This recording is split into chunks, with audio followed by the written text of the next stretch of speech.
Greetings, tankers. I'm your instructor, and this is Season 2 of Tank Coach. Here, you will learn all about vehicle types and their roles. Today, we'll talk about the most versatile warriors in the game. This episode is about medium tanks. They are typically vehicles with a reasonable balance of maneuverability, firepower, and protection. They're a good choice for a player who has already learned the heavy tank gameplay and now wants something more dynamic.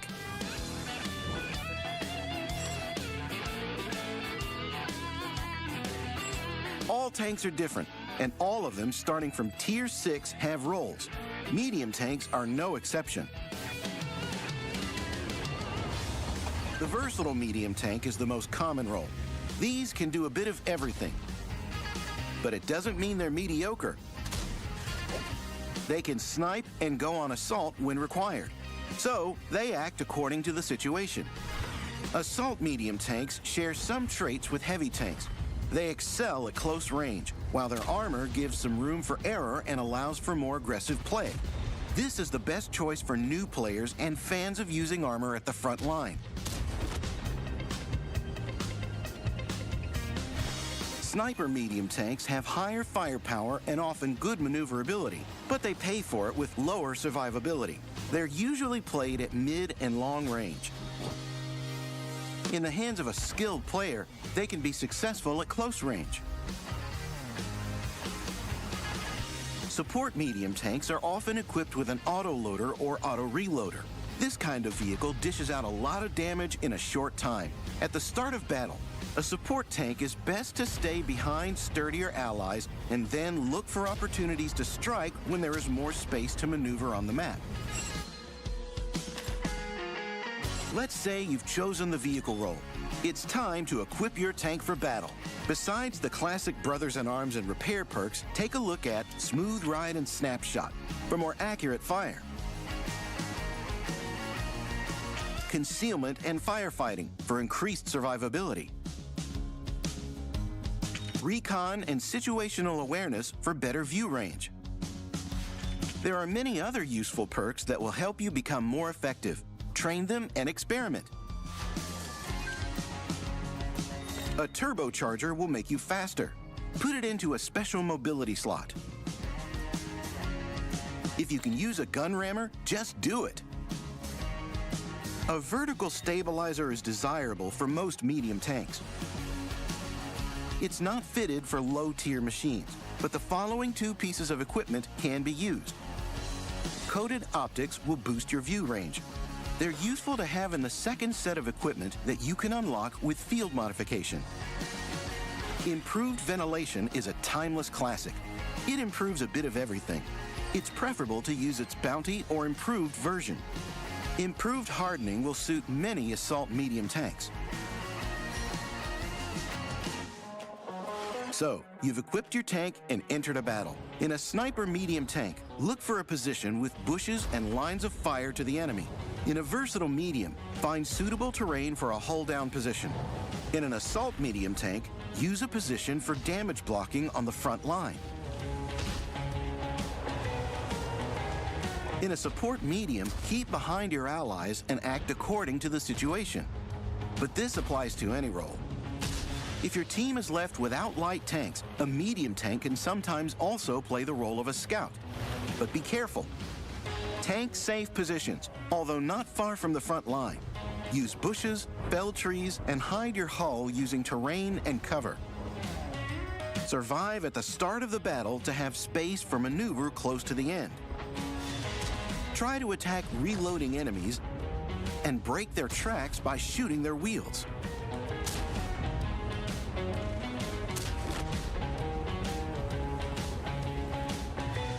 Remember that medium tanks often have a better rate of fire than heavy tanks and tank destroyers, so you can trade one enemy shot for two of your own.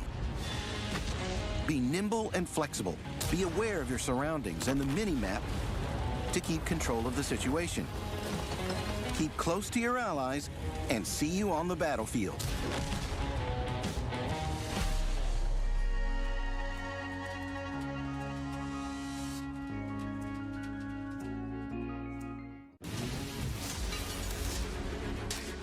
The final Onslaught season in the annual cycle will launch with some exciting new features. Now, during the countdown, each team can vote to ban one vehicle, which will become unavailable for all players on both teams. This gives you a chance to exclude the most dangerous enemy vehicle for you and its copies, or propose to ban the least useful vehicle from your own team.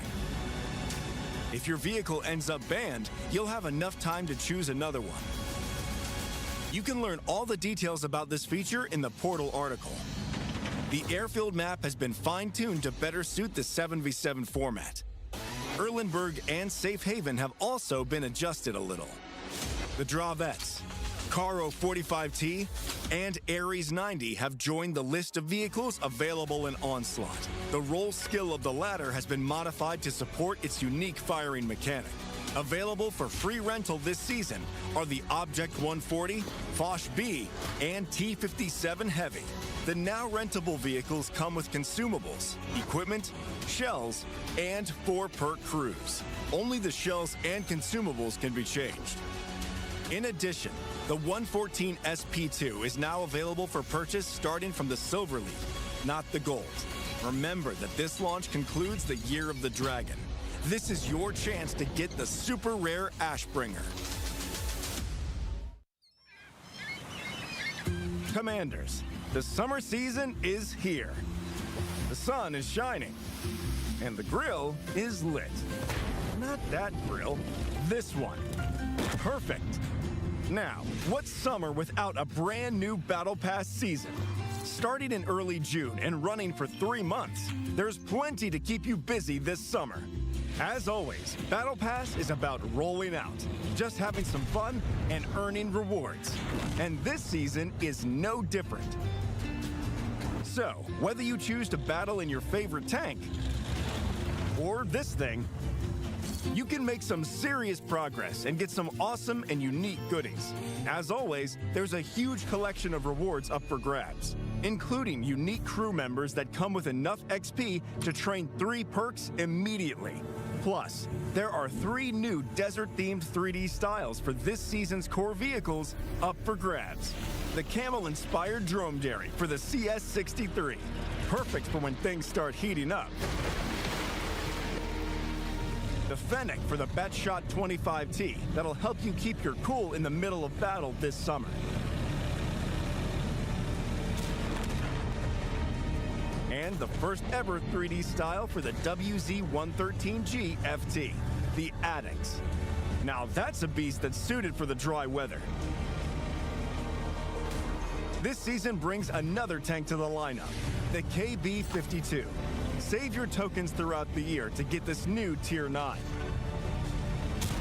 The KB-52 is a Soviet medium that boasts over 1,000 HP of damage from its 3-shell autoloader, comfortable gun depression, and strong turret armor to protect you from the scorching sun. Basically, this jack of all trades can both take on enemy mediums and support your team's heavies.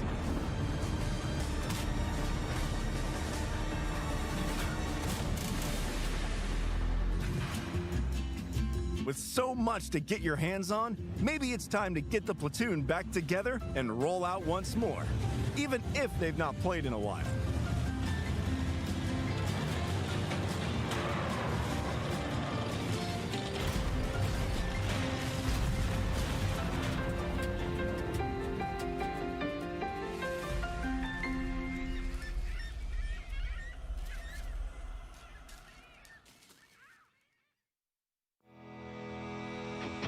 Welcome back, tankers! I am Captain Taito.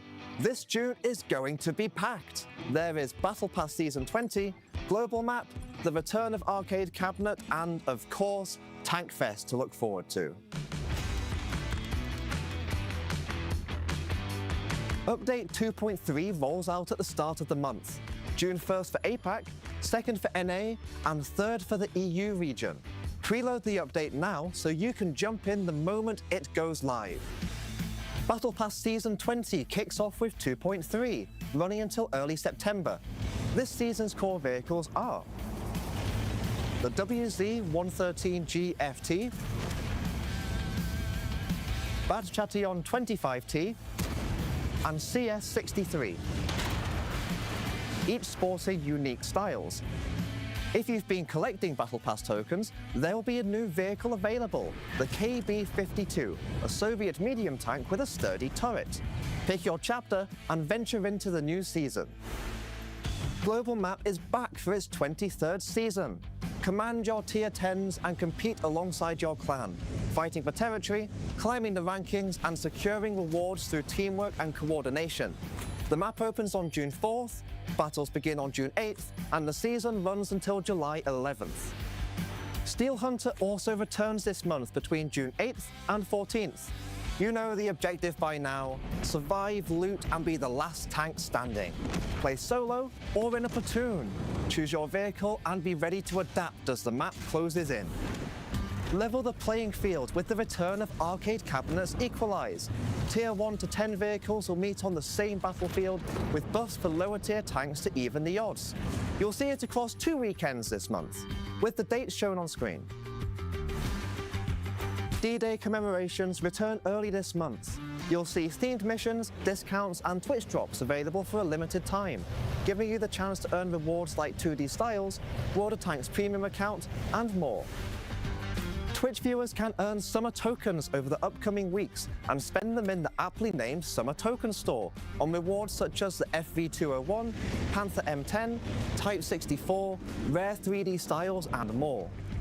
Tune in to Twitch streams between June 8th and July 13th to earn summer tokens, but make sure to spend them by July 20th. Now for one of the biggest highlights of the month, if not the year. The world's best display of historic moving armor, TankFest 2026. Celebrations begin on the 22nd, with the main event on the 26th, 27th, and 28th. World of Tanks is proud to, once again, be the principal sponsor, hosted by our longtime partners, the Tank Museum in Bovington. Join us for a weekend of TankFest-themed fun, leading up to the TankFest Online historical stream on Sunday the 28th.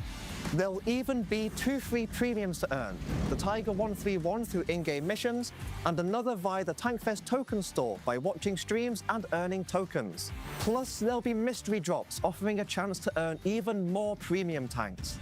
If you're joining us in person, stop by our gaming area to play, chat with us, and experience World of Tanks up close. There's even a chance to pick up exclusive bonus codes. Alongside all of this, we'll have weekend discounts for you during the event. You can also deck out your wardrobe for the summer, with TankFest-themed merch available from the Tank Museum and World of Tanks Amazon store. So what are you most excited for this month? Let me know below. Whether you're joining us in person at TankFest or watching from home, there's plenty to get involved with.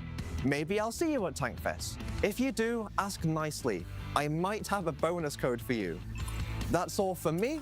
Thanks for watching, and I'll be seeing you on the battlefield.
So are you coming with us?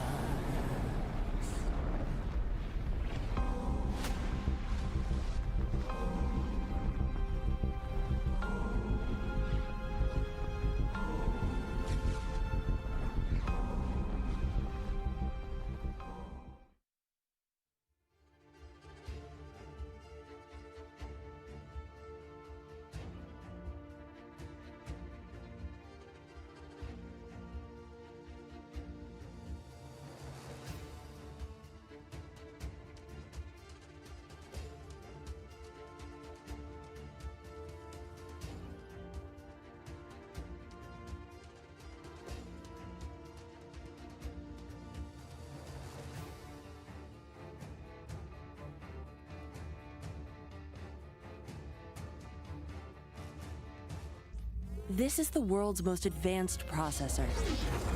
In entertainment, its rendering speeds render other processors obsolete. Powers cloud services for billions. Helps change the course of climate change. And uses AI to accelerate disease detection and cures. We make the world's most advanced processors, but only with your vision can we advance the world. AMD. Together, we advance. Hello, ladies and gentlemen, and welcome to the AMD OLS Legends Series Season 6 playoffs, Ian. We're in the final day of the OLS. Yeah, very exciting stuff, and I can't wait for the good matches that we should have ahead. For sure. Yesterday, we already started getting some teams to be eliminated. Today, of course, the final play day. It all comes to its big old conclusion here on the 31st of May. Which also means that today is the last day for you to gather those tokens. And I think it's also the last day for the bundles. I think they're still available, not the Oracle one, of course. If you want to support the prize pool where 100% of the proceedings goes towards the prize pool. Of course, these bundles are still available. Like I said, the Oracle bundle, no longer a possibility, but the other ones are still yet available at this point in time. Now, the question of the day, Ian, is who is going to end up winning the entire thing? We know that you're getting 10 tokens, but a token store, but who will win the entire thing? Well, I did buy the W bundle, so right. I'm hoping they will, but for this match, I actually put Mafia, or the first match, so hoping for a lower drop rate. But Twitch drops, E75 TS, SU, and some other nice prizes for you, and mystery drops as well. Yeah. Today, do you have the opportunity to win the Kampfpanzer 07H or the Defender? If you end up being lucky enough. Of course, there's the styles and demounting kits as well. And of course, the 10 tokens, right? If you haven't gotten the E75 TS yet, then these might actually bring you towards that E75 TS. A lot of tokens, a lot on the line for everybody. The bracket. This is where we are now. Yesterday we saw Hit and Run get kind of humiliated by Mafia, to be honest. And then Weekend, surprisingly, getting the better of Hit and Run as well, sending them from the semi-finals in the upper bracket straight out of the tournament through that lower bracket. Which means Weekend is going to be waiting between to see who wins between W and Mafia to continue in the tournament on that lower bracket, and then the grand finals is going to be later. So that's 2 best of 9s and a best of 11, and then of course we have an A as well, which will come after the W and Mafia match, if I'm not mistaken, where we will have another best of 11 between Dopamine and Matecito. Yeah, some very nice games. I mean, Matecito obviously, I felt like kind of the underdog sort of against Stacked, but Stacked just kind of fell apart yesterday, so yeah, deserved to be in the final against Dopamine, and it'll be a rematch of the upper bracket. Yeah, that was not a good match for Stacked. No, of course, the second match is the lower bracket first, then we have the grand finals on an A, and then we have the grand finals on a U. Getting the order slightly wrong, but nonetheless, lots of best 11s. Yeah, I mean, a lot of games today, and gotta look forward to hopefully maybe some close games and not some blowout games like we had yesterday. We will have to see. Mafia versus W. Not the upper bracket finals many would have expected. Even about at the beginning of the season, even when we saw the bracket at first, many having Hit and Run posed as the favorites for this match, and it's not going to be. It's going to be Mafia that's going to be playing off against W. W, of course, had the opportunity yesterday to watch, learn, and observe what Mafia did. Yeah, I mean, kind of important for W to obviously kind of get a feel of what Mafia wants to play, and yeah, I mean, let's hope they can use that experience to full effect, really, and we'll have to see how both teams play. I mean, Mafia obviously kind of played quite aggro in the first game against Hit and Run, and with these like 6 Bliskers on Runeberg, but we'll have to see what they like to play, but normally they like to play a slow game, so it'll be interesting to see what they bring out. It'd be very interesting to see what they have been cooking, because they haven't shown their stats or their strats at all. The man, the myth, the legend, top 1 DPG, Drakefa, behind the scenes working hard to supply the rest of the team with the drinks, the snacks, and anything, with foot massage even. Might be top 1 in DPG, but you know, he's more of a behind the scenes guy. He won't be playing today. Who will be playing, however, is IOS, going back in. Not quite the same DPG, Ian, but has been doing a fantastic job throughout the season, putting up the numbers in those tanks where you expect the numbers to come from. Yeah, I mean, obviously 140 CS and Canadian 1 specialist kind of player here, and Jack of more of a cheerleader, I feel. But, you know. I would not like to nice see him dancing, though, to be honest. I don't know. I mean, a bit of German dancing wouldn't be too bad. Right. Interesting. I'm not sure about that one. We're going to have to disagree. But, community prediction, 62% in favor of W. Let's be real, they had a tremendous regular season, barely dropping a beat throughout it. It's fair to say that they are the favorites coming into this, but Mafia are very well versed at this point with these playoffs, and you know, they've won where it all mattered most, you know, at LAN and WCI. So I feel like maybe then the like nerve department, they got a slight edge. Yeah, I mean, I feel like after playing yesterday and doing so well against Hit and Run, I feel like you're quite confident if you're Mafia. And I mean, obviously W will have the confidence from the season, but I mean, he didn't play yesterday, so maybe a little not rusty, but you know, you're not fully in the game. Maps, the next thing. Ghost Town being banned by Mafia. Not a surprise. W has been a tremendous team on this map throughout the season, to be honest. Ends them being banned by W, also not a surprise in that regard. So the bans are very, very normal, I would say. Gives us Himmels as first map. Yeah, Himmels will be good. And then we got a Cliff, which will be hopefully very exciting. And then Tundra's being banned. Then Runeberg. Sand River, interesting. Normally you'd say that's a Mafia kind of map, but... And then we got the Pilsen, which is, I feel like, probably the favorite map from this season. And Westfield is a tiebreaker. But if it comes to Pilsen, I think Mafia runs away with it, you know? Yeah, I mean, they have been playing well, but... I mean, you have to see. I mean, I really don't know what to think of W anymore. Obviously played very well this season, but... I haven't seen them play the playoffs. It's a good thing and a bad thing at the same time. Yeah, I mean, good for Mafia to ban out Ghost Town. I think W have the highest win rate, I think, at like 80% or like 100% on Ghost Town. So, yeah, definitely makes sense for them to ban that map out. Yeah, for sure. No surprises in that one. Like the Ghost Town ban and the Ends ban, I think they both just make a lot of sense in that regard. So, starting it off, we saw Mafia yesterday, a little bit of surprise against Hit and Run, the way that they played on some maps, some sites. I don't think that W will be falling for the same kind of shenanigans. No, I mean, they kind of have to probably expect this, like, if they Mafia want to play this aggressively like they did against Hit and Run in the first game with these 6 Bliskers, 140. So hopefully W are ready for this, or think it as a possibility anyway, and not expecting Mafia to play a slow game. I mean, W can play both. Although I feel like you said this season, I think they play a little bit slower. They do better when they play slower, but they also played a lot of Ghost Town, which won't be played here. So from that part, again, I think it's a good ban from Mafia to remove this Ghost Town.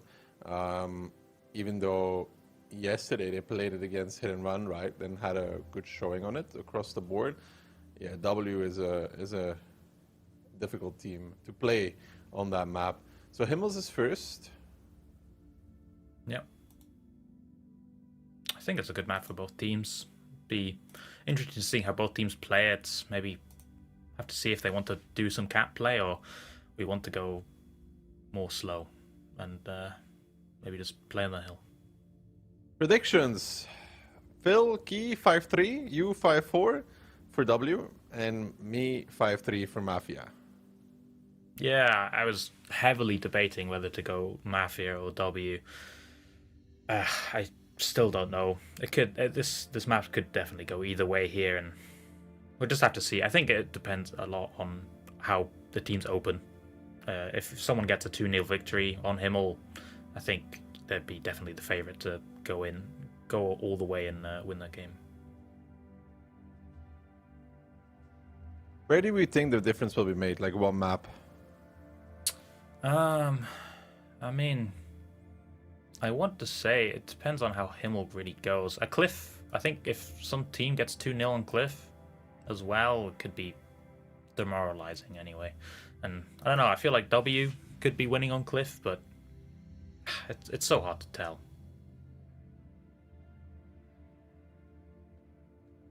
I'm really curious to see what we're going to get on the first round of Himmels. I think I kind of can expect how W will play, which is not too aggressive, but it's like Mafia is the question mark now because, like I said yesterday, tried to surprise Hit and Run. I wonder if they're going for the same kind of tactic here.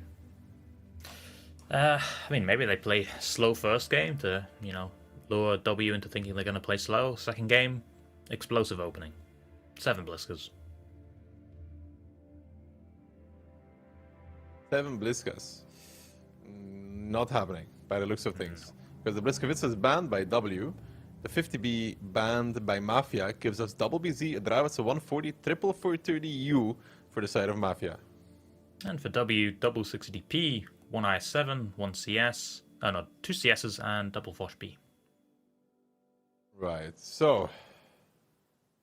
Yeah, I see IOS with optics.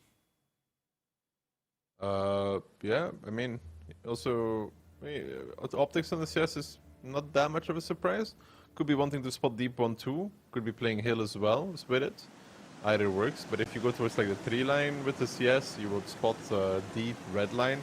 You might even spot these 430Us, to be honest, which have great camo, but I think that could be counteracted by the optics from the CS. IOS spots out. Rexar, now Kono and Orchek as well get spotted in return. I think he would have gotten the spot either way, to be honest. Yeah, I don't think them optics were needed, but I mean, Mafia wanting to play this quite aggressively. They're pushing down 1-2. They have tried to get the mid control. They might get the radio tower as well and giving them full info. They're collecting strike as well, so I mean, a nice opener from Mafia, I feel. And continuing down, not stopping here. Double BZ starting to take the info, as we said, and Marcus will be taking it. He will see the CS of Mentos on the hill. And what does Mafia do for this? Do they continue pushing?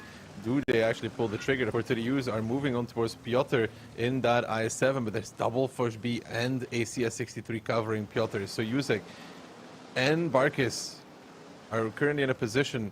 Do they go for this Piotr kill? Because that would be a very dangerous one. Kono and Orchek are now committing in towards Klurf as well, who fires the first one towards Kono, gets the shots as well, but Piotr is not going to trade that well for this play whatsoever, to be honest. Jusek is now coming in, and Klurf will be on reload very soon. Nepal's now trying to move towards Rexar, but that is a long distance to go for that Fosh B. Rexar is going to be pulling back as well at the meantime, and Nepal now starting to clip out. Orchek is coming as well in his own 430U. Barkis as well. Can Rexar survive? I think yes might be the answer, to be honest. Ooh, a little bit of a block there from Orchek, but it's okay because Nepal was reloading anyways. 2 down for W at the very first round here on Himmels, and Mentos is flipped on his roof. He is dead. Not the way to start for the in-game leader there for W, all the way upside down, and he took a lot of damage at some point as well, to be honest. Mentos has died, maybe even crashing damage coming in. Would it have mattered? I'm not too sure, but Mafia coming to this upper bracket finals, showing that they are a team to be reckoned with as they take W down on the very first round of Himmelsdorf. Yeah, I mean, a really nice game from Mafia. A nice game plan as well with this BZ. They spot the cross as well, so they know they're not just going to be pushing into all their tanks, and they just decide they want to try and isolate Pilter, and well, they catch him basically not for free. They get a Fosh clip for it, but I mean, a gun up. They have a guy on hill that unfortunately, flips his tank, but I do feel like it probably wouldn't have mattered. A Force clip that's not even that focused on like one target. Like a few go on towards one for 30U, then a few go on to the BZ. Then you see Nepal coming in, and he's not sure whether to go right or left. He ends up turning left after all, and that's then isolating him as well. So you're minus, what, 2 tanks already for this, and Mentos, dies. I really wonder how much damage he actually took from shots and how much is from terrain, like hits received. Yeah, it'd be interesting to see. I mean, Lucan only doing one shot, it feels like it's quite poor. He didn't really get caught that well, so I'm surprised by that. I mean, Pilter doing 1.5, that makes sense. 0 hits received, so he ended up tumbling, hitting his head, and dying. Yeah, not a great start. I mean, I'm hoping this is not going to turn out kind of like Sack did yesterday with them throwing an RHM off the hill on Cliff, but hopefully they can just reset and say this game happened and move on. I would hope that they can move on from that, to be honest. I really would hope so.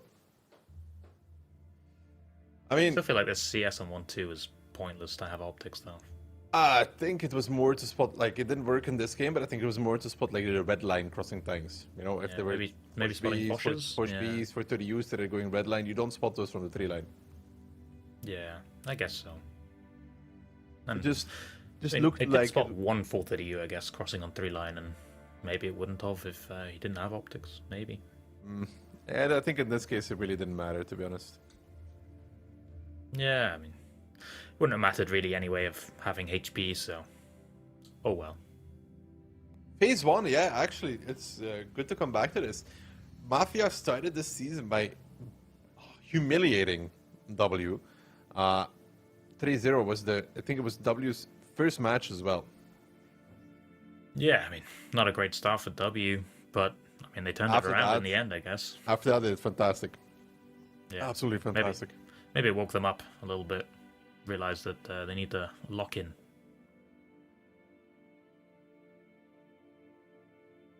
Lock in is the bans. Both teams actually banning out the Bliskavice. Yeah, it seems to be coming back into the meta a little bit.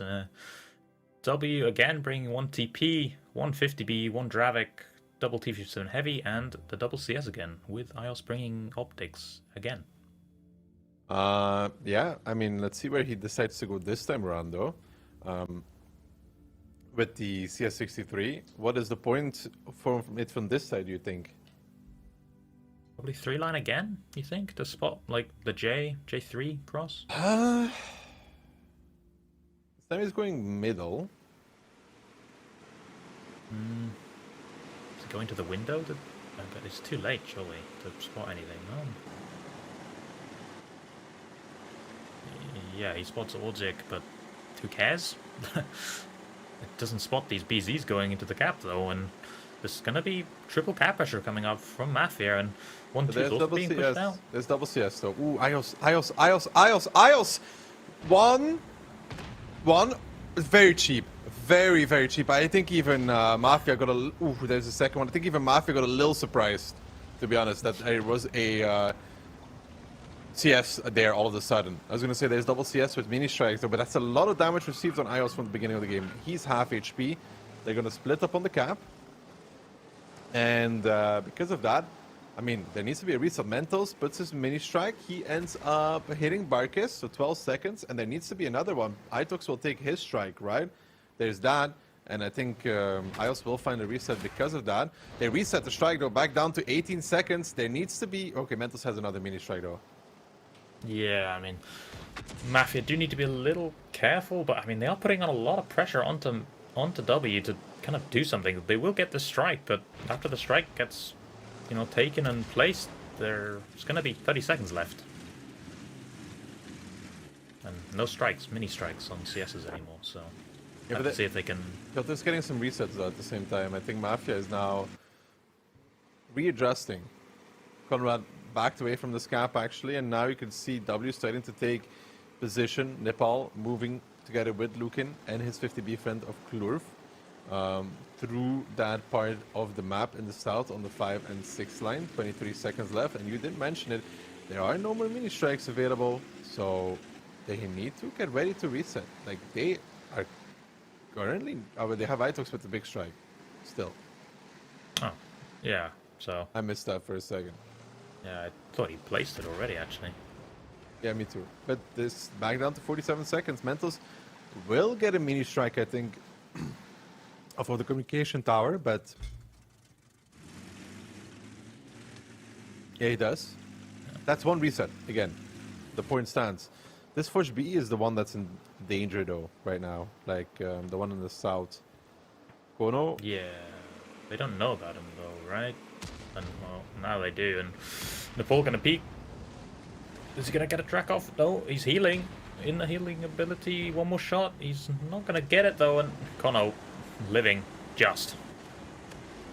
Arcus, Yusek, Orchek now starting to re-push on towards Nepal. Kono will heal. Conrad comes in. Orchek is already driving in the E100, taking some shots on the crossing, but these 57s are running away, and there's a lot of damage received on towards that E100 from the very first part of the game. IOS now taking a strike back on towards the middle of the map. Nepal dropped about 1k, but they're doing a good job at disengaging at this moment in time. The Dravets pushing past the Fush B and the BZ coming back in. They want Nepal out of the game. They will get him as well. Conrad finds the kill. Is there a low HP Mafia tank right now? No, not really. There's 4 to the use on 1, 2, 3 line. Gotta be careful though, because W up on HP, but they readjust, and now the game kind of stalls out. IOS still has a strike in hand though, but the first kill is found by the side of Mafia, and Rexar wants to get towards the safer position, takes back down towards 1, 2 line. IOS taking the communications tower. Mafia starting to readjust, and that is a strike. A lot of strike damage actually. 500 with 850 on top of it. That is a good amount of damage. Yeah, I mean, Mafia struggling a little bit in the health department, and I mean, W basically have control of 3, zones of control. They have the 2 communication tower if they want it, and the strike, but I mean, these 2 tanks on K5, K6 are kind of stuck though. But I mean, so are Mafia really. They can't really go anywhere. Looks like W has put them into a box, so gonna be hard to break out of this. Kono, does he live through this? Does he live through this? He doesn't. He dies. Lukin also finds Orchek at the same time. It's a 2-pronged attack on 2 sides. Lukin finding one, the other is finding another, and this is W in control over this one at the very least. That push B was not enough to hold that position. It's a good peek from the 50B, from the CS. They find the kill immediately. A good engagement from W. Now Piotr will die in return, and the HP is not that great, but they've got 2 extra guns in this one, and Profuse cannot help Rexar right now. So Rexar is going to do all by his lonesome. Yusek is dead, and Barkis is getting swept by the remainder right now. The strike coming out as well. I think it will be enough to finish off Profuse. That's Mentos actually, and W, they take back around on Himmelsdorf and make it all even. On to the next one. It's Cliff, right? 1-1? Yep. Yep. I mean, just a nice game from W, I feel. I mean, this E100 was Orzik. Was it Orzik? Yeah, Orzik just bleeding a lot to try and cross over to this Tiefsven Heavy. They trade kind of even, I guess. They kill the Tiefsven Heavy, but after the no positions. And what are you going to do with no positions? And you're completely stuck in, your side of the map. And W have all the control that they need. And 3k up, if I'm not mistaken, at that point. So, yeah. Tough game for Mafia, I feel, but 1-1. Not too bad. Going on to Cliff. Anyone's game still.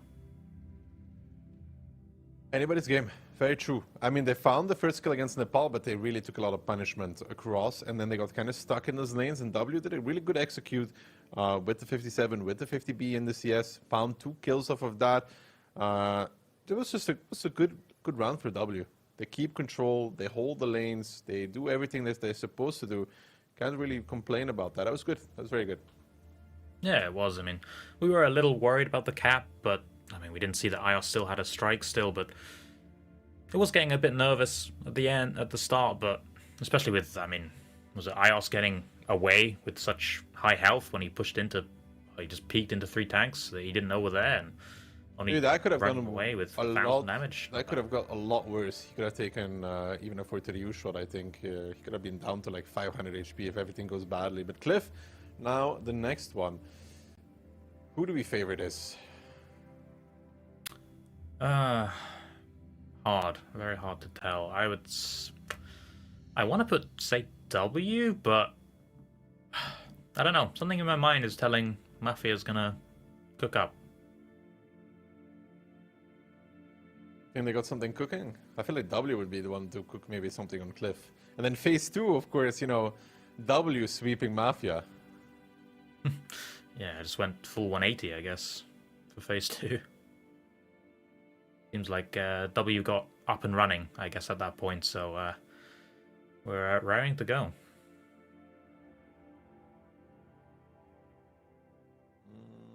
I can't remember. Did they play? Yeah, I can't remember when that game was. The phase 2 Early in one? the season? Yeah. Was it later? Don't know when it was in phase 2 anymore. Means nothing anymore, I guess, really, when you're in playoffs, so... I hope to see double grill, but I think that's overcooking. Probably is. Both teams actually end up banning the 50B. So W going 4 BZs, double CS, and a 140. And for Mafia, bringing a TP, 2 BZs, 1 CS, double E, and triple E50M. So, okay, never mind. Triple BZ, 1 CS and 3 E50Ms. So, a lower DPM on Mafia's side.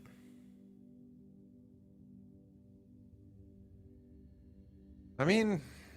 And they changed to 430Us instead of E50Ms. Yeah, the lineup is not that much different. The double CS for W, they kind of lack. Like, if it's a straight brawl, these 430Us and E50s will make the difference. Yeah, I mean, these CSs, it depends on how much... If they can get up the hill relatively for free, or at least one of them, going to be in a very nice position. But I feel like we've seen this split before from Mafia, to be fair. Just 1 E50M lower side and everything else top. So it's going to be a full-out brawl on top side by the looks of it.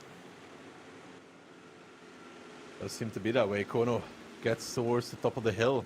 There's one tank on the lower side for Mafia, though. That E50M is currently kind of out of the battle, and this is the pressure on towards that corner. Lukin, Itox, Piotr, Nepal, they're all looking. The crossfire comes in from the top of the ramp as well, and now Barkis is forced back a little bit, and Mafia is kind of forced to hold this position. This E50M on the lower side is now trying to get back in towards the fight, but he's driving across the tree line, and W is pushing forward with their BZs on towards Barkis. He's the first one to fall. In a second or two, they need to find the shot, and Mentos is the one to do it, and still this E50M is out of the battle right now. Another strike coming out that is stunning from the side of W. Only now does Mafia find the first kill, and so long they're waiting for this one E50M from Orchek to come into the game, and it feels like forever, because that's what it is at this point. It's an eternity for that E50M to come in. Profuse in the 430U, he has the DPM on this upper side. He's the next focus for W. They find him very quickly, and in return, though, Klurf is falling. 4 tanks left standing for W, and I don't even know if they're currently winning this fight. Profuse getting shielded. Nepal coming back in, wants to make the kill, and finally Orchek, let's say the cavalry arrives in this position. Yuzek is going to get focused out in return, and Orchek now driving on towards Ios as the one to make the difference. W still up in HP, but they're about to be on a 3-on-3, and I'm not sure who's currently favored. I would say the W50M and the CS with the DPM could make this work, but Kono and Rexar are very low. Yeah, I mean, obviously they're trying to catch Kono here, but I think Mentos is gonna catch him here, and but then Nepal's catching the 430U, so it's still anyone's game. Olsek still has a lot of HP, though. He will kill this BZ, but guns are still a bit of an issue. Still, Olsek, Nepal should have probably shot 430U there to finish him off, but Mentos trying to kill Rexar. Both teams still 2v2, but health is a lot of HP up for W, but Rexar does need to go down. Nepal misses! Oh my God. He misses the shot, and now Rexar is alive. Mentos now has it all to do. One shot in front of him, and then the other one, he does find the kill now. But Orchek on full DPM mode right now against Mentos, who is a 3-shot for Orchek. Mentos has the mini strike as well, and the mini strike will make Orchek a 1-shot, and that is a tough position to be if you're Orchek. He tries to roll out from it. It doesn't happen. Mentos coming in for the clutch. Even with the Nepal miss, it doesn't matter. W, pick it up. But that could have gone a lot different. I feel like this should never be this close. E50M, I was watching the E50M on the map, He and drove one lane and then turned around to come back the other way. I don't know why he turned around. Surely just going to bowl is a lot faster. And then you have at least bowl control. You could get some shots in. Obviously, you're probably just going to push in straight because you need to get your health into the game. But just took forever to get this E50M in. And I still feel like this is way too close. I mean, Bartek only doing one shot from Mafia. I mean, he just gets caught in the corner, and Itox, I guess, as well, was the other guy focused out. But I feel like Mafia didn't really want to take this fight. It seems like the two guys went to the corner to fight against 4, and then the other two went kind of like more towards the rocks in the middle, and they kind of just got caught out with these BZs on the like side bit of the mid. And I mean the CS as well that had, what would it be, like D4 or whatever it is on the bush line and the rocks. He also probably had free farm as well. But I mean Mentos with 7.3, and yeah, it's very nice as well. And Mentos does a tremendous amount of damage here, but worrying for W, they almost... I mean, Orchik did get some shots in from the lower side, otherwise he wouldn't have 5k, but it's HP out of the game, right? I'm worrying that they almost lost this, what I think is a 6v7. Yeah, it is quite worrying. I mean, good damage from, you know, Rexar and Kono, but yeah, I mean, just Bartek blowing up with if he does probably one more shot of damage, then, you know, the game is incredibly even. Well, that was a cliff round. Yeah, it certainly was a cliff round. Average cliff, it seems. I'm so surprised the 50 didn't continue committing down one line, though. It is faster. He gets less shots, though, but he would be in the fight quicker. Yeah, I can't think of why he wanted to go back. Maybe he thought they were going to overpush straight, and he wanted to be, you know, the crossfire in the back. But yeah, I mean, it's always just going to be a straight fight in mid if you have 6 tanks there. So they're never going to overpush you. They're just going to punish guns. And both teams again banning 50Bs. Pretty normal, I feel, on Cliff at this point. And W bringing 3 BZs, 3 CSs, and a 140. Well, in return, Mafia, 4 BZs, a BAT, a CS, and a 140. So W with a little bit of mobility advantage, right? Because of the triple CS. Mm-hmm. Yeah, I mean, Kono with the autoloader. Have to see how much he can make it work. I feel like Batja hasn't really taken that much on Cliff anymore.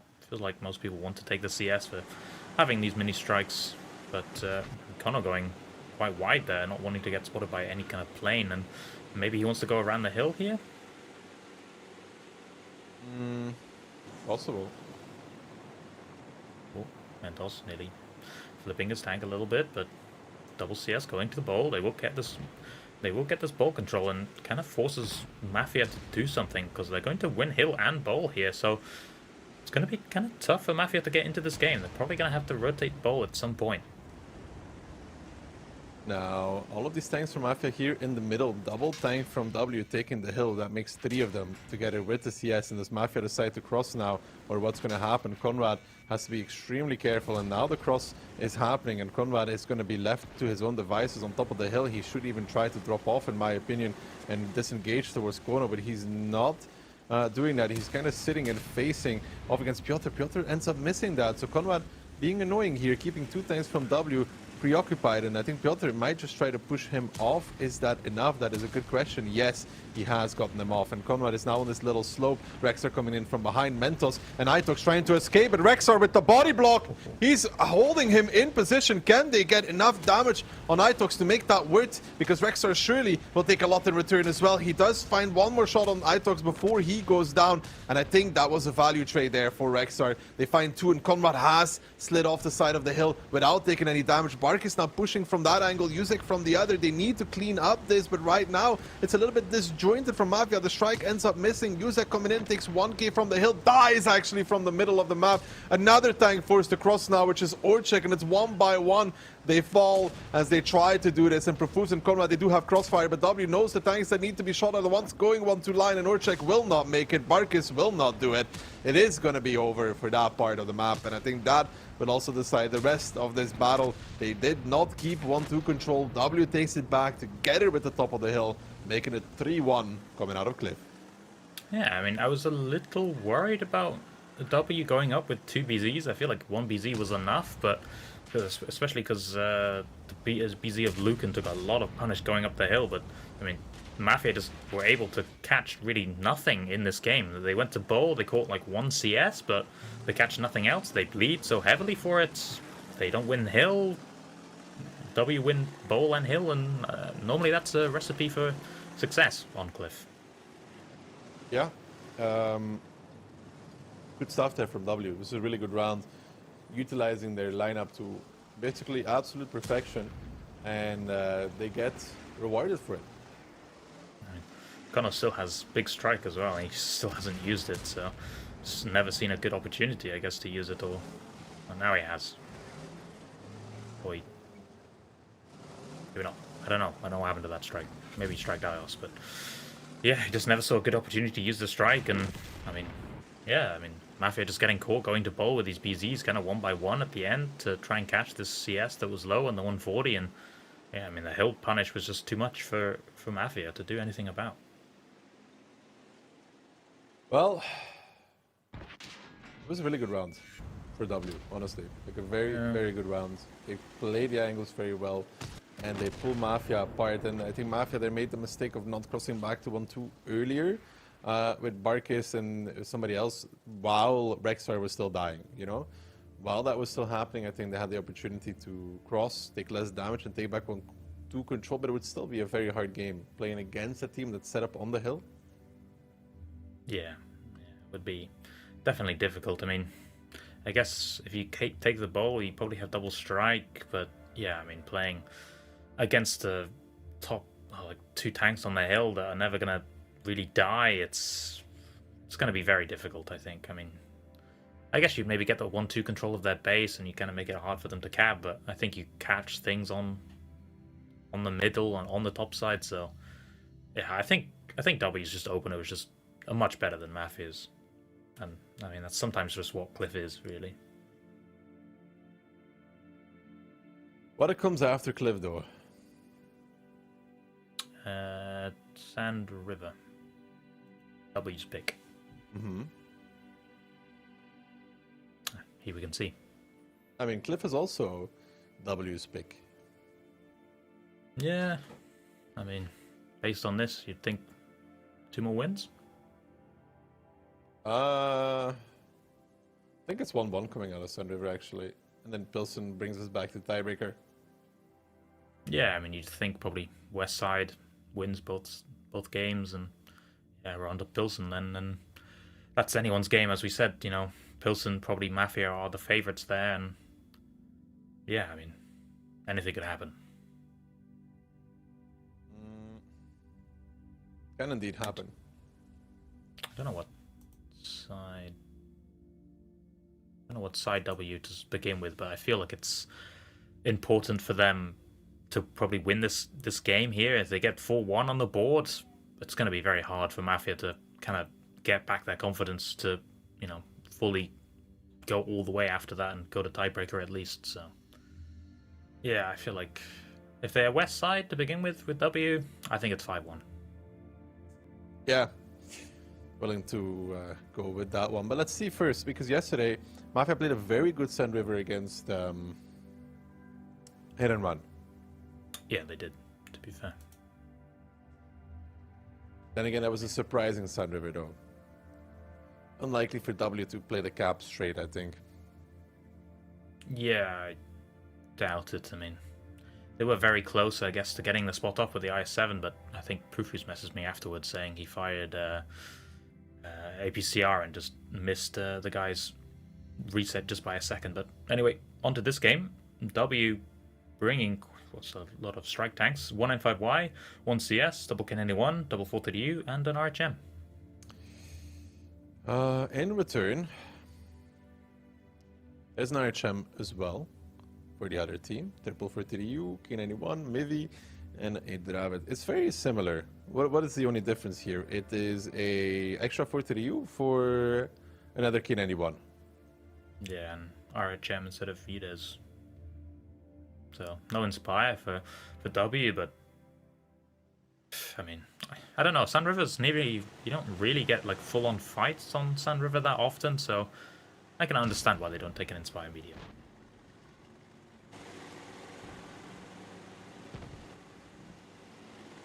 Mafia going straight for the cab, though. I mean, you'd think W would be okay as long as they can get some tanks with some with some resets, I mean, both K91s will probably have strikes and they are destroying a lot of their houses onto the cap, so... I mean, there's double K91 though, and iOS has a strike already, so shouldn't be too hard to reset this one. I don't think that Mafia's ultimate play is to cap this base and be surprised. Klurf does have the plane. He drops it now, or he does not have a plane. Klurf does not seem to have a plane. Barkis got reset by the strike. Now comes the spots on towards Conrad. He gets shot by iOS immediately. He has a reset as well. I think Mafia has to abandon this plan at this moment in time. They're backing away from this as well. Two of them going down the middle with Yusek and Barkis. And Conrad and Rex are just covering. And this little march in the middle, actually delivering a little bit of success. Klurf is annoying in the north. And of course they don't have a light to go deal with Klurf. So he is kind of free right now. But he needs to be careful not to get separated from his team too much. Because right now it looks like they're kind of cutting off his angles. Yeah, there's Dravik cutting off his runaway. He can't run away zero line now. K91 probably after getting this radio tower will go up to A0 and just start angling him out. So W maybe on a bit of a timer. I mean, Kono kind of locking Klurf in place. Itox and Ios have retaken their own base though. They're back in the zero line, looking towards Kono and trying to give Klurf an opportunity to escape. And the problem right now for Kono is that he's getting farmed for this. Like, he is getting farmed by this RHM altogether. And there's a K91 in front of him now as well, and I think he might be in trouble, to be honest. Yeah, I don't think he's safe anywhere there. I mean, Klurf also getting some angles on him, and maybe kind of overextending a little bit here. I mean, maybe he should have just committed all the way down into the div, but then he gets repushed, so, I mean, just not a really nice nice got a shot angle. on Klurf. Conrad, I think, well, Conrad send it, that's the question here. You see Barkis and Yusek looking towards Ios. They're going to be jumping across, I think, almost. They're going to take some damage for those. Mentos misses, so, and Mentos takes some damage back. Piotr does hit his shot. Yusek taking another one. Barkis taking another one. Barkis getting tracked. He's going to take one more from the Mivi, getting tracked again. Klurf is dead, but so is Barkis, to be honest. Piotr finds one more shot. Barkis on 32 HP. Survives, but, I mean, basically dead. Yeah, I mean, Piotr repushing him, trying to get this kill. He gets small strike by Ios, and Conrad going in onto Itox. It's going to be a 1v1. Yusek is going to make that not a 1v1 anymore, and we'll catch Itox, but I mean, it's not actually that bad for Mafia. Conrad needs to get out of there. Conrad needs to get out of there right now. Like, he needs to get past Itox because you don't die for this. And I think he just realized what's happening. And I think Piotr overcommitted in return, though. I think Conrad was body blocking a little bit too long as well. He dies to the strike. Mistakes being made from both sides at this moment in time. Rexar now getting repushed by Mentos, who's coming in one more time. Rexar is waiting, though. Mentos running away. Lukin pushing back in as well. The dodge on the strike, but Rexar is in a 1v1 against Lukin. Lukin, of course, is going to win that. But the Dravits is now coming in. Mentos is low. Profuse and the Uras is also low. Orchek getting some shots in from the back lines, even with the Mivi. He's facing off a 1v1 against Nepal, and Rexar with the DPM finds the kill. Piotr down towards 24 HP. There's no more mini strikes for the side of Mafia. Yusek and Piotr. Yusek could load HE, but Piotr finds the beat on him. Kono comes in though in return, and he ends up missing the shot as well. And Piotr might find one on Kono for that. And Kono now looking towards Piotr, but covered by Ios. And all of a sudden, things here are unfolding in a crazy way, but Orchek looks to have a better position, and Kono, beautiful play, drives over the building. Piotr doesn't have the reaction speed for that anymore. Few years too late. Yeah, I can't remember how old is he. How old is he? Is he pushing 40? 30? Relax. I mean, Orchek 1v1 against Nepal on K-line. Mentos picking Proofers though, and they are slowly losing angles. I feel like can Orchek just not just go kill him anymore, because not anymore, but like earlier, like 10 seconds ago. The thing is, Mentos will kill him for this. Ios gets a shot on towards Kono. Orchek is going for it now, though. He's going for the 1v1, but the problem is that Kono is now a one-shot, and Ios is backing away. Orchek and Nepal flipping sides. Orchek doing a really good job there at trading, though. Kono is a one-shot. I don't think Mentos has a strike anymore. Ios does have the strike and picks up the kill. The one-shots are doing it. Orchek has to go for it again. Needs to get Nepal out of the game. Yeah, I mean, this cupola shot's going to be really hard on this M5Y. He's angling, he's putting his gun up so he can't hit the cupola. And also, I think he just needs to go over and get this kill confirmed. I mean, I don't know if Nepal, does he have... He does have a full... He has a full heal, though, and he's going to heal probably 300 from this, I think. Or maybe 200. I guess he hasn't been shooting many tanks, and it looks like Olzek is healing himself. So both tanks one shot, but Nepal has the reload advantage, so... On average, Nepal should be winning this, and he does, and, well, that's the round. A close affair, but that's about it. The end game there, mistakes being made from either side, to be honest, in this chaotic brawl engagement, where really anybody could have won out, but W in the Chaos gets the win. Mentos doing a tremendous job there. He got behind Profuse in the Udes and ended up getting the kill as well, and then together with Ios cleans up the entire zero line. Yeah, I mean, I think Mentos as well, he dodged the strike as well, which he would be dead if he did get strike. So, you know, very nice dodge from him, very well played. And I do feel Mafia made, like, Bartek only doing one shot on this cross, but I don't know if this cross was necessary. I mean, they catch this RHM in the north with this K91, and surely then you can just kind of reset after that, and you can just chill. But, I mean, even still, I mean, Conrad as well, not going down, getting blocked by, was it Itox in the little dip there, getting focused out and dying is not good either. Conrad could have actually left that. Yeah, I don't think you can't climb up that from that side, right? I don't think I think you can, but I don't think he needed to block for that long. I think if he goes past Itox there, they end up getting the kill on Itox, he's alive. The mini strike would be extremely useful to have. To, for example, finish off Piotr, or to kill Mentos later, or to stun Nepal, a lot of stuff, to be honest. Yeah, I mean... yeah, I feel like some misplays from Mafia definitely could have won this round, and I mean, I don't know if what we said is going to come true now. I mean, W winning from bad spawn? Or the worst spawn? I don't know. My bet's on W kind of winning this now.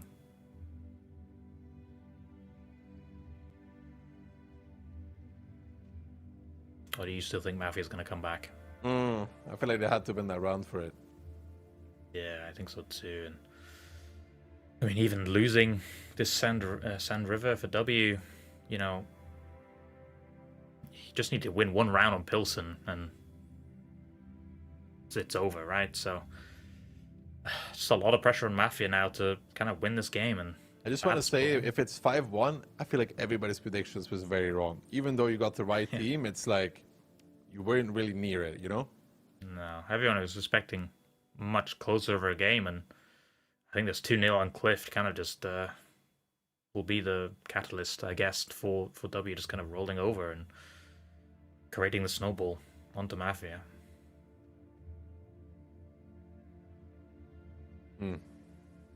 Let's see if they can finish it off, though. 4-1 for W. Match point. They're coming in with the RHM ban, the STRV ban from Mafia. Gives us a BZ, an IS-7, a CS, a 140, and triple 430U for W. And for Mafia, banning out STRV, 1 BZ, 1 Dravik, 1 Cent, and 3 430Us. I mean, judging by this lineup, they're going K-line. With the Cent, at least. I think, didn't they play this yesterday against Hit and Run? I remember the Cent. Was the Cent there? Picked. Yeah, I remember talking about it. What was it with key handles? Maybe we were watching someone else, but I remember them bringing Mafia a Cent anyway. Profuse was playing on the 7 lane, and I don't think he was playing the X. I think he was playing on 140. I can't remember who it was. Because he reset the IS-7. Maybe it was Hit and Run taking it. I don't remember. Piotr on the communications tower. Conrad, does he get the reset on this? Does he get there on time? He does find the reset on towards Piotr. So Piotr cannot take it right now. Triple cap is on by W. Rexstar is over there, takes 2 shots immediately. Mentos will be going above him in towards that strike, and Itox coming off already. Nukin coming out as well. The whole team is starting to push down. Itox is the first one to take all of the damage though, and now Rexstar needs to try and get a second shot out. He will start boosting away. Mafia is going to put the chase on immediately. Mentos coming down with Piotr as well. Everybody's chasing. Can Rexstar get one more shot? That's a big question already in the BZ. Yes, he can. That's important for the later game actually. And now these 430Us are the first focus for Mafia. If they can get them out without losing too much in return. It will be a good start for them, but Conrad and the Hurricane getting farmed from behind. That's Ios in the CS63. He dies to Itox. Now Lukin is going to be falling as well, and Mafia is down in HP. Nonetheless, even with this initial engagement, Kono is the next focus. The strike comes out. It's going to hurt. It will make him a one-shot for the BZ75 of Piotr. Lukin getting body blocked by Piotr. There is no retreat. There is no surrender. And Mafia getting cleaned up in the riverbed right now. Lukin is dead. Sure, but the rest of the Mafia tanks are losing all across the map. It is all over for Mafia in the upper bracket finals. It will be W with a very convincing scoreline of 5-1 to put themselves in the AMD Onslaught Legends Series finals. Yeah, I mean, nice reaction from W catching this BZ on the ramp here. I was a little worried when I saw them all committing K-line that this was a possibility, but I mean, obviously, you know, Mafia didn't know that a lot of the team was going to get ready for this repush, and I mean, just a nice game from W, catching this BZ, and then just kind of snowballing from there. I mean, even had the top side with Ios, with getting the strike as well. I was a bit worried about him getting the strike. I thought maybe just coming in and, you know, shooting the Dravik point blank and then being above the rest of the team would have been maybe better, but, I mean, gets a double strike off, so not bad at all. No, and there was a good crossfire from W. This Dravets from Combat on the top side getting absolutely farmed by Ios from behind. He takes the strike as well, puts that one down, and you know, they lose the BZ, but they also lose the Dravets for it. So it was actually a pretty good trade. Yeah, I mean, very nice trade. I mean, Raxa only doing 1.3, 2 shots. Kono doing also only 3 as well. So, I mean, you just can kind of see what got focused at first, and yeah, I mean, W kind of just snowballed, really. You can't really complain, I feel like, from Mafia. You just maybe should have been ready for this reaction, especially when you have a tank in mid. Should be maybe ready, but I mean, I guess they thought we'll just get all the positions above them and we'll be okay. But I mean, this Dravik kind of just gets killed from above, and yeah, you can't really go anywhere. Well, really good stuff from W. Convincing victory. They now get to relax and wait how Mafia tries to make their way through the lower bracket back towards the grand finals. They would have to go through Weekend, who is waiting now for Mafia in the very next match, actually. Your predictions? Mafia wins 5-3, I think. Yeah, I think that's sensible. I mean, Weekend did play very well against Hit and Run, so I have to see. It'll definitely be a close game. Yeah, I don't think it will be as clear cut as this one, but you know, this one we also thought was going to be the long one, and it didn't end up happening. I mean, 50 minutes and 40 minutes and job done for W. Yeah, I mean, definitely working overtime, it feels, for W, just getting this game done and dusted very quickly. And next game, Mafia having to kind of come back from this kind of humiliation, really, and it's going to be tough for them. I mean, they do have their second chance, though, and we are about to watch them take that and see if they can make their way through the lower bracket. We're going to be right back. When we come back, we'll see if Mafia or Weekend will be W's opponent in the grand finals.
W just continuing through. I don't think he's making it. That's going to be a lot of BPM. This will be a hard one for Mafia.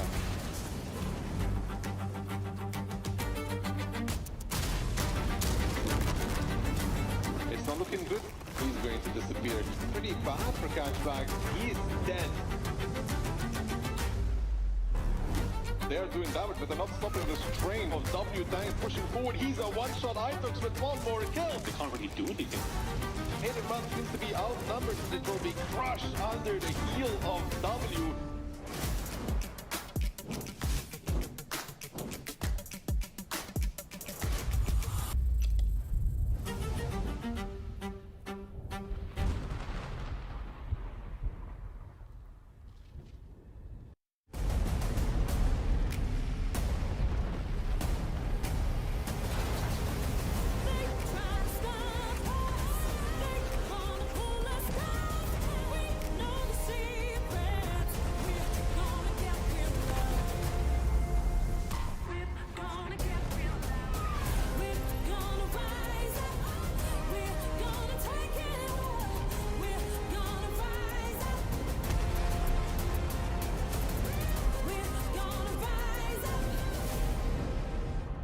So are you coming with us?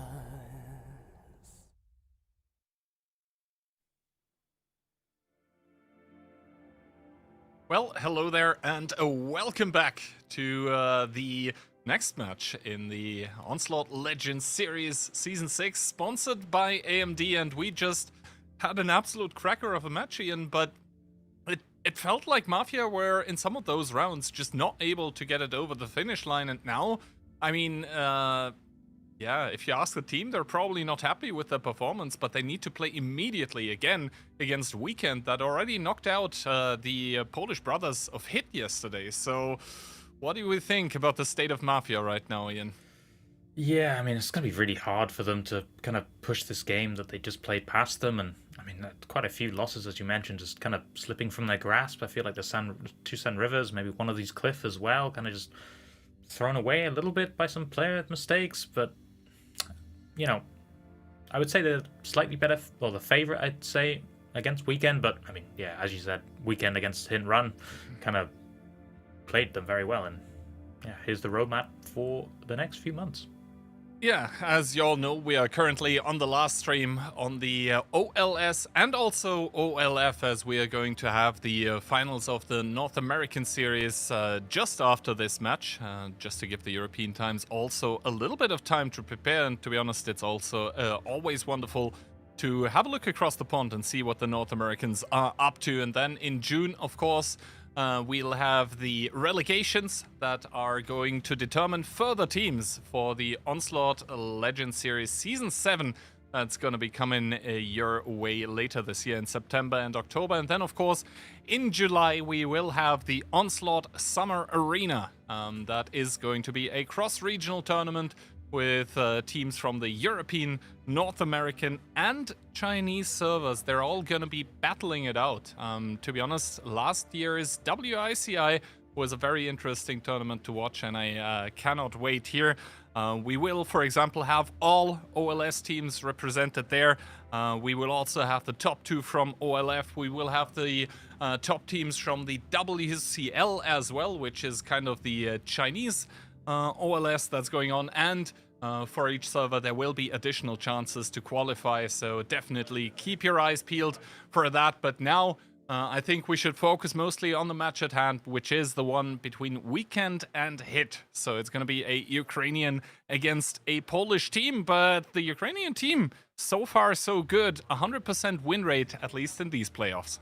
Yeah, I mean, they're playing very well, played very well against Hit and Run, so we could see an upset here for Mafia. But yeah, I mean, it'd be a very nice performance from Weekend, especially after performance in the last OLS. So yeah, from rag to riches, I guess.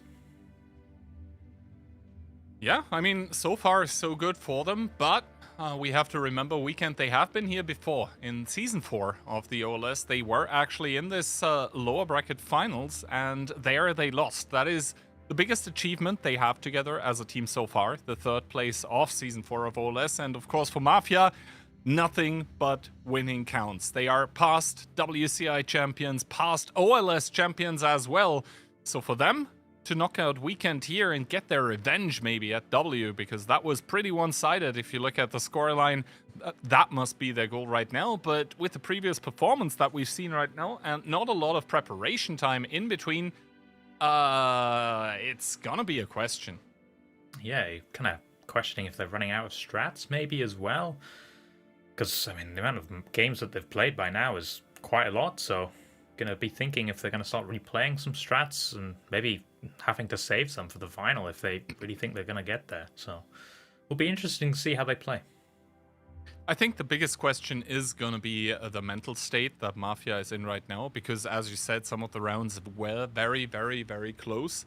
So, yeah, for them to get those few additional minutes and maybe, just step outside for a minute, touch a little bit of grass before playing again, that would be the order of the day. Meanwhile, though, Evilok, he has been stepping up for his team for Weekend. Almost 3.3k DPG. Pretty okay pen rate, considering some of the tanks that he is playing. Seems like we have an upgraded CS63 in there. Sometimes not the most accurate. And to be honest, like with the Dravet, sometimes you are going to be trading against hold down Dravci as well. So yeah, you can't really generate 100% pen rate with that. But yeah, definitely one of the standout players for his team. Yeah, for sure. I mean, quite a versatile player as well. Likes his autoloaders, likes his medium tanks for strike, and yeah, just a nice overall player that you want to have in your team. Yep. And then for Mafia, I mean, I keep going back to the match that we just watched, right? First of all, the community prediction still seeing Mafia ahead. I guess it is just the bigger name here. 60% against 40.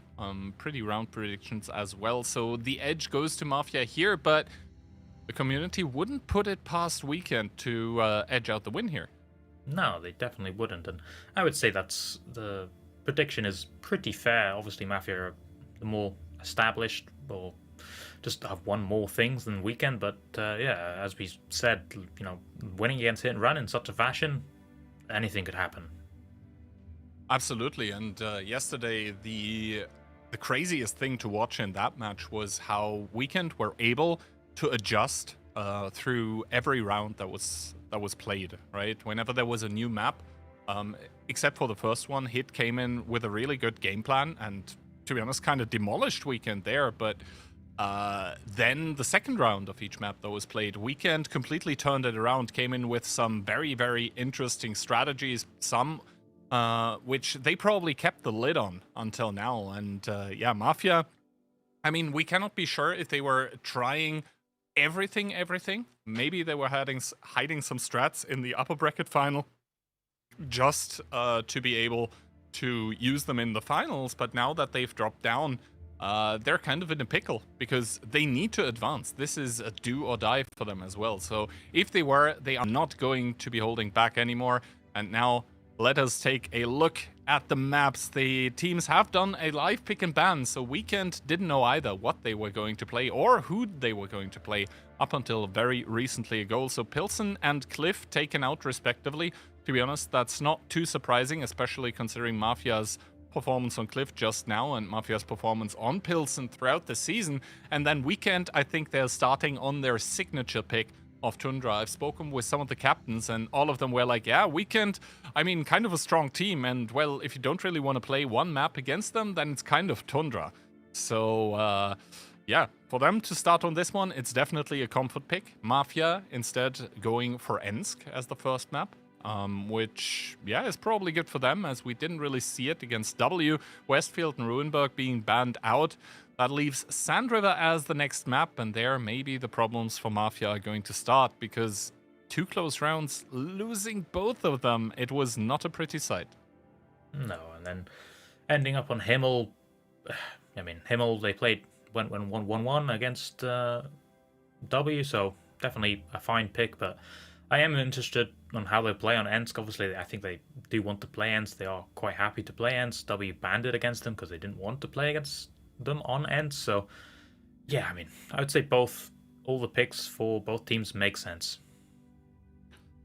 Yeah, overall, I think both teams are going to have their weaker and also their stronger maps in all of this pick and ban. And Ghost Town, I think it's like a box of chocolates, right? It's kind of a big surprise what's going to happen there, especially after we saw Weekend on it yesterday against Hit with a rather bad round to start off. But then, how many 50Bs was it? Like 4 of them? 4 double bat and CS, I think. Yeah, so that one was indeed very interesting to watch. So if we get to a tiebreaker, I wouldn't know what I would even say there. Of course, until then, we would have watched 8 maps to get there. But yeah, overall, I think a very good set of maps between both of those teams. May the better one win, but we are just going to wait an additional couple of 1-2 minutes, because if you've ever played tournaments before and you're coming off of a crushing defeat like Mafia have just had against W, then every single second that you get in between to be able to play the next match kind of helps you out just that little bit. And I mean, for Weekend as well, it's preparation time. As I said, they didn't know who they were going to play and on which maps, so I think both of the teams probably very busy at the moment. Yeah, I mean, Mafia probably just want to pick kind of what strats they want to play against Weekend. You know, they want to see if, you know, Weekend might be in more aggressive teams, so they might pick some more kind of controlling strats to kind of counter this, or, you know, maybe they just do want to, you know, get a drink, have a bite to eat, touch some grass. We'll have to see. But predictions, everyone copying each other's homework. Yeah, I don't know. I was like, what am I going to put? Weekend played well yesterday, but I still think Mafia is the stronger team. I don't think it's going to go to tiebreaker, but their Weekend are not going to get only 2 rounds either, considering Tundra is going to get played. So I was like 5-3, and then I looked around and everyone else had put the same prediction, and I was like, well. Yeah, I kind of wanted to maybe bet Weekend just to try and win the predictions, but, you know, after all, we don't care about the predictions, so, you know. I'm following in Daki's footsteps and just not saying I'm not caring and coping about it if I lose. So. All right. Anyway, I think we're just about ready to hop into game number 1 of the lower bracket, or some say loser bracket, finals of the AMD OLS Season 6. Let's kick it off on Tundra between Weekend and Mafia. Mafia don't want to see a 50B, and Weekend, they watched the Mafia games closely, it seems. The MBY ban coming out, and that leaves Mafia to play with a double BZ75, a Dravitz, a K91, a 140, and double 430U. And for Weekend, 5 BZs, 1 CS, and a 140. So, yeah, pretty aggressive lineup from Weekend. And I mean, I think we've seen this before from them, taking this very aggro lineup. So we'll have to see how Mafia does without their M5Ys. I think the problem for Weekend here is going to be DPM, most of all. Mafia have got that covered with the 430Us. They just need to be careful that those don't immediately get blown out of the water. And then we'll go from there. Both teams sending most of their tanks towards the north, but there is a little split going on from Mafia, sending the K91 through the one line and the 140 actually into the south, which is kind of unusual at times. Both teams spotting a lot of each other's tanks. That is all BZs whereabouts known for the team of Mafia, and now they're going to clash once again here in the north. The K91 is going to go for the info tower. Meanwhile, Kono with that 140 shooting from the side. So Weekend actually do know that there is 2 tanks out of game. Do they want to overpush immediately is the question. Conrad immediately getting focused out. Kano coming from the right with the 140 as Paradise takes the overlook. But now Mafia with a little bit of counter push. Conrad still not dead. Weekend are unable to focus him out as an artillery strike gets put. I believe Kano was not able to take his, so but it's still a Weekend strike, and now chaos ensues. The double 430 from Mafia are going to put in the work. Yeah, I mean, Weekend trying to dump over, try and catch these BZs. I mean, Weekend did get double strike here, so I mean, they do have a lot more DPM. They do get, you know, the stunning as well, so I mean, you put the favorite on Weekend. They are gun up now, and I mean, Kono having to block for the BZ. That's not really what he wanted to do in a 140, and it's starting to look not so great. 3k down for Mafia, and here comes the overpush from Mafia, trying to catch out the guns. Paradise probably next on the chopping block. No, it's Trash Panda. Clownzig as well being focused out, and I mean, the health is not great for Mafia, but the guns are pretty good. Guns are pretty good, and now Profuse is in the fight as well with that machine gun K91 as the double 430 immediately gets countered by Weekend. Conrad falling as well. All of a sudden, Mafia playing a man down. They're able to equalize the gun, but look at that HP advantage. 3,000 currently for Weekend, and Sunshine is taking the shots, but he is oh so healthy as Barkis bites the dust as well. Once again, the 2v3, and Evil should be able to finish off that one. 40 of Kono here goes down to a 2-shot, another shot to finish him off, and Profuse, the team captain, left alive to pick up the pieces of this strategy that went very wrong. Mafia, just like it, drop down from the lower bracket and then lose the first round to Weekend. Hopefully for them, this doesn't bode ill for the rest of the match. Yeah, I mean, Weekend just playing very strong, focusing out. I think it was Conrad that went a bit too far. He wasn't with his team. He kind of had no cover, couldn't have anyone shield him, and he just took the brunt of the first, like, peek over by Weekend. They peeked over with, I can't remember who it was, but, like, some guy took 2,000 damage. He backed up, making sure that if Mafia want to get the kill, they have to push over, and, I mean, Weekend just managed to kind of catch the gun out, I think, and just kind of bad positioning, I feel, from that BZ that just went a little too wide. Yeah, I mean, once again, as I said, a lot of the teams are very careful when it comes to playing against Weekend on Tundra, and now we see why. I mean, Evil, he gets 1,400 strike damage and 7.2 in total. That still means he did 5.8 with his gun alone. That is a crazy scoreline for a pretty short game, and then also maybe a problem for Weekend that Kano gets picked up in that 140, isn't able to inspire through the whole game. But yeah, Weekend with that lower DPM, they're able to focus fire better and get the guns out of the game that mattered, because Rexa and Orzhek, yes, only 4k each, but Profuse to have to do 7.3 because he was left alive for the longest time. I think this is kind of the problem here. Yeah, I mean, I think Weekend did get 2 strikes. I know obviously they got 1 from Evil, but I feel like they got another one, and I don't see any strike damage, so maybe they didn't, or they just missed it. So I think Weekend just got 1 strike on Evil, and that was kind of it. It was the northern one. Maybe they got reset. Yeah, that would make sense to try and stop that happening for Mafia. But surprising that the 140 does so little damage as well. You'd think he played a bit more passively and make sure his inspires in the game. That's probably why the game is honestly the only probably reason why it's so close, really. And I mean, good focus fire from Mafia, but yeah, the bleed in the beginning, I think, for Mafia was just a bit too much to overcome. Well, phase 1 score, Mafia was able to best Weekend there. It was a 3-2, so it did go to tiebreaker, but obviously the stakes were nowhere near as high as they are in this lower bracket final. So Weekend even showing then that they were a team to be reckoned with, and I think Weekend are kind of the team that throughout the season have shown kind of the biggest improvement arc as well, if that made sense. Like, they came in as open quali participant in this OLS season. And, I mean, they make it to playoffs now, and they are going to be in the top 3 for sure. And the first round did not look bad against, you could call them title aspirants from Mafia. Yeah, I mean, just a very nice round from Weekend, and I'm guessing they hope to continue this form that they're having at the moment. And yeah, I mean, this turnaround from last season is not a miracle, but just very nice from, I guess, the FC making some good players to come in. And anyway, so Mafia banning 50B, Weekend banning BZ, so looks like a heavy Dravik lineup here. So Weekend bringing 4 Draviks or Dravets, 1 CS, 1 140, and 430U.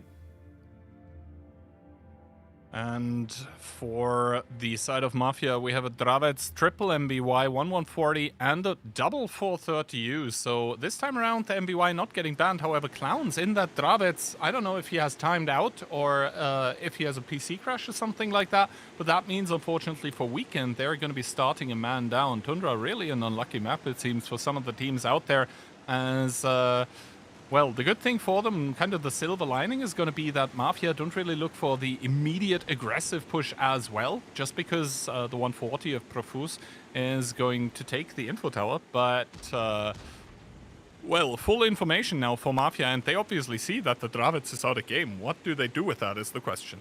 Surprised Weekend are still kind of continuing and wanting to play this heavy north when they have a guy out the game. Profuse is just going to join, and they're going to be a gun down. They will get 2 strikes, so I mean, they're going to have to hope that's enough for them, but I mean, I would much rather have a whole tank in the game.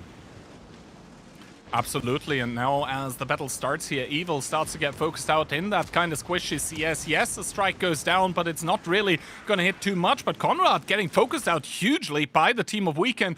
Already down to a one-shot still. The Dravets out of game for Weekend. This is absolutely disastrous for them as Evil gets blown up. Trash Panda probably the next one to go. Conrad falling as well, so Weekend, they're kind of keeping it close, but realistically not really. The 11,000 HP that they have, it's 8,000 to be honest in this fight, as Sunshine dies as well. Kano probably gonna get shot at by those MVYs here that at this point in time probably have built up quite a bit of DPM. Rexa to ram the 140 out of the game, and well, Weekend this round kind of a non-starter for them as their AFK CS immediately gets found out, and they probably have to hope that they have a replacement. And for Mafia, so far so good. They're going to equalize the scoreline. It's going to be 1-1. Yeah, I mean, Mafia obviously just realizing that they have the gun up and using that just to kind of snowball the game. Obviously, you don't want to be playing a 6v7 in any kind of fight, and I'm still surprised Weekend do go for this heavy north strat, but I mean, I guess they just have nothing else. They don't want to try and do something else, but I feel like maybe if they can play a slow game, it's possible to come back, or let the Dravic come back, but maybe his internet went out completely and something like that, so maybe they just want to go next. So, but I mean, nice round for Mafia, nothing really to complain about from them, and yeah, oh well for Weekend.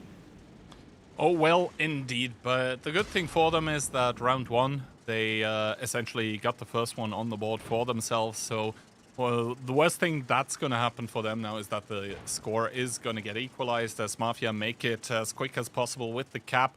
Not sure you need more than 3 tanks on it, but, well, they do it regardless. And so now we find ourselves at this scoreline of a 1-1. But, of course, there is, I guess, 2 problems for Weekend now. One is having to replace a player while playing a match, of course, always is not the nicest of experiences. And 2, this was their map pick, Tundra. They wanted to go up 2-0 here. It's going to be a 1-1. It's not the end of the world, but it's not great either.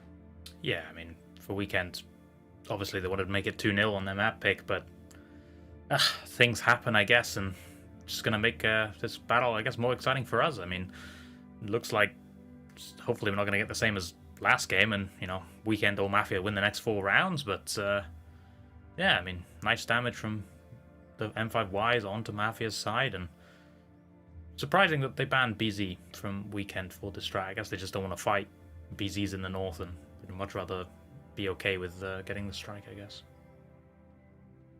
And as I said, that means the first map is going to get split 1-1, which in turn means we are headed into map number 2. And I think the pace of gameplay, together with the tanks that are going to be picked, is going to change quite considerably because we're about to head into Ensk. So Mafia picking a map where close corner fights are going to be on the menu.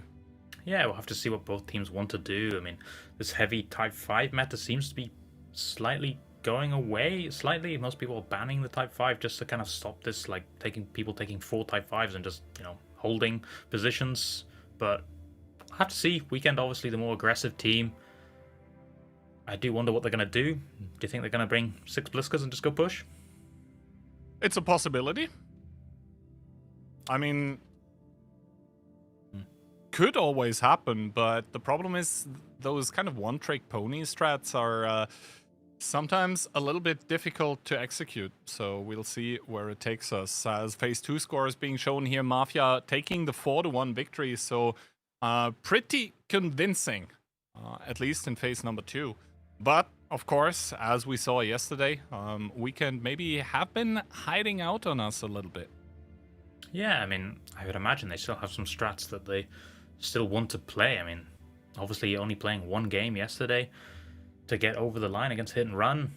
1 as well, like 5-3, definitely still have some strats, and I don't think they played Ensk, so have to see what they want to do. And Weekend banning the Type 5, Mafia banning Bliska. Oof.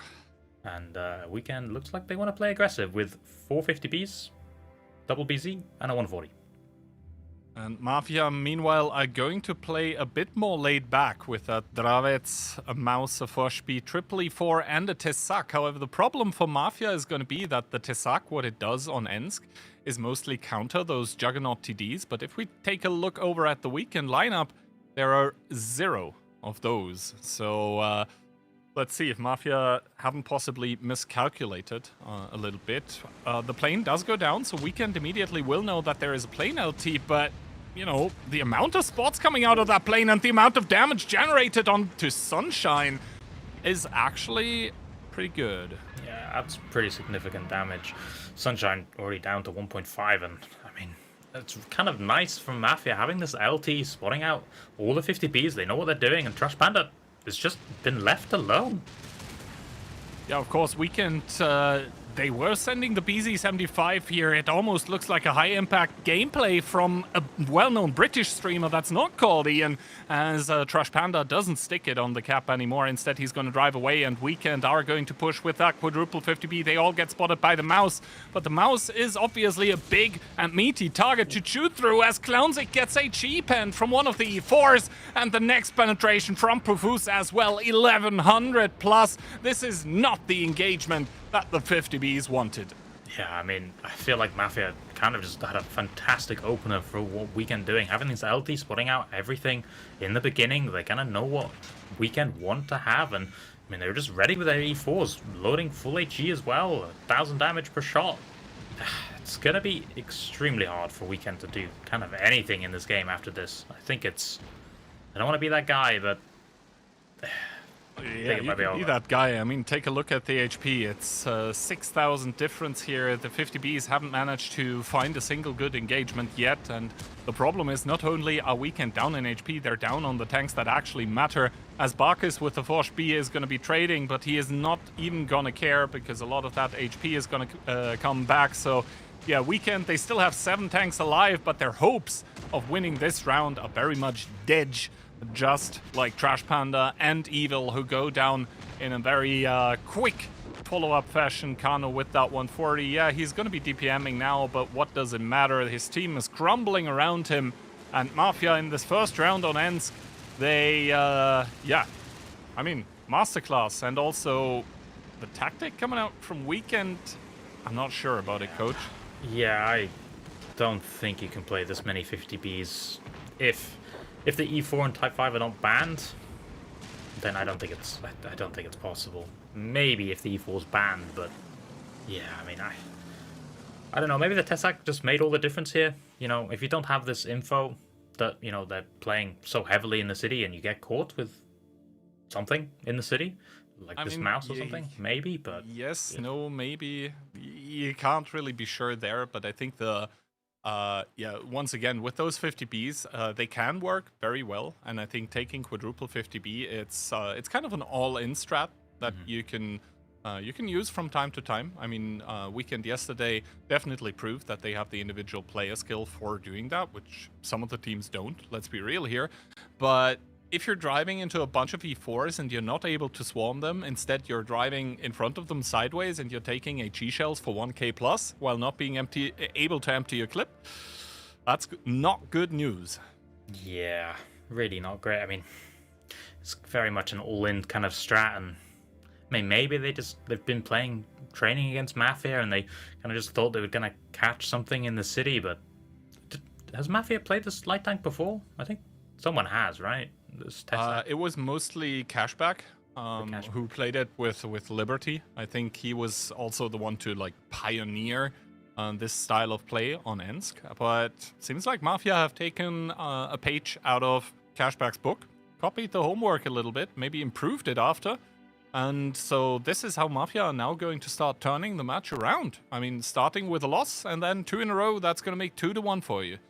Yeah, I mean, we can now kind of need to stabilize the game. I don't think they want to play some aggro strat again. I think they want to make it 2-2, go into the next map, which is it their map pick? No, I think it's still going to be a Mafia map pick, but the thing is that deep into the pick and ban, you're only deciding the order in which the maps are going to be played, so it doesn't really matter that much anymore when it comes to sort of the confidence of the teams playing on it. If you're that deep into the pick ban, you should be confident playing on any map that's left.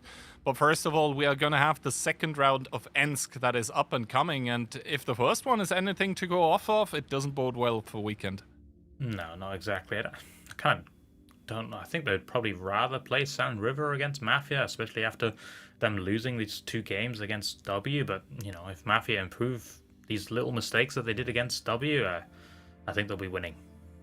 But yeah, it felt like Mafia were playing at 99%, and W, I wouldn't say they were playing perfect, but maybe at 100%. Okay, let's say W at 99 and Mafia at 98, but between teams like those, it can make the difference, right? Because neither team played without mistakes here, but either team also could afford to make some mistakes, which is not really the case anymore in this match, as Mafia are going to be banning the E4. Weekend don't want to see the Type 5 Heavy once again. That leaves the 50B to be picked, but I think Weekend, after getting that bloody nose just now, probably not going to go into that deeply. Mafia, Dravets IS4, triple Bliskavitze, and a Fosh B ×2. And for Weekend, 1 Dravik, 140 with optics, let's try and spot a cross. 140, double Bliska, 1 Fosh, and an E3. I think I prefer Mafia's lineup a lot more, to be honest. Yeah, kind of same here. They have sort of those holding tanks, especially the IS-4, can work very, very well. So let's see how this one opens. As Mafia, they're kind of setting up a trap on the field with those Bliskavitzas. Paradise, he's popping the ability to be able to move quicker into the position, maybe be able to aim quicker as well. Conrad and Kano exchanging spots, as Sunshine with the 430 does go for the strike, and I think Mafia were expecting a very, very aggressive play on the field, and that makes them look kind of stupid now as they're staring sort of into nothingness, into the void with those Bliskavitzas that aren't really able to do anything. Weekend are going to be picking up the first neutral objective. Yeah, for Mafia, I mean, the Fosh B in the city takes the spotting first before the strike, just to get the info to see where Weekend are, and they are fully spotted out, and Weekend still don't know where Mafia is because they do not have any kind of spot. They know that probably the Dravik's on the 0 line. They know probably something's on 8 line because they knocked a tree in the beginning, and they know something's city. They know where the IS-4 is, but still 3 or 4 times unspotted. They don't know where they are. Well, let's see what's gonna happen here now, as the 140 and the Fosh B in the city might be, battling it out in that city. Although Kono, I think, looking for a little bit of a trap here, as Not spotting the cross though. Shouldn't see anything crossing towards the city. He didn't spot the 140, right? So don't think it's known that now it's known, but yeah, they're going to be a little careful with the Fosh B though. I mean, he saw the second Fosh B, but I don't think he saw the first Fosh B that is kind of very far pushed up. So Mafia do have a lot of information, do have a lot of map control, but they still need to convert this, of course. Also, that E3 from Ensk North, it has been quite the usual pick for some time now. Sunshine getting a good shot into Kono. He's not going to be getting back that HP. And now that Weekend actually got fully spotted with that info tower, the 140 probably wants to run, as he does. So, yeah, let's see. Sunshine is going to pick up the second strike. Oh, Evil. He looks and he peeks into the street. He sees Kono, but he opts not to cross.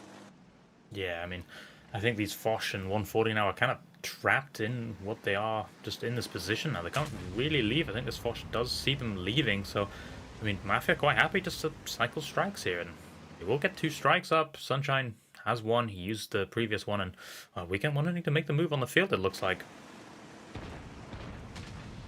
Well, Sunshine getting spotted out now by that Bliskavitze of Yuzek, but the shot is going to bounce, so far so good for them. As Sunshine, I'm not sure if he's maybe not driving too deeply here, but a good artillery strike is going to connect onto 2 Błyskowicas, only one of which is able to reduce the damage, and that is a lot that's coming into Mafia currently. But Profuse once again on the field. We have seen this him play this position time and time again before. A good strike from Mafia to reduce a lot of those tanks on the Weekend side as well. Hellrap getting completely blown up, and Weekend on the green are driving into a crossfire from which there is absolutely no remedy. Counter push from Mafia. Sunshine the next one to blow up, and that's going to be 3 unanswered kills for the team of Mafia that are going to make the map of Ensk their home, and they are going to put the score to a 3-1. Yeah, I mean, Mafia just kind of on cleanup duty now and just catching everything left. I mean, this double tank in the city were just kind of completely out the game, and this Weekend push, I feel like it's ill-advised. I mean, they're pushing, was it 5 into 4, but IS-4 joined. They don't manage to kill the Dravik on the 0 line, which I feel like they should have just tried and killed him first, but they kind of just push into the 7 and 8 line, and then they have no positions, they're in crossfire, and yeah, Bliskas enjoy when you push into them. Definitely. I mean, you don't need to re-aim. You kind of got a stationary gun. You can take aim. You can also wait for the enemy to come a little bit closer so you deal more damage with that Bliska. Overall, I think Mafia mentally just one step ahead of Weekend on Ensk. And they reward themselves with 2 points on that map, making it a 3-1. Good for them. And yeah, we were kind of doubting the mental of Mafia a little bit before the match, or at least I was. I now feel like the 15 minutes sort of that they had between the 2 matches, they used it well. They're starting to really edge ahead a lead here, and deservedly so. I mean, of course, it is kind of unfortunate for Weekend with that second Tundra round, but I mean, on Ensk at least, there is absolutely no discussion who the better team was. Yeah, I mean, Mafia with this last round kind of just had all positions. This IS-4 spots the rotation. They had strike control with double Foch. They can't leave with the Foch and 140 in the north. They try something on the 9-0, and then, yeah, I mean, just goes horribly, really. But, I mean, Sand River next as well for Weekend. Ugh. I hope they've learned from what Mafia played against W, but, I mean, you'd think Mafia are going to play something completely different, or at least something different. I mean, Weekend were probably watching the match for sure, and Mafia know that Weekend were watching, and Weekend know that Mafia know that Weekend were watching, right? You know what I'm getting at. So, yeah, I think maybe Mafia are going to be playing possibly the same tanks or the same bands again, but that doesn't necessarily mean that they are going to be playing the same strats. Yeah, I mean, you'd think so anyway. It's just a mind game of whatever's going to happen, and you know, if we do get 1-1 on Sun River, we do enter Himmel, and I feel like Mafia can get 1 round on Himmel, and I feel like it's all over at that point. Well, they did get 1 round on Himmelsdorf against W, and that was the only round they actually got in the match. So, yeah. Let's first of all see, though, on Sand River.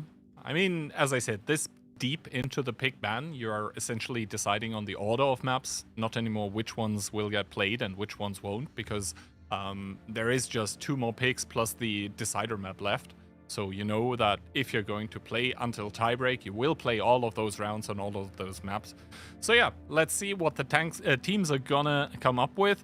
The good thing for Weekend, I guess, here is that Sand River as a map compared to Ensk plays entirely differently. Yeah, I mean, I feel like Ensk doesn't fit Weekend's playstyle really at all, so we'll have to see. They ban STRV, or both teams ban STRV, and since Weekend are still changing, we'll go Mafia is going 1 Dravik, 1 M5Y, 1 CS, 1 E50M, double 430U, and a UDES. And for the team of Weekend, we do have the double Dravets, we have the MBY, we have no concept. Okay. So we have double Dravets MBY, we have a 1 CS63 and triple 430U. Notably on the UDAS of Profuse, we have radio equipment and purple optics. So he probably wants to play the crown again and just, you know, fade into the bush line. Yeah, well, he'll obviously want to sit in them bushes probably on, was it E4 probably, you'd think. And We'll have to see. It looks like Mafia wanting to kind of contest the cap in the beginning. They'll get the strike in the middle, and if at the end taking the north as well, he is kind of alone. I mean, this Dravik that's going here, I feel like might have a repeat of the game we just watched against W and Mafia. Well, let's see what's going to happen as Trash Panda in the south is going to spot out the MBY of Orzhek, and there's double 430U together with a Mivi.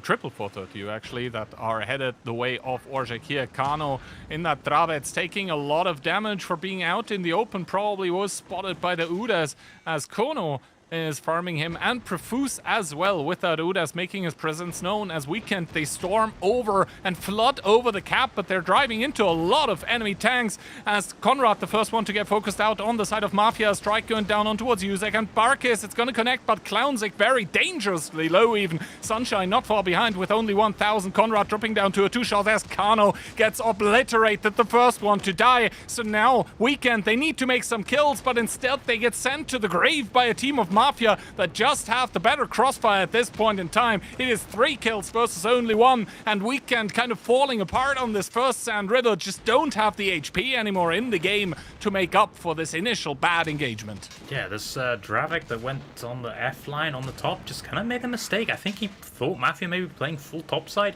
didn't think the Z50M was going to be in the north, and he just gets caught out, and he just, I don't know if he did any damage. He might have done 1 or 2 shots, and I mean, that just gives the full map control to Mafia, and at that point, as they did, Weekend just have to repush into this bad crossfire into the low ground, and at that point, it's just kind of over.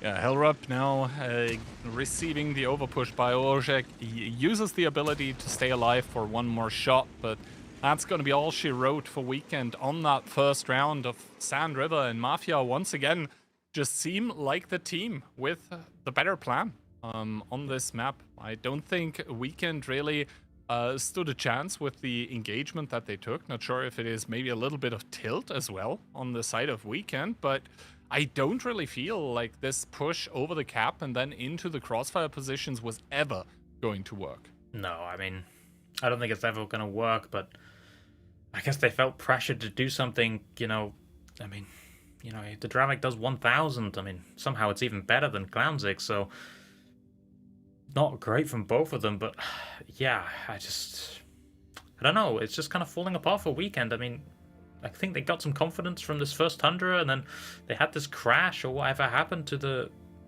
Dravik on Tundra, and then it's kind of just snowballed out of their control. Well, let's see. They've got 1 more shot, 1 more opportunity, because now Mafia in this best of 9, of course, they just need 1 more round to finish it all off against Weekend that, yeah, realistically had 1 good round, 1 unfortunate round, and then, to be honest, 3 rounds where they just got wrecked.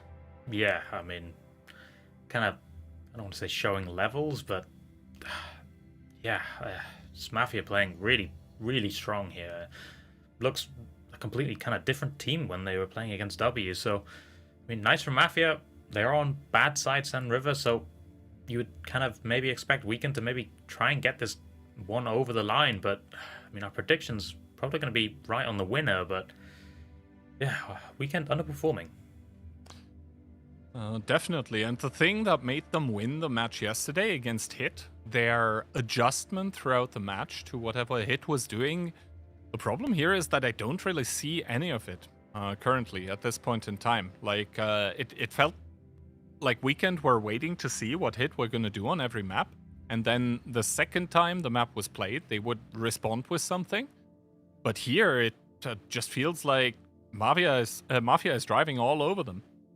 Yeah, it's just some personal mistakes. Obviously, the Sand River last time with the Dravik, if he sits into the correct position, like under the ridge line, and he holds for a lot longer, they do have some time to play the K line, maybe push it out, get this M5Y off the position, and kind of slow play it. But yeah, this Dravik makes a mistake, forces Mafia Weekend to do something, and yeah, just a bad play to do anything, I guess.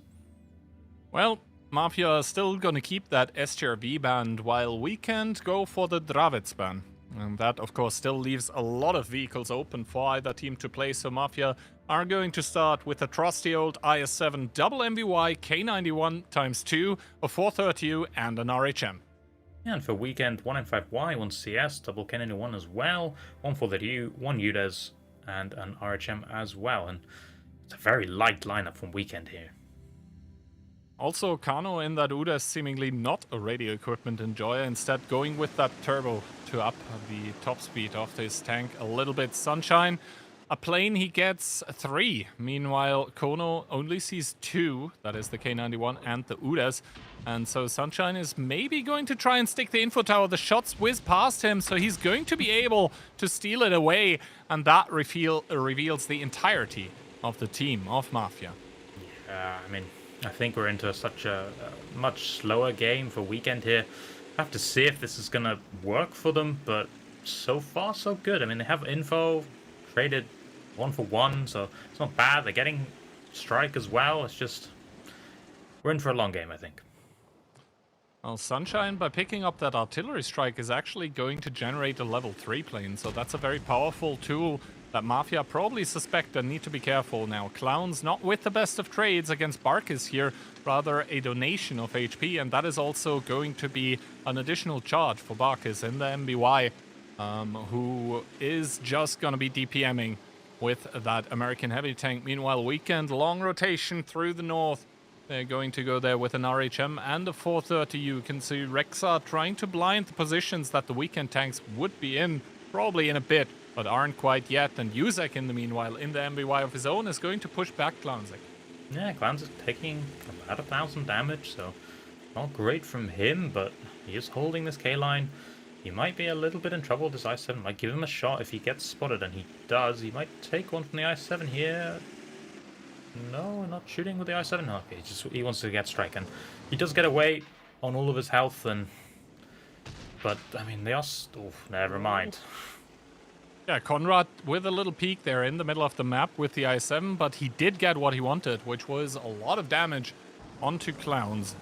And now for Weekend, I think the times are getting dire, to be honest, if they weren't already. Another strike is going to connect onto Conrad in the middle of the map. They are going to keep denying that artillery strike. Ooh, good shot into Orzhek from Hellrap, though, so slowly but surely edging back a little bit. Paradise once again using the strike probably on Conrad, and yes, the strike does get denied again. Meanwhile, Kano with that Uda is going to get a big artillery strike, so they might be able to deny it for even longer. Yeah, I mean, I think they just want to reset him just so the UDES can get the strike, but... Ooh, Trash Panda. Don't know about that peak from Trash Panda, but... I mean, Mafia, a good position, about 2k up, and I do think they can keep on getting these double strikes, so... I feel like Weekend are on a little bit of a timer. Yeah, Weekend, they do have 2 big strikes. They're going to take one more info tower, but Evil actually getting spotted, getting reset, so it seems like Mafia... time and time again, they have been able to settle into these defensive positions on Sand River from the east, where basically 2 of the strikes are under their control. Another shot from Yuzek into Evo, and then the other team, yes, they get 2 info towers and an artillery strike of their own, but in the long run, Mafia always able to outlast the other team in these kinds of positions, and I think that's why Hellrap is starting to make a move with the 430U onto Orzhek. That does get striked heavily, a big strike already getting used onto Orzhek, but Hellrap currently doesn't really want to commit in, I don't think. He spots out Orzhek. Does Kano use his other strike again? Currently, the Inspire is still active for the side of Weekend. Oh, Hellrap taking a shot while not retaliating. That's not the best thing for him. No, I think he kind of wanted to go in, but maybe he realized that Mafia do have 3 strikes, so he would lose that fight. I mean, obviously they have one of their own on the UDES, but I think he would lose that fight. Rex, I would obviously give shots to Hellrap if he did dump in as well, but I mean, Weekend, if they can somehow maybe strike out Orzhek and then hold from that, they might have something to play for, but I think Mafia in a very good position. Rush Panda, in the meanwhile, is going to pick up yet another strike, but you can see what happens in return. 2 of them simultaneously are getting capped by Mafia, and if they weren't already, then now they are sure to have that nuclear arsenal absolutely built up. That is 5 strikes. Let me quickly calculate. 425 times 5. That's a lot of damage. It should be 2,125?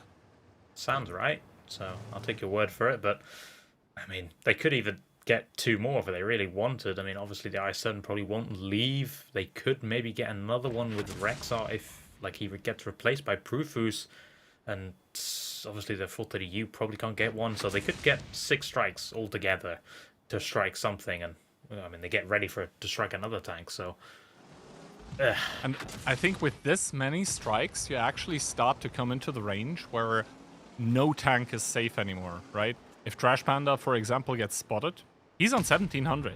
Or Clowns, for that matter. Like, he's not low HP, but he is 1 strike salvoable, if that makes sense. So, yeah, Mafia just saying, hey, if you're gonna keep on doing that, we are going to get a big strike on every single one of our tanks. And then, at the end of the game, we're going to strike one of yours completely to death, and then we win by rules. A little worried about Trash Panda being spotted at all at the moment. I mean, they want to try and catch Ordzek to try and get him out, but Trash Panda, I think here it comes. Yeah, 400, 800, 1200. I mean, he is living. Someone struck Hellwrap instead, so, I mean, it's possible they're going to catch Ordzek here, and Trash Panda will live a bit. Oh, Hellwrap bouncing, though. He's gonna try and get the bouncing. Trash Panda now on 30 health, Hellwrap on 300. He's gonna actually get tapped with a small strike, and it's a 1-for-1 trade, but the health is not looking great. No, Weekend definitely on the receiving end there of the stick in that exchange. Yes, Mafia had to use a lot of strikes, but, well, they have a lot of them to pick up again.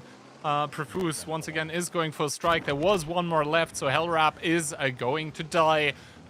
Struck from the heavens.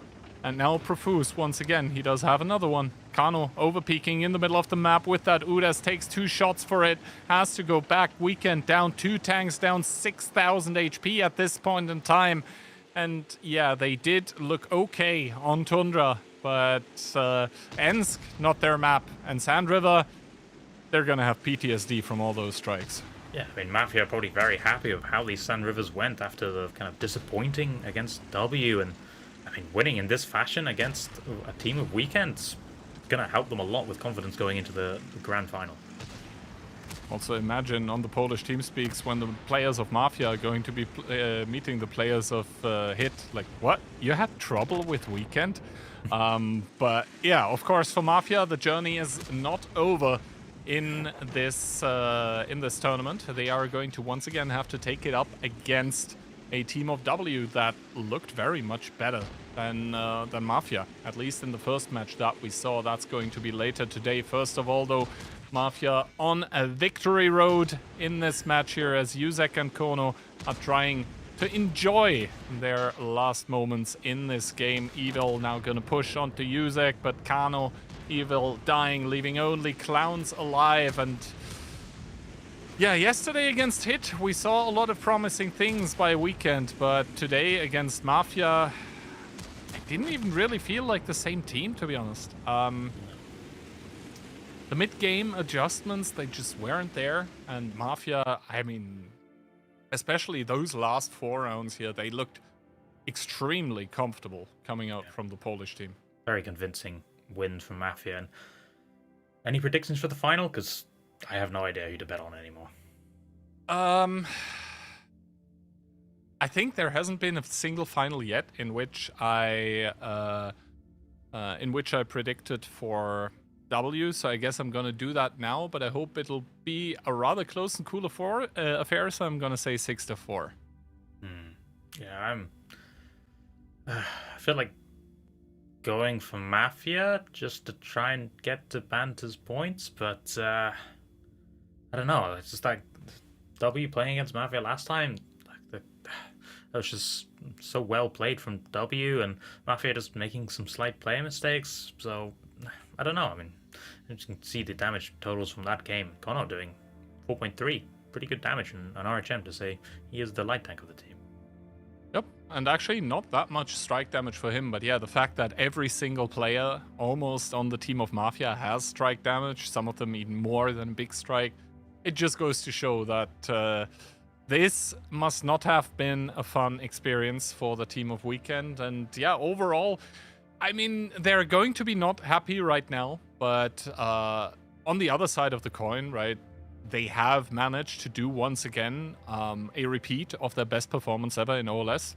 They were third in Season 4. They are now third again.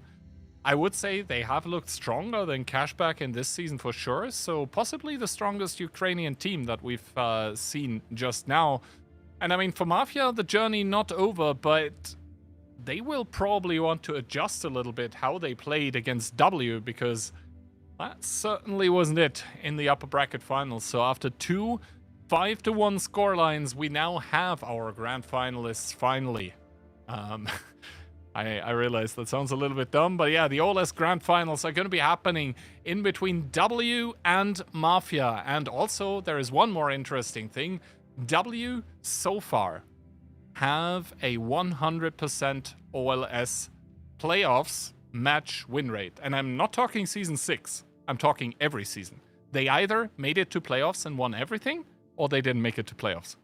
Wow, that is some stat, I guess. And next game, Dopamine vs Matecito.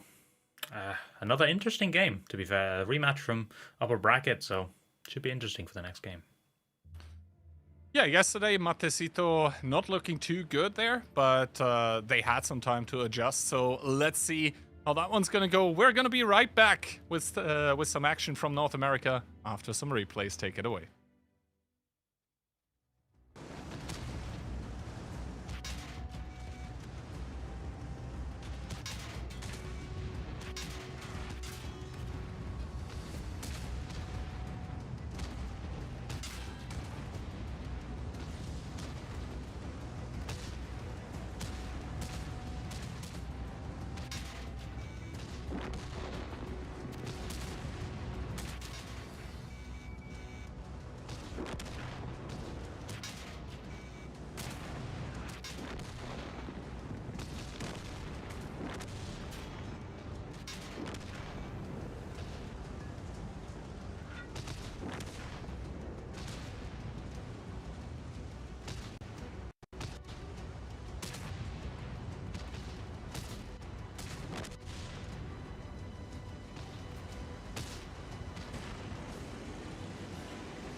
Hello, ladies and gentlemen, and welcome back to the AMD Onslaught Legends Series Season 6 playoffs, the grand finals on the North American server between Dopamine and Matecito, Phil. Yeah, I mean, we have seen those teams facing off against each other yesterday already. I would have to say it was a fairly one-sided affair.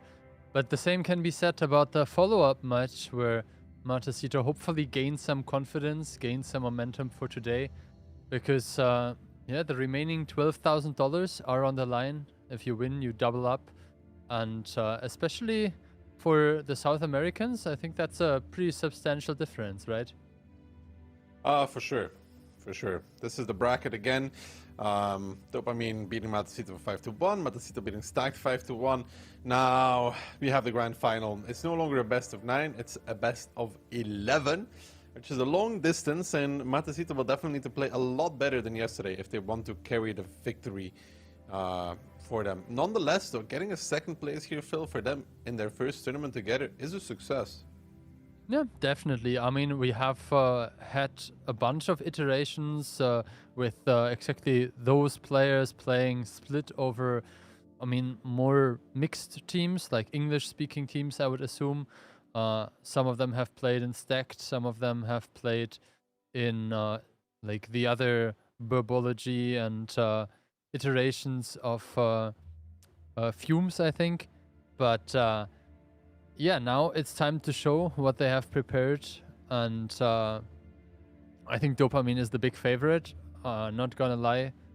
But Matecito has shown promising approaches, let's say it like this. Just have to be a bit more careful with not going off the script too much. Yeah. I mean, like, the maps will say a lot that Matecito needs to start the match better. Yesterday against Dopamine, they kept getting caught off guard by Dopa, who made good peaks and good pushes, and it just felt like Matecito was very split. Yeah, I mean, we'll have to see how they have made their strategies today, if they want to basically continue playing with this kind of like off-meta playstyle, or if they want to play like the more standard approach. Hockey here, one of their standout players. I think he has been one of the players that always ended up more towards the top of the leaderboards in all the seasons. 3.3k average damage, K91 played, I think he played one round of each, the T57 and Bliska. So, yeah, top performer. He has played around 20 rounds, I think, so far. So the 1.7 KD also speaks for himself. Staying safe and making sure that the K91 does the job. He's been doing pretty well. Don't let him hear that I said that, because, you know, you're never going to hear the end of it. But, you know, Ferret, I think, is going to be back in the lineup. Me and him were warming up yesterday together, you know, whipping him back in shape. Grinding an Onslaught. I mean, he just joined the training room, so let's see if he stays on the bench or if he's allowed to, you know, move up. And yeah, I mean, he just wrote into the chat himself, moving people down. So it looks like he's gonna play. I have to say, yesterday I didn't feel like there was a disadvantage for the guys from Dopa playing with their substitute player/players. I'm not sure if it's usually Melee or Blur that is like the 8th player that is rotating, but Matecito didn't really look like they had a chance in the match against Dopa yesterday. Maps. Pilsen is the map that Dopamine wants to play. Of course, to explain why do they get to pick this, this is the advantage of going through the upper bracket without having a second life in the tournament. It means you get to pick and ban first, because they need a little bit of an advantage, right? However, sometimes that advantage is not that much of an advantage, Phil. We've seen it time and time again, that sometimes this first pick ends up swinging back like a boomerang, and the other team picks it up 2-0. Then, you know, it's not that much of an advantage. But Pilsen is the first, Himmels is the second, Tundra is the third one in between these two. Then we move on to Runeberg after the Ghost Town ban from Matecito.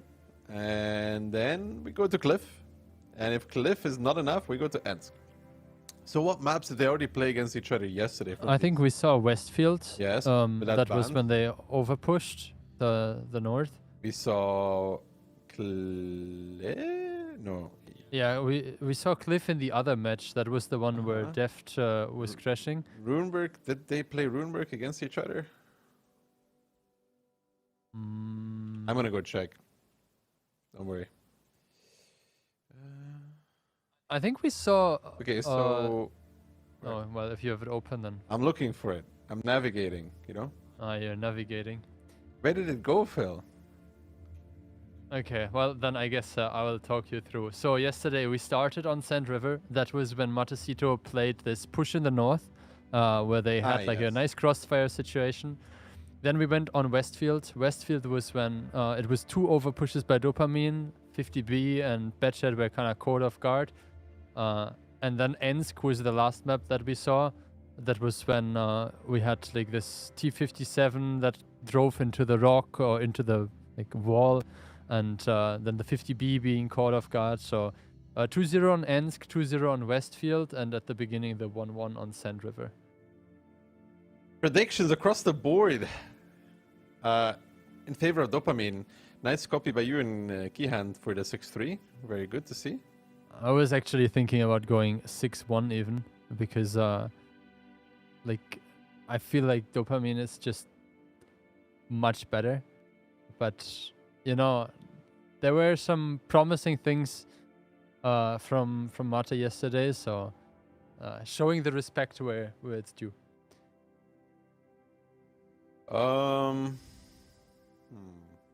We have just loaded into the match, so the ban phase is about to finish. How do you feel about light tank versus no light tank here on Pilsen? I think Light's pretty good on Pilsen, to be honest, in general, for the info, the spots as well, the early info especially, and later on as well for rotations, taking the communication tower, and both teams are going to be going for that as well. Type banned by Dopa, EBR banned by Matecito gives us an RHM, a Foch B, a K91, an E100, and triple 50B to start it off for Dopamine. Yeah, and it seems like Floki is not playing today because I see Magnan in the lineup. I'm not sure if that will make a significant difference, but he had some good performances yesterday. Triple 50B E100 is an interesting combination that we don't see that often, especially the E100 has kind of like struggled playing against some of the other tanks like E4s. And I mean, the B also clips very nicely because it can track end damage from the side, which is not possible with a mouse. But obviously the E100 doesn't have HE like the type, which can like give that much damage back that you feel like the burst wasn't really worth it. There is a push coming, triple 50B, but Spirit is in position, so if they're over pushing onto PM, it will be quite costly. Well, Spirit's timing is not great, though. He was just leaving A1, actually.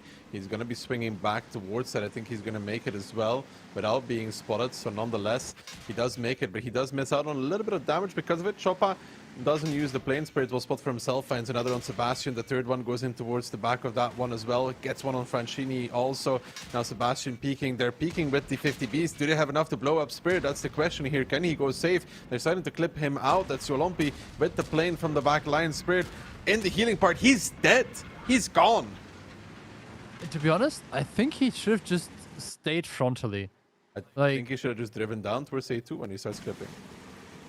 Or that, but like he went sideways, and obviously like they're able to count the shells that were fired there by himself. That is maybe a bit overeager. He loses 1.2. He might actually get replaned because the plane just went off cooldown. He makes it around the corner, so he's safe for now. But that will be some map control taken by Dopamine. Dopamine has the big strike. You can see Hockey is having that one, and the moment he places it, he will also get his level 3 strike for a potential second decap.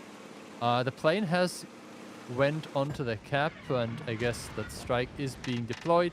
2 decaps, both on Kenway and the CS of Magnan, and I guess Hector will get a decap by PM. MPM shooting HE in that scenario though, but all of the 50Bs covering. Vova is there as well. Blur is coming in. They want to make sure that they're ready for this, but the 57 is sneaking in from behind. That's John JM. They spot out each other though. That's Blur and John JM spotting out one another. The K91 now coming on the outside. The crossfire. Dopamine has more HP at this point, but they're still down a gun. John, very committed though inside of this factory area. Does get spotted out as well. Vova covering, and so far the game slows down yet again. The 100 is the one left up front. Choppa needs to be careful in the RHM. Takes a shot. Does drop down.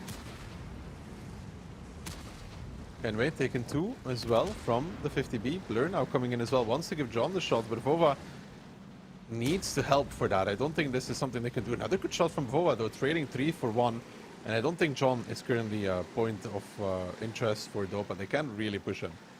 Yeah, and I mean, Vova is also in the situation where there's so much ground that the tanks of Matacito would have to cover to push him that he can like very easily get another full reload through, which in those autoloaders is obviously the critical thing, that you cover the time where you're in the long reload. And now you can see those 4 bars there, fully reloaded. There is currently no strike available. It still has to be picked up by the K91, and looking at Seabass, there would be a strike to prevent him from taking it. Actually, Hockey gets striked with a small strike, so this might be a problem. There's a big strike again. PDM, I need to get a reset here because Hockey's about to get striked. Yeah, once again. There is the, where is the decap on towards the K91 from the big strike? No, they actually used that one. No, just now. Yeah. Just now. So now there needs to be a reset, and who is it going to be? Ferret is driving in on towards Sebastian. Will find success against him. Does PM get a reset angle here at the very last second? Does he get it? He doesn't! The game gets captured. Ferret does find the kill, but it's all over nonetheless. There was no reset for Dopa. I mean, they end up losing the very first round on Pilsen. Yeah, I mean, a bit of a surprise how that match ended. It looked fairly well for them, and then they maybe got a bit over-eager, got a bit like overconfident maybe, and yeah, it was just not good enough. No, it wasn't. They almost came back though, but good resets there from Matacito on towards the K91, stopping him from getting the decap. Nobody else was in position to get that decap on time. I think they relied a bit too much on the K91. I mean, the K91 was kind of like trying to farm into the sides. You can see Hockey dealing a significant amount of his damage actually in strike damage. Ended up doing 4 shots of normal damage. And yeah, I mean, he did get his 100 decap points, but you know, with multiple tanks in the cap that can be striked, that's not the biggest achievement. And then in the end, yeah, good coordination from Seabass and from Magnan in the CS, because this 500 strike damage there from the bottom damage CS was very critical. That's 2 resets. Indeed, and Matsuda picks up the first round, and remember, Dopa really, really wanted to play this map.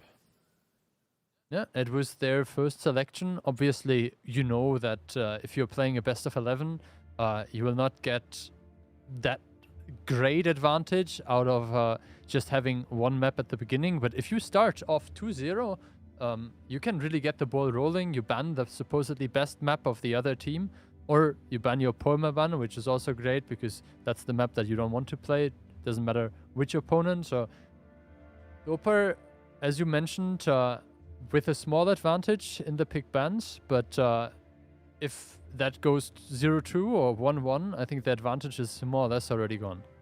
Yeah, it's like, you know, you really want to play this map and you started off this way. I think Spirit really underestimated the potential of the plane coming out towards him. And then, yep, the then final the K91. decap. I mean, I really think that there was a real possibility to win that game if they get a decap. For sure, and maybe they could have even like over pushed into John. Like the moment the E4 fired, maybe the 50B could have kind of like pushed through onto like F5 into the area behind the arty strike.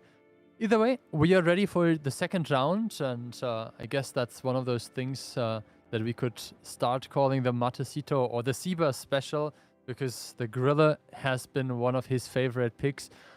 Interesting setup there. I'm not sure if that's the final loaded in terms of equipment, but aside from that, a bit of everything. IS-7 Maus, CS 430U, Foch, Grille, and RHM. Dopa coming in with double T57, 50B, Foch B, K91, E4, and the RHM. So let's see what the planes get in the beginning. Chop up with his and spots out the mouse and doesn't see anything else. Yolompi simply doesn't use his plane. I mean, it's a decision that he makes based on the fact that they're not really contesting the city area from the start, I would assume. You have the chance of spotting out potentially someone that is facing off against you on the field. So if you're focusing on the field, maybe that's one of the reasons he kept it. The mouse takes 2 for now. Yolompi gets spotted. And at this point, like, holding the plane is basically no longer of value because they have the information that you have a light tank, and by now Chopper got a new plane anyway. Who owned Francini this time? I think it was 2 shots from... Hockey? Yeah, I mean, Hockey is so far away.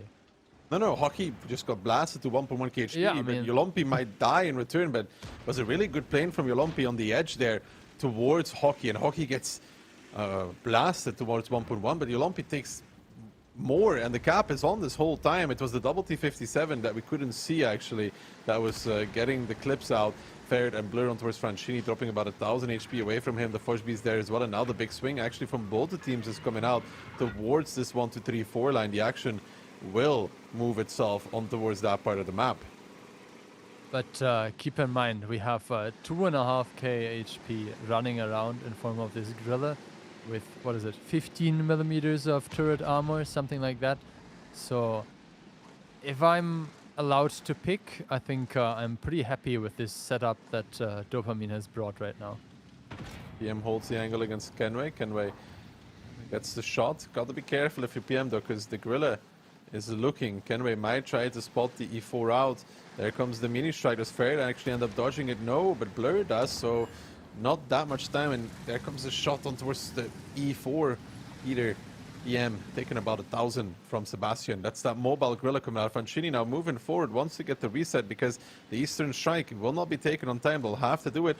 He's there with the IS-7. The T-57s are now going to start unloading. John is also in the side, or can they get the damage out towards Francini? Already 1 bounce coming out, but he seems to be taking quite a bit. And there comes the Foch B starting to clip out against Blur, and Blur is now the crossfire between these tanks from Matecito. He's going to try and shield Ferret out. Voba coming back in with his own Foch B, clipping out on towards the side of this mouse. The strike coming out, a little bit of a waste, I would say, at that moment in time. John is completely out of steam, and Francini is out of HP as he goes down. We look back at this battle where there is a dead mouse and a dead T-57, but John is in so much trouble in this Foch B. He is unlikely to survive what is coming his way. 900 HP, will have the ability back, but that doesn't really matter. Yeah, we'll have to see if the Grille can maybe get like 2 more good shots here into this fight, because right now, yep, there was the miss. If that would have been connecting, you can maybe hope that PM gets into the range of a strike. But with the Foch being picked up, we have the gun advantage now, while we still have a pretty healthy light tank on the side of Dopamine. And you mentioned it, Yolompi took quite some substantial punishment for the early action. And yeah, I mean, that's 400 damage left. That's an HE or a shot of any of the other tanks aside from Hockey. He needs to be really careful. And don't forget that the cap is on right now. Kenway has 1 strike, but we saw in the last game that if the cap does get reset and you have to use your weapons for that, you may need to reset again at a later point in time. Yeah, I mean, if Hector gets some... Yes, Hector will get the spotting, like the stun assist, or the... What is it called? Like, yeah, spotting assist from the plane. Stun assist in this case would have been for Kenway. But yeah, he has the small strike now, and they have the information where they are. There is a strike available for the 50B of Dopa, so Yolompi has to exit the strike area, now goes back in. The HPs are still pretty much in favor of Dopamine. Another strike is being deployed. Good decap there, 100 damage on top as well. But I kind of feel like the Grille has been a bit of a problem this round. Well, it has been mostly absent. Magda now pushing in. Hockey is just hiding behind the corner, waiting for Chopa to take the damage. The T-57 is rotating as well. Magnan going forward. Choppa will find the shot. Hockey doesn't actually hit his. Hector now coming from behind, looking to clean up Hockey. That's a full HP CS though. Be careful if you're Dopa not to throw it all away. Good shot from Hector. Finds the first Spirit, however, is looking to clean up the 430U. The Gorilla does get one more shot out, but that is going to be the last shot of Magnan's game. And now Hector in the CS63 might find Hockey, will find Hockey. But nonetheless, I mean, Vova's chasing down on Sebastian, and that Gorilla, he can run, but he cannot hide. Round number 2 will be going Dopamine's way on Pilsen. Will be going on to the next one with a 1-1 scoreline. Well deserved, I think. Yeah, I mean, pretty good stuff now in the second round. Dopamine keeping the control, making sure that they're always aware of what is happening. There was a moment in time when it looked a bit, well, I don't want to say decided, but it looked a bit dangerous for them. But then they managed to kind of like get back the damage onto, I think, the Force B of John. And with that being done, they could kind of like mitigate the HP loss that they got onto their double T57. Yeah, I mean, you know, John in the Force B peaked to help. And honestly, would have been better if they just lost the mouse and John does a few shots and then backs away or starts running away, because now he was so far forward, so committed to making all of the shells with the Foch. And when you do that, when you really try to make the clip happen, sometimes it means you stay too long as well. If he's able to pop his ability again and get towards the outside, bait into the Gorilla, you know that the Gorilla could do a lot for that if they try to chase him down. No, and I mean, looking at the T57s and the cap, I would say they were pretty well taken care of, but it's always the other tanks that you also have to keep in mind that are dealing damage in the meantime. And PM, even though he took a big hit here or there, was able to do 4.5, and obviously Vova with the farm in the end onto the Gorilla, padding his stats a bit, but nevertheless one of the top performers this round. Himmel's next between these two. So far, we've seen two different kind of Pilsen plays. You think Matacito will be bringing back the Gorilla? I think it was actually not Matacito playing it, it was Stacked playing it. So I don't think they will bring a Gorilla, no. But maybe they liked what they saw. I mean, they played 2 rounds against the Gorilla, won one of those and lost the other one. I think it's more of a... like, it's one of those experiences that tells you this is one small thing that we have to keep in mind. Like, you know, it's like a possibility that someone could do that, but it doesn't mean that you are immediately like jumping off your chair saying like, I will be the next one to do that. I mean, if it has a 50% chance of winning, you only need to hit the 50% in which you win.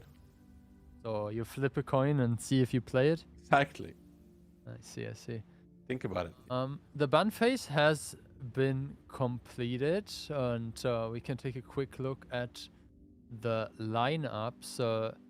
Interesting stuff there from Dopamine, coming in with 4 E4s so far, an IS4, 140, and 430U. So their lucky number, triple 50B, 2 Type 5s, a CS, and a 140 for Matacito. How do you feel about the medium versus 50B topic on the hill? Prefer the 50Bs in this. Like, we've seen some over pushes. I think there was a match with 4 against 5 or 3 against 5 tanks even on the hill, where I recall like Barbarian being on the hill in a Force B, pushing in and then being welcomed by like multiple guns of the other team. And it seems like Matacito is sending 4 tanks so far onto the hill, as the E4s have a bit less HP as the heavier vehicles of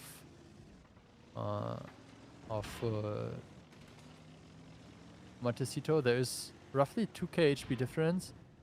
50Bs always carrying a bit more, plus Spirit. Looks like he decided to not go for the HP. Maybe he's assigned to play with optics. Is that a possibility? I mean, they have a 430U in front of them, right? But at the odds, he's just not playing with HP. I mean, on Himmelsdorf? What is the alternative then? I don't know. You have a rammer. Maybe we should see his equipment and we would know, you know? No, we can do that. Maybe he really just picked the wrong setup. Always a possibility.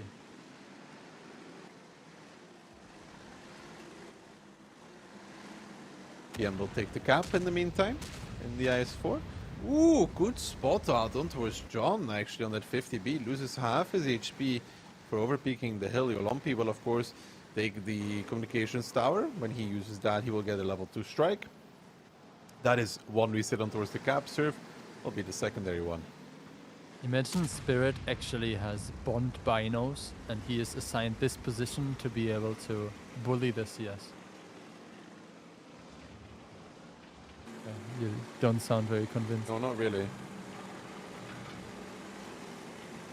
Matacito is able to take the strike with the E100. Obviously that will help a lot to stop or prevent them from capping.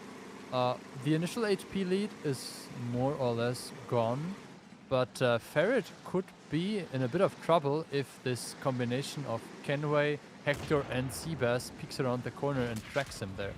Ferret too far, too deep, getting clipped out, taking a lot of damage. Does bounce one from Hector. Will he bounce the second one though? Yes, actually bounces that as well, but he's still very, very lonely and Sebastian's going to put in another one. And you know what? Sebastian might even put in one more. Starts running away now though, Sebastian. Takes one from Ferret on the way back out of that.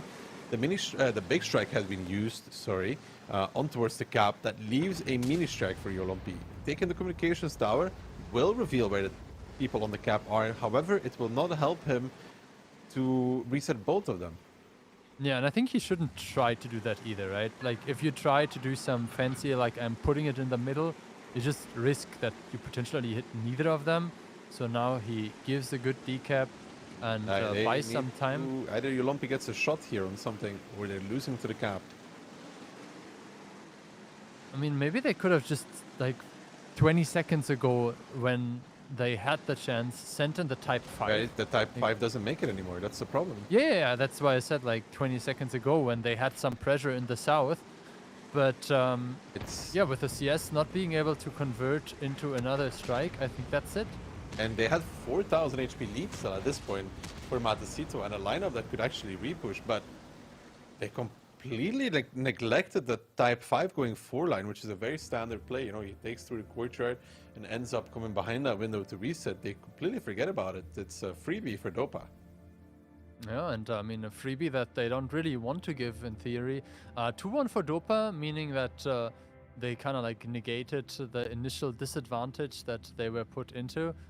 And yeah, I don't think the damage numbers will show us a lot, because this one was more of a strategical issue, I guess, or like a coordination topic. Oversight. The Type should be going inside the courtyard, making sure they reset, and then the other tanks should be closing in, because honestly, like the E4s are great, right? And their HP technically counts more, but there was still 3,000. The E4 ability, you know, it works in a way that is the theoretical HP pool is higher because it reduces incoming damage. But when you have these 50Bs, you have the Type 5, you are able to repush this lineup. If you're getting a good point of pressure with the 50Bs, sure, why not? Yeah, and I mean, they understood when to use the strike. You know, they had the big strike, and I feel like they had enough information as well, because the CS was providing them the inner courtyard information. We have seen the issue where like a Type 5 or an E100 is sent into the middle, and then it's kind of being crossfired from this elevated window position or from those small streets. But I don't think that would have been the problem, because the CS was helping, and we saw that Ferret was being pushed back from the 140 and double 50B combination. So yeah, I mean, this was simply a mistake. And maybe that's also one of those things where if this would have been a team like W or like Mafia or even like Cashback, that their individual player would have just went there by himself. Just to say, I think this is like when you play a strat like this around the hill, every player should know this. No, I mean, I would say like a player like Aka, who we have seen playing like the Type 5 role, or Yusek, they would have been there, or Pan's Fury. I mean, yeah, this is a real oversight. Like honestly, it's a very big oversight on the part of Matacito. Mancini. I know, as a team, as a whole, like, you know, there's 7 individuals on that team. One person usually leading, you know, should be on the FC to say it, should be on Francini to realize it, but should be on the other players as well to, like, point out that they have no decaps. Yeah, in the end, they win or lose as a team. Doesn't matter if it's, you know, a single player that had to drive forward. We can take a look at the lineup. The buns have not yet gone through. There we are, double Foshby banned. So taking a look at what the teams are preparing. I'm not sure if we will stick to that. So let's start on the Matacito side. Triple 50B, Dravets, Type 5, CS, and E4. In return, though, this dopamine lineup, double bat, a Type 5, a 140, double 42 and an E4, double bat on Himmelsville. Well, I was so happy to see the Bond binos, but I mean, no, he switched it away. Maybe that's a hill over push with like an anchoring Type 5 E4 combination. Or obviously, we have seen this aggression behind the EF1 position as well, where you hope that, you know, the enemy sends like one medium there and you send like 2 or 3 and then you just swarm into them. Either way, we see a commitment of both teams towards the hill, and if this does not get spotted, that is not a situation you want to be in with a double bat chat. No, it's not. And they're taking over 1-2 line. The bat, however, will take the good thing is that the CS is not countering this whatsoever. The Triple B is leaving the hill with the CS. I think they just understood that they made a mistake not having the CS there in time, and now they wouldn't have been there in time either way, so they decide bat chats are currently out of the game. So if we maybe can find an angle there onto PM, then we can pick up the type before the bat chats even get into the game. I mean, and that's exactly what they're planning. PM is dead in the Type 5. I like the adjustment from Matacito down the 8 line. They find the Type 5 immediately because they did not know how many tanks were spotted on or were going to be on the hill. They do take a lot of strike damage in return for that, and they still need to progress from this 8 line somehow, but they do get the first kill. Yeah, and John is also able to get the strike, which will help in the long run to guarantee the decaps. We have Seabass and John now, basically 2 strikes available, one of them a big one as well. Surf took, I think, 2 shots from Batchets on the retreat, but so far, so good for Matacito. Now, obviously, 50Bs take damage when they're crossing. They can't return the fire, you will bleed some HPs. And the HP advantage is there, but it's not significant. Well, look at the hill, look at zero line. Ooh, the double bat is going to peek out against the CS, I think, because there is going to be a 50B coming from zero line as well. And Sebastian's getting pushed on. Yolompi is a little bit too far away from this right now. Sebastian a little bit too far forward. This is not good for Matacito. They had the right idea. They have the second 50B coming from the zero line, but Yolompi doesn't have the clip potential to kill either of these. They're just going to chase him down. And then that last 50B coming from zero line, I'm not sure if it's Francini or Kenway, he still cannot win this fight because of the timing between the teammates. That's actually a good ram, to be honest, from Yolompi, because it's not anything else he's going to be able to do in this one. He's dead. This is miscoordination from Matacito. They had really the right idea, 2-pronged hill attack, but there's no reason why the CS is so far forward. Yeah, I mean, the position that Vova is holding right now, that's kind of where I would have liked to see the CS waiting. Yeah. Exactly. So strike comes in, which is good, gives Kenway the chance to 2-shot Ferret. Ferret obviously knows that, also knows that the 50B with the ability will have the faster intro clip if needed. Dopamine now having the gun advantage, plus obviously controlling the strike there as well, so they will be able to kind of like, yeah, humble down on Kenway. The 50Bs, not really tanks that want to hold positions, so let's see how Dopa can make the bad chats work. Serve is looking for the shot. He finds it against Spirit, but he will take some damage for this in that Type 5 backing off. Another good strike coming out. I will say Matsuka has hit some brilliant strikes as well. Not quite like the initial strike from Dopa that I think hit 4 people, but still done a lot of damage with it, keeping on track in terms of HP with that gun down and isolations occurring across the map. Batchat taking the strike on 1-2. The other Batchat is covering as well. If there's a last ditch repush here, everybody is ready for this, and this is what I mean, the isolations. John is committed in that strike, but he doesn't have anybody supporting him.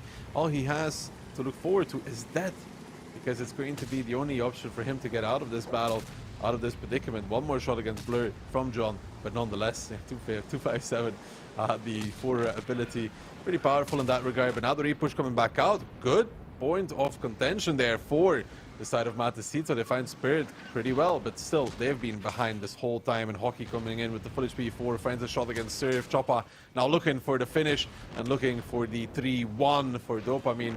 Yes, the first round was not a pretty one, but the next 3, Phil, they are ahead by some margin. Yeah, but I have to say, this match, I didn't feel like Dopamine had the control all across this duration of the battle. We had the really good kill pickup onto the Type 5 towards the beginning, onto PM. And I feel like if they would have been more coordinated, they could have maybe converted this into a 2-2 score. Oh, for sure. Because you mentioned it, like, it was not really the strategy, it was more of a like implementation problem. If they catch the Batchats in a situation where it's not just 2 Batchats clipping out onto a CS, then this could have gone either way. The move itself was the right move, like the CS and B coming from one side and the other 50B coming from another. Like that move by itself, great move. But it's the way that they executed it, right? The CS does not need to be that far forward. He needs to wait for his 50B. It's double band shot. The ability of the band works best if you're picking off somebody, getting to reload and engaging again, right? If there 2 of those are together, I don't think Ferret and Vova even really get a kill. To be honest, it would be really, really hard for them to get a kill on one of those 2 tanks if they're driving up the hill together. Yeah, I mean, Spirit did 2 strikes and dealt more than 1k average damage with each of them. So once he hit 3 enemies, once even 2. So good stuff there. We mentioned the 50B punishment there when PM was being attacked. This concludes Himmelsdorf, which was the first map pick of Matecito. Next we have Tundra, and Matecito has looked alright on Tundra. Obviously we had this small delay of Deft, who like took like 30 seconds or something to load into the game, but we'll have to see. Dopamine is obviously a team that has played all the 6 qualifiers. There was no map exclusion possible, so they had a bunch of rounds as well of Tundra under their belt. Do you think there's still, like, you know, the chance for like a big surprise or doing something like really different, or is it more now like mind games of what you can do, what the enemy will not expect? I don't think they can do too many mind games here. Like, the problem is that Tundra in itself is a very straightforward map, you know? You drive in the north and you shoot the enemy? No, I mean, if you want to play some control stuff, even with like a TD or something playing in the back, you're always giving up the strikes. And it's really hard to play against double strike usually, if it gets taken, just because you have to bunch up at some point. No, I mean, definitely one thing we have seen is this usage of the Yo tank. I think it's a very solid ban there for Dopamine if they want to play BZs, because we have seen this hit and run played against Mafia on Tundra yesterday, and the BZs, they're just like much worse than the Yo tank.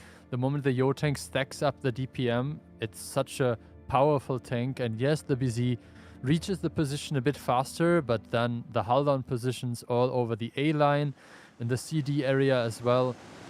A good ban. Dravek coming out on the side of Matecito, 3 of them, double 430U, a CS, and 1 BZ as well.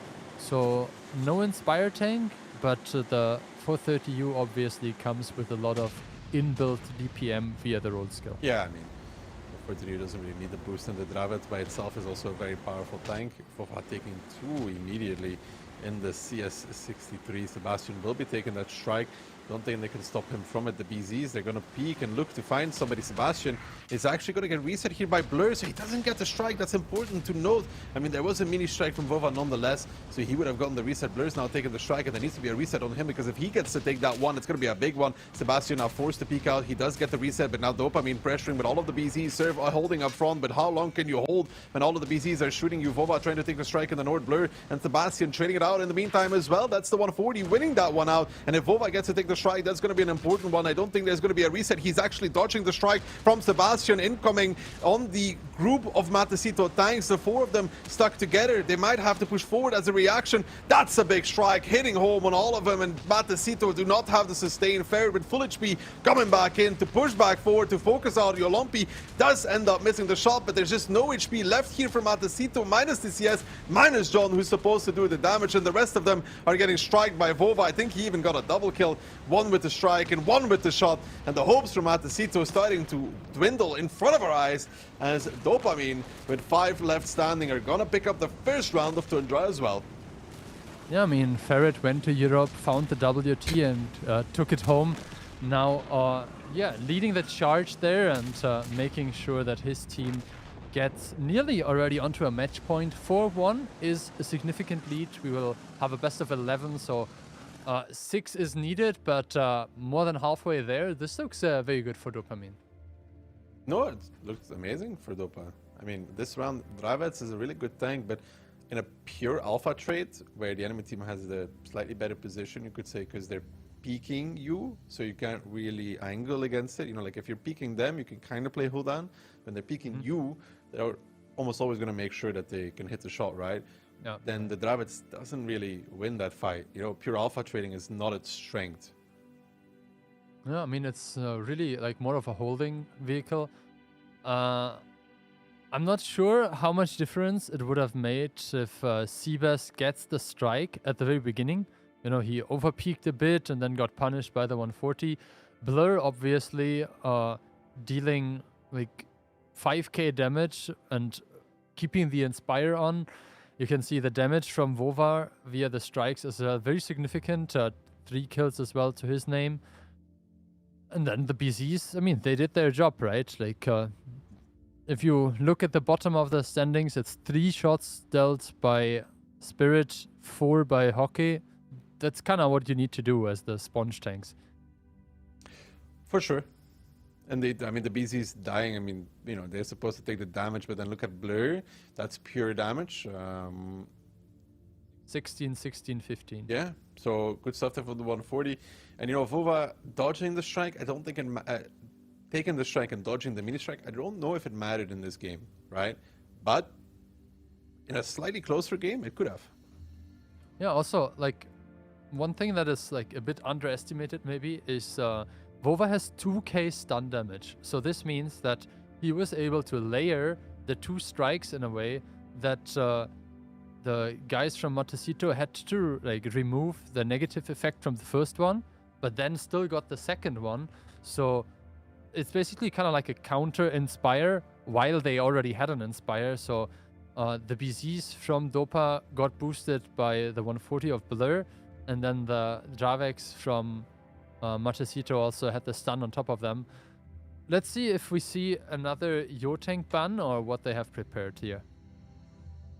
Well, so far, I mean, Matecito, they need to stop the train now, Phil. If it's 5-1, you know, in Dutch you would say boekentoe, which means books closed. You know, like we write it off because it's not happening, to be honest. 4-1 for Dopamine. They are... Is this the time for the RS? And maybe it's the time for the 30B. It also gets a strike. It's super fast. But triple Dravets, Mivi, K91, 140. And 4 Dravets, Mivi, K91, 140 for Dopamine. Matecito, 50B. Double Dravets, Mivi, no AX. Double, 1 K91. All right. They're playing around with it. 50B, double Dravets, Mivi, K91 for 30U, and a light. They are playing control in some fashion. They go for a straight brawl with this lineup. They lose. But why do you decide on still bringing the 50B plus for 30U combination then? Isn't it better to come with another Dravek? No, Or because like you another Yo-Tank? have the 50B mobility and burst. It's good for when you do end up pushing or holding some angle, give some shots. And the 42U, like you have the DPM before it, you know? Interesting. We see that they're kind of like taking over the south, and you mentioned it earlier already. Like, if you give up the north, you play against double strike, and this is not just 2 strikes. This is like 2 strikes every 90 seconds.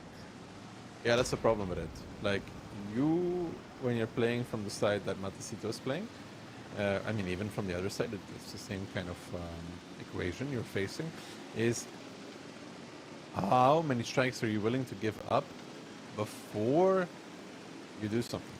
Because one strike has been taken, the other one will be taken in the next 20 seconds. You wait another minute and a half, it's not 2 strikes, it's 4. It's like 105 seconds, I guess, because of the 15 seconds of capturing it. But still, you said it. Like, it needs some time to get back into positions, and look at the crossfires that are already being set up. Like, there's an F1 G1 Dravek, which crossfires together with the 140. Sivas takes the 100 damage strike, so it prevents him from taking temporarily the tower there. No radio available for a moment, and I think they're already set up in the position that they want to have, right? They can receive any kind of push, and they see the push early enough so that the rest of the tanks can more or less get back into the fight. Let's look at the lanes, right? Hockey at... Maybe you can go from the south? Let's look at the lanes. So, 3 lane is spotted, but I don't know if it's spotted all the way. There might be a way to sneak past PM. Oh, take a look what they just did. I'm not sure if you saw it, but the 4 tanks, that's the Dravek, the 140, the Yo, and the second Dravek in the north, they were all shooting the buildings on the 2-3 line. So they basically like removed extra coverage there to get better spots. You see, on the right side of the screen, Yeah, all the also buildings are there's destroyed. less room to play in, because one of the ways to attack on Tundra from back in the day is to go up to the 2 line. You know, you go in between the buildings. Of course, it's a bit different, but that's 2 strikes used now by Dopamine on towards Yolompi. He's 1.8. If this happens again, Yolompi is 1k. You know, in the meantime, Hockey doesn't have a big strike yet, but you see how the problems are mounting. The 140 is actually probably the one spotting the crossing together with PM, so they will have all the info on what's happening right now. Yeah, I mean, you could argue the only advantage for now is that they haven't really bled a lot of HP. Like, Matecito still has their full pushing force, aside from like the 430U. Obviously, that's not really a tank you want to lose HP on, but it's not substantial so far. But yeah, it's not looking too great. I mean, Dopamine lost HPs, but it's like a shot of damage here or there on individual tanks. Not very problematic. Hector being moved forward now is not a big surprise. Very good hull down tank, and very good positions to play hull down as well. Blur gets spotted in his 140, making kind of like a spotting check. Good punishment now coming in. Bit surprised that the RHM was able to throw one there around the corner. Maybe that's like the South American ping where you like shoot, and then even though he's around the corner, you still get the damage. Shooting as well does PM. Good shot there into Hector. Hockey loses a shot of damage as well. So Matecito kind of recovered the HPs, but either way it will be very expensive. On the south, the push, I think, because they're still giving up the strikes. No. This time it was Hector to take the strike from Hockey. And it just, you know, it keeps adding up, right? Over time. I mean, Hockey got reset now by No, I think Hockey is the one using his strike onto... Yeah, but there was a mini strike that got used on Hockey. Yeah. But, I mean, in the end, that just gives them like 15 to 20 seconds, depending on if he's able to get out of the strike in time. Hockey takes the next strike. HPs are pretty much even again. And, I mean, we see that there has been some movement. The 50B moved closer. Kenway, they're more or less behind Hector now. What is the plan? Lopez not really covering this well. Ooh, Kenway sliding down, takes a shot. That should spark a reaction, though. I think Kenway kind of spoiled it a little bit here. You know, like... I mean, we see immediately Ferret moving and Hockey as well. So kind of like 2 extra tanks there supporting the one line. Oh, but this is a problem, though, Phil. I mean, let's see. Dravid's taking the strike in the north. John, Kenway, Serve. They're trying to avoid match point here, but here they come around the corner. Spirit is a little bit too far forward. He's going to take a lot of damage normally for this. Rolling backwards pops the ability. That's the first strike. The second strike coming in as well. The third strike comes in. I don't even want to count how much damage I did. The peak from Spirit, not the greatest one. Over peaking takes a lot of damage yet again, but Dopamine does so much with the strikes. They come back rolling in. You can see them trickle down one line with Ferret and company coming back in. And you can see Matecito. The HP is just not there anymore. The strikes take away the majority of their HP. The triple strike, probably doing about 3k or more damage, is enough to clean this up, and it's a alley of death for Matecito, and match point will be reached for Dopamine 5-1 after Tundra. Yeah, I mean, they just rolled over them. That was a very one-sided affair, and I have to say, like, if you want to come out with this kind of a surprise push, like, just do it at the very beginning. You take like 2 strikes in your face instead of 4. Not everyone is set up. You mentioned it and highlighted it very correctly. Kenway maybe gave away this push when he peaked and slid down, but even without that, I felt like the distance to cover wasn't that much. And sure, in this case, you keep Spirit alive, even though he's like on 40 HP. I think this alludes to the fact that, yeah, exactly. It's such a narrow alley to push through. You know, there's no room to dodge the strike. You're not dodging. It's not happening. I should have watched 300 and then, you know, saw how they did it. Yeah, but in this case, they were the Persians, and they would have to find a way around through the mountains. Yeah, I think Kenway spoiled the surprise a little bit, but nonetheless, you have the problem that the strikes do. I don't know, in this battle, I would say 4k strike damage for Dopa, maybe more in total, 4 to 5k, and you know, if you're playing from Matecito's side with a light. Against that, I mean, you know. Oh yeah, it was 6k. Yeah, I mean, okay, I was off by 1,000. It's even worse, you know. I mean, it's a 6k versus 200. Yeah, I mean, if you look at Dopamine's total damage, you subtract the 6k from the 22k, right?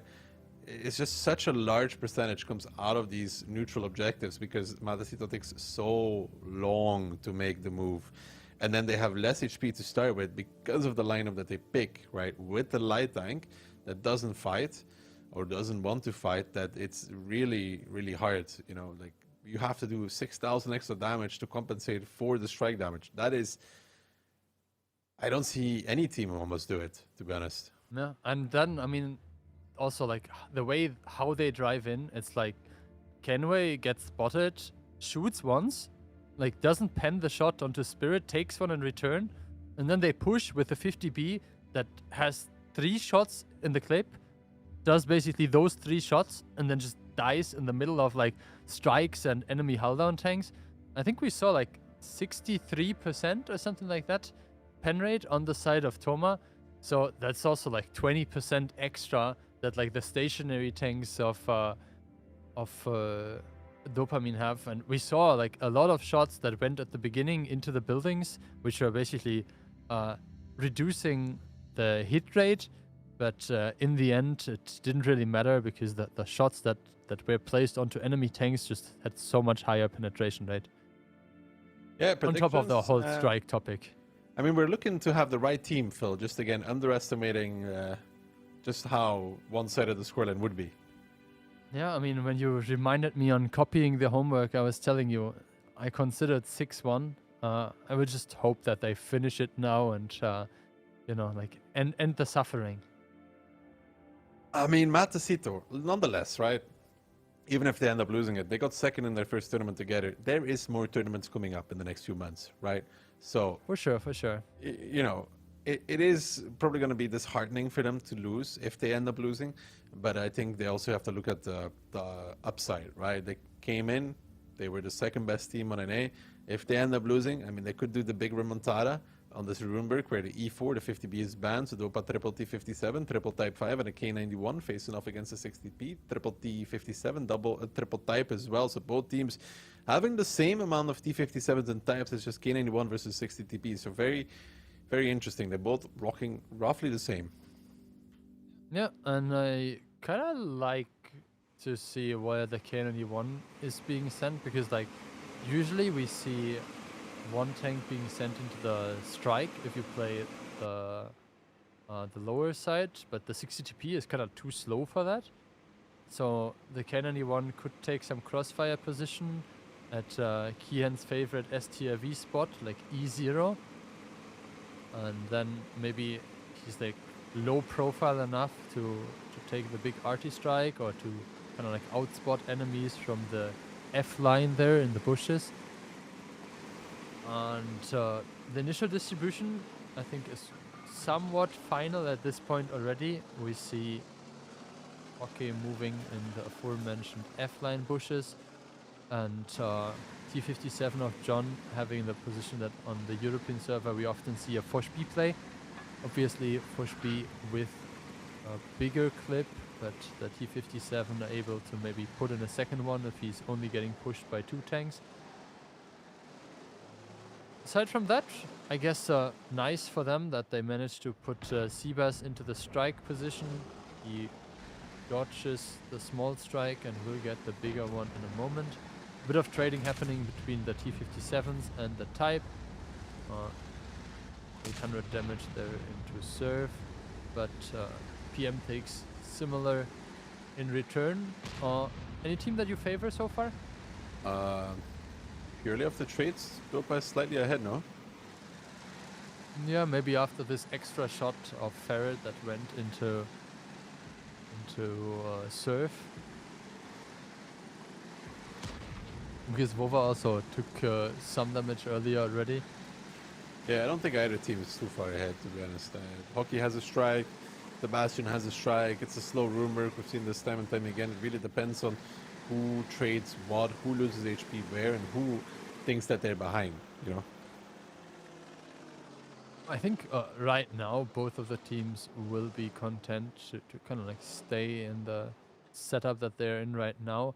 The question is, will there be a good target for the strikes to make a difference? Because obviously there isn't much chance of just easily rotating tanks in and out the strike. Another good shot there by Ferret from what I saw, putting the herd into the T57.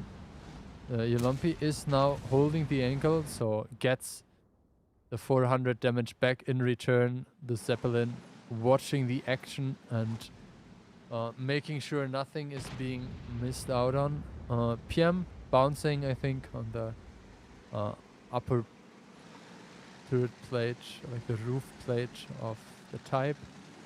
Yeah, not a lot of things are happening. Yeah, you were mentioning earlier that it's a good performance overall in this tournament for Matecito. I think it's a bit frustrating if the final, which is usually the last thing that happens and the thing that you remember most, is like a very one-sided affair. But I have to agree. Overall, second in the regular season and then second overall would be a pretty good result. For the first tournament together, for sure. And OSA qualifiers for NA. I mean, are these automatically qualified? Yeah, both are automatically qualified. Are starting soon, anyways, and OSA in general is starting kind of soon, right? A few weeks. Yeah, I mean, like, yeah, I mean the qualifiers are in like 3 weeks, and the tournament itself is after Tankfest. Are you going to Tankfest this year? Nope. Enjoy it. The arena shows are pretty cool.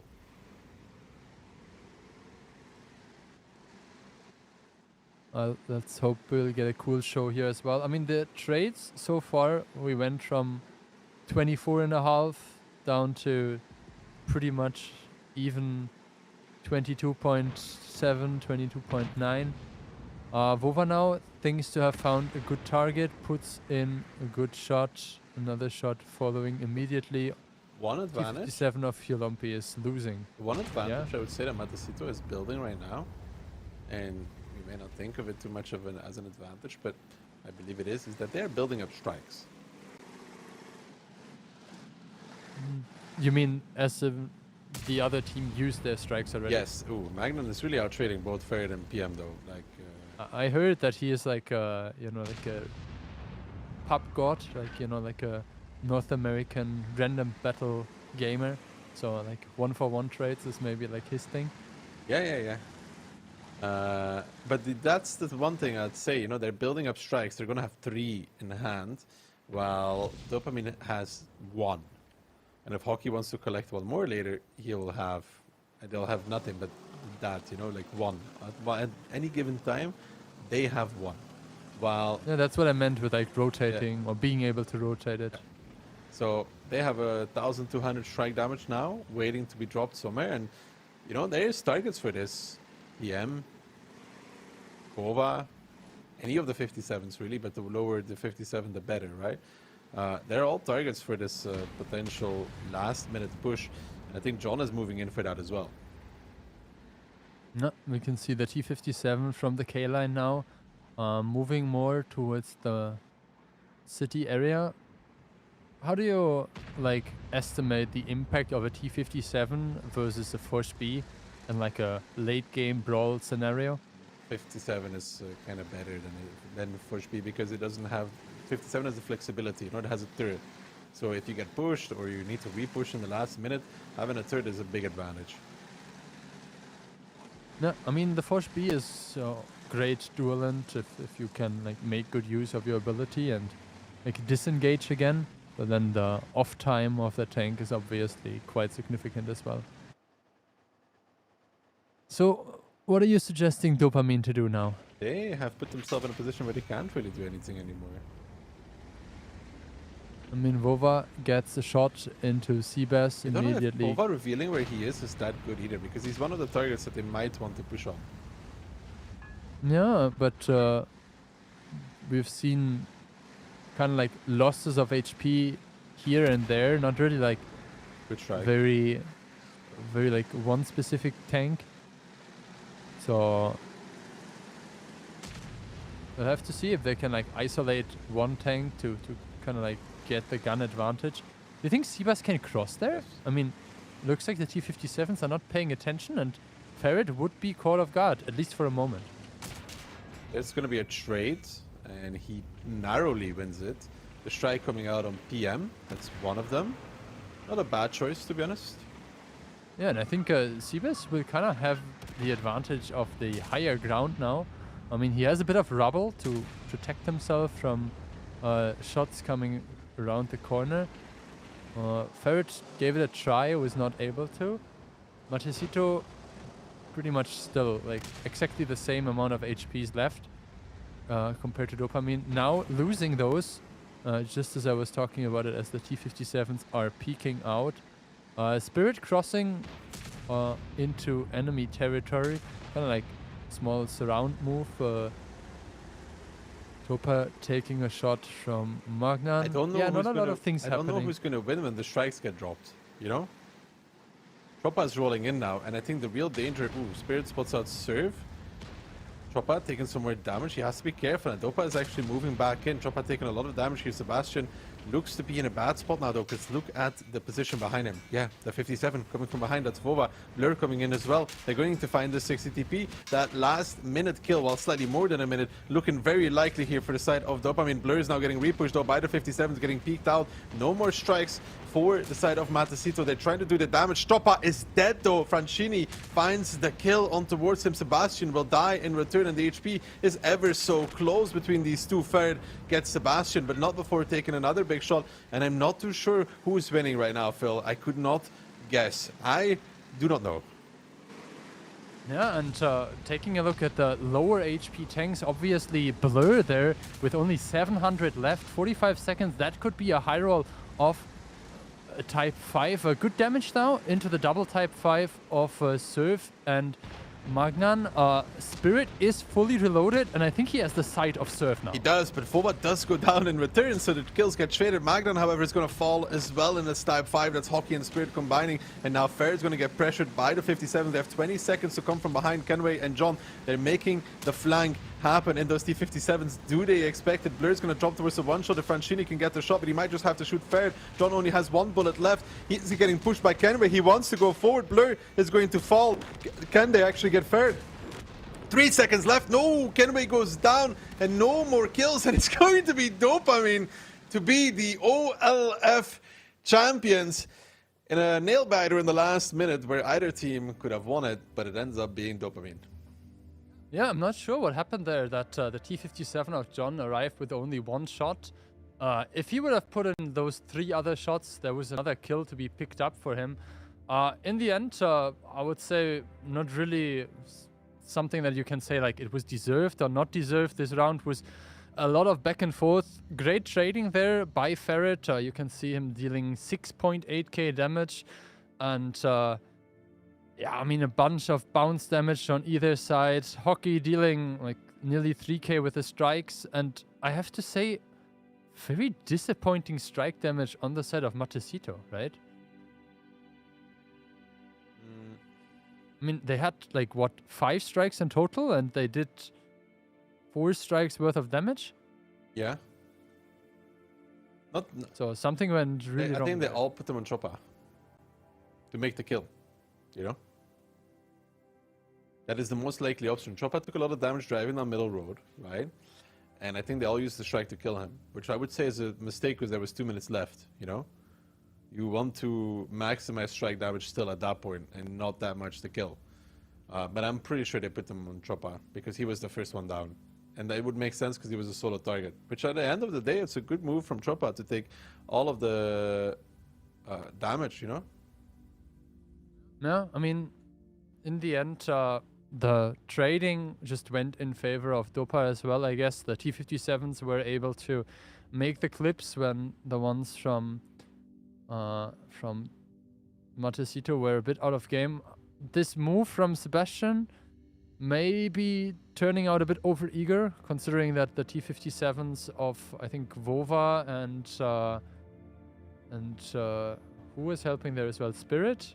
Yes. Or Blur? Like, oh no, Spirit was in the south, so Blur, I guess. Blur was with Ferret, yes.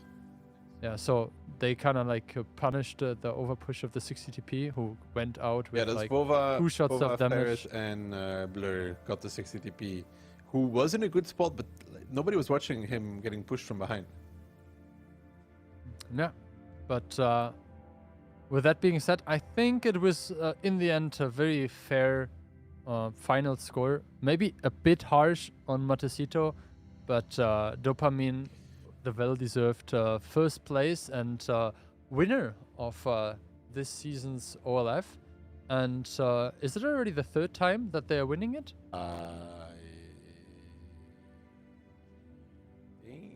No.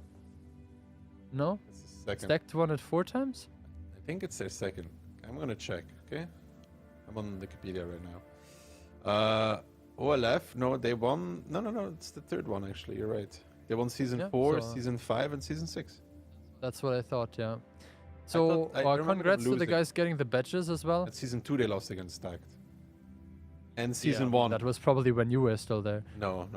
Last time I played with them, we won. Relax, Phil. Relax. Yeah, I remember OLC 3. Stutz Yankee, you and Hockey.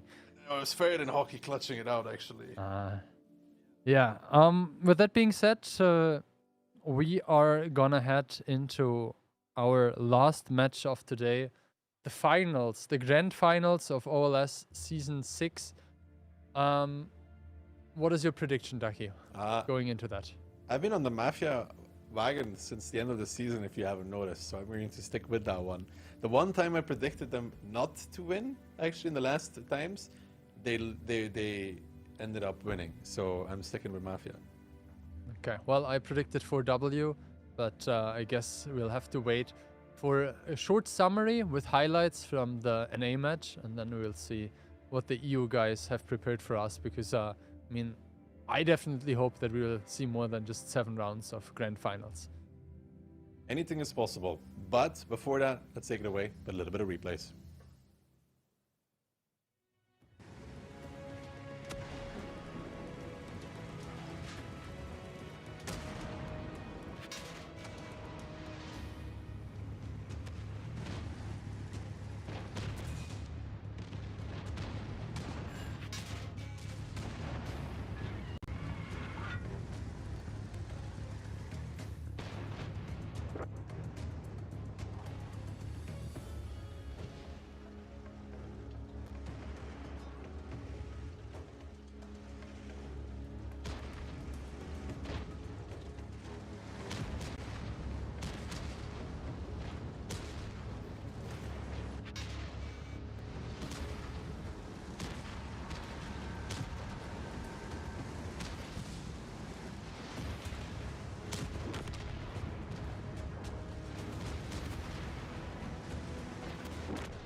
W just continuing through. I don't think he's making it. That's going to be a lot of BPM. This will be a hard one for Mafia.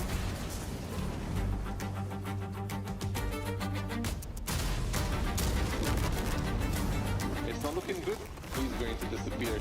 Pretty bad for Cashback. He's dead. They are doing damage, but they're not stopping this train of W tanks pushing forward. He's a one-shot Itox with one more kill. They can't really do anything. Hit and run seems to be outnumbered. It will be crushed under the heel of W.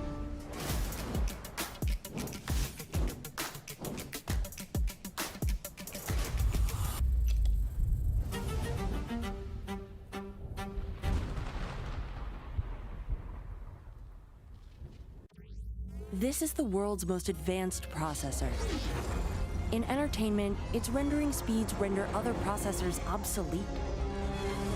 Powers cloud services for billions. Helps change the course of climate change. And uses AI to accelerate disease detection and cures. We make the world's most advanced processors, but only with your vision can we advance the world. AMD. Together, we advance.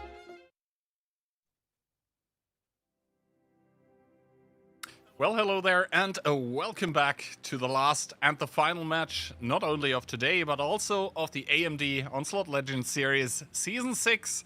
And by now, I guess as well, this match, you could call it a classic, Darky. It is the pan-European team of W against the Polish powerhouse called Mafia. First time around today, Mafia not ending up winning this one. Second time around, we will be believing still in Mafia, in my case. What about you? In my case, actually not. I was pretty impressed by W getting such a clear scoreline. Although, you know, it was 5-1, but the score doesn't really reflect, to be honest, the way that the match went. I think a lot of those rounds were a lot closer than a 5-1 would suggest at the end of the day. As we see the team lineup of W, they have made it through the upper bracket, and so far they've kept their record of overall OLS seasons of not losing any match in playoffs. Indeed.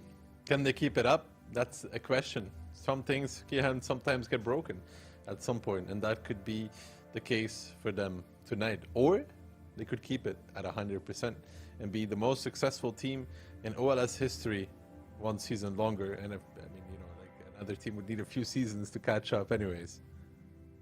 Yeah, exactly. It would be their fourth title. Meanwhile, Mafia, not inexperienced when it comes to OLS titles either. They've got one under their belt as well. So they're looking for the second here. Meanwhile, of course, W with the 3, they want to extend the lead. Yeah, they want to make it 4. We have a badge at 5, right? No? No, there is one at 3 and one at 7. Ah. What about 6? No, none at 6. None at 6, only at 7. One at 7. All right. Uh-huh, exactly. Well, anyway, though, between both of those teams, they had quite the breather since they last met. Breather longer for W than it was for Mafia. Community prediction coming in with a 6-7% for W as well. So the viewership enjoying quite a few memes. 33% for Mafia, that's roughly a third. So not a lot of Poland believers right now. I mean, it's kind of the same as the last one, though, that they played. It was 55-45, so 10% more of the Mafia fans has switched sides. Maybe some Italian roots there for them, but let's see if it ends up being true, you know? Well, the truth is going to lie on the battlefield, as it does so often. And to be honest, the signs so far for W are not the worst. Going through the upper bracket, of course, is going to net them the advantage of getting first pick and ban in the pick ban bracket, which we'll come to later. But I think it is an advantage that on paper it sounds pretty good, but a lot of times in the past we've actually seen teams fumble the map that they basically worked for to get. And W, they're going with a map that we've already seen in the upper bracket finals. It's once again going to be Cliff, but Mafia probably hoping for a different outcome, and then the first ban ends for W, so Mafia probably wanting to play that one, they're not getting to. No, they're not getting to play it, and it's W ban this against Mafia first time around as well. So Cliff, they really want to play We'll see how that plays out. You know, like I talked about it in the previous match already. This first pick is both a blessing and a curse, depending on how it goes. Yes, especially with, well, they're not in the competition anymore, but Hit kind of had a almost notorious history of, you know, fumbling their map and then getting back to the opponent on their map. But first of all, let's go through the maps. Tundra and Himmelsdorf then being picked by Mafia and Ruinberg being banned out. I guess they don't want to see any kind of septuple 50B once again there. They've been on the receiving end of that from W. Then Ghost Town, interesting pick in my opinion from W coming through. Pilsen by Mafia, not surprised at all. Westfield getting banned out. Did we see it at all today yet? I don't think so, right? And then, ooh, the last map that could be played between both of those teams, Sand River, we saw Mafia fumbling a little bit in the upper bracket finals. Yeah, that was, I mean, Sand River, that could have gone either way though. That was really, really close between the two. W ended up edging ahead. It's weird that they ended up picking Cliff though. I don't think they were that far ahead on it, to be honest. Maybe I'm wrong, but like the match they played against Mafia, I feel like it was kind of even Stevens. A few mistakes here or there swung it the other way, but I wouldn't feel like they were like that massively favored on it. No, it really feels like there were some individual mistakes from either side, like Cliff between W and Mafia. It was not clean by any means. So, yeah, maybe W identified some mistakes that they made and they just don't want to repeat them, or they saw some mistakes how Mafia actually played it. I'm really curious to see this, Cliff. Like I said, I don't think that W was that much ahead. It's also like a good one to get out of the way with in the beginning, though. You know, it's a very quick map, 2 rounds in the bin. You know, you play best of 9 after. Predictions. Oh, Ian going with Mafia as well. We're split down the middle. And you know what they say, Kian? You're only as good as your last prediction. Well, I tend to agree with that because it would offer the possibility for me to make up for a whole tragic, disastrous, horrible season of predictions for me. I think all of those words would be a correct description. Well, what can you do? It is what it is. First round on Cliff about to be underway in the OLS Grand Finals. Now, like I said, I'm really curious to see how this plays out. Will W get the 2 rounds? Or will Mafia show up strong? Like, I really think that Mafia has a good, solid chance here on Cliff. You know, I don't like to entertain hypotheticals too much, but it's like the thing is, we've seen it a few times before where the team picking the first map ends up losing it 2-0, and they don't really recover through the match usually.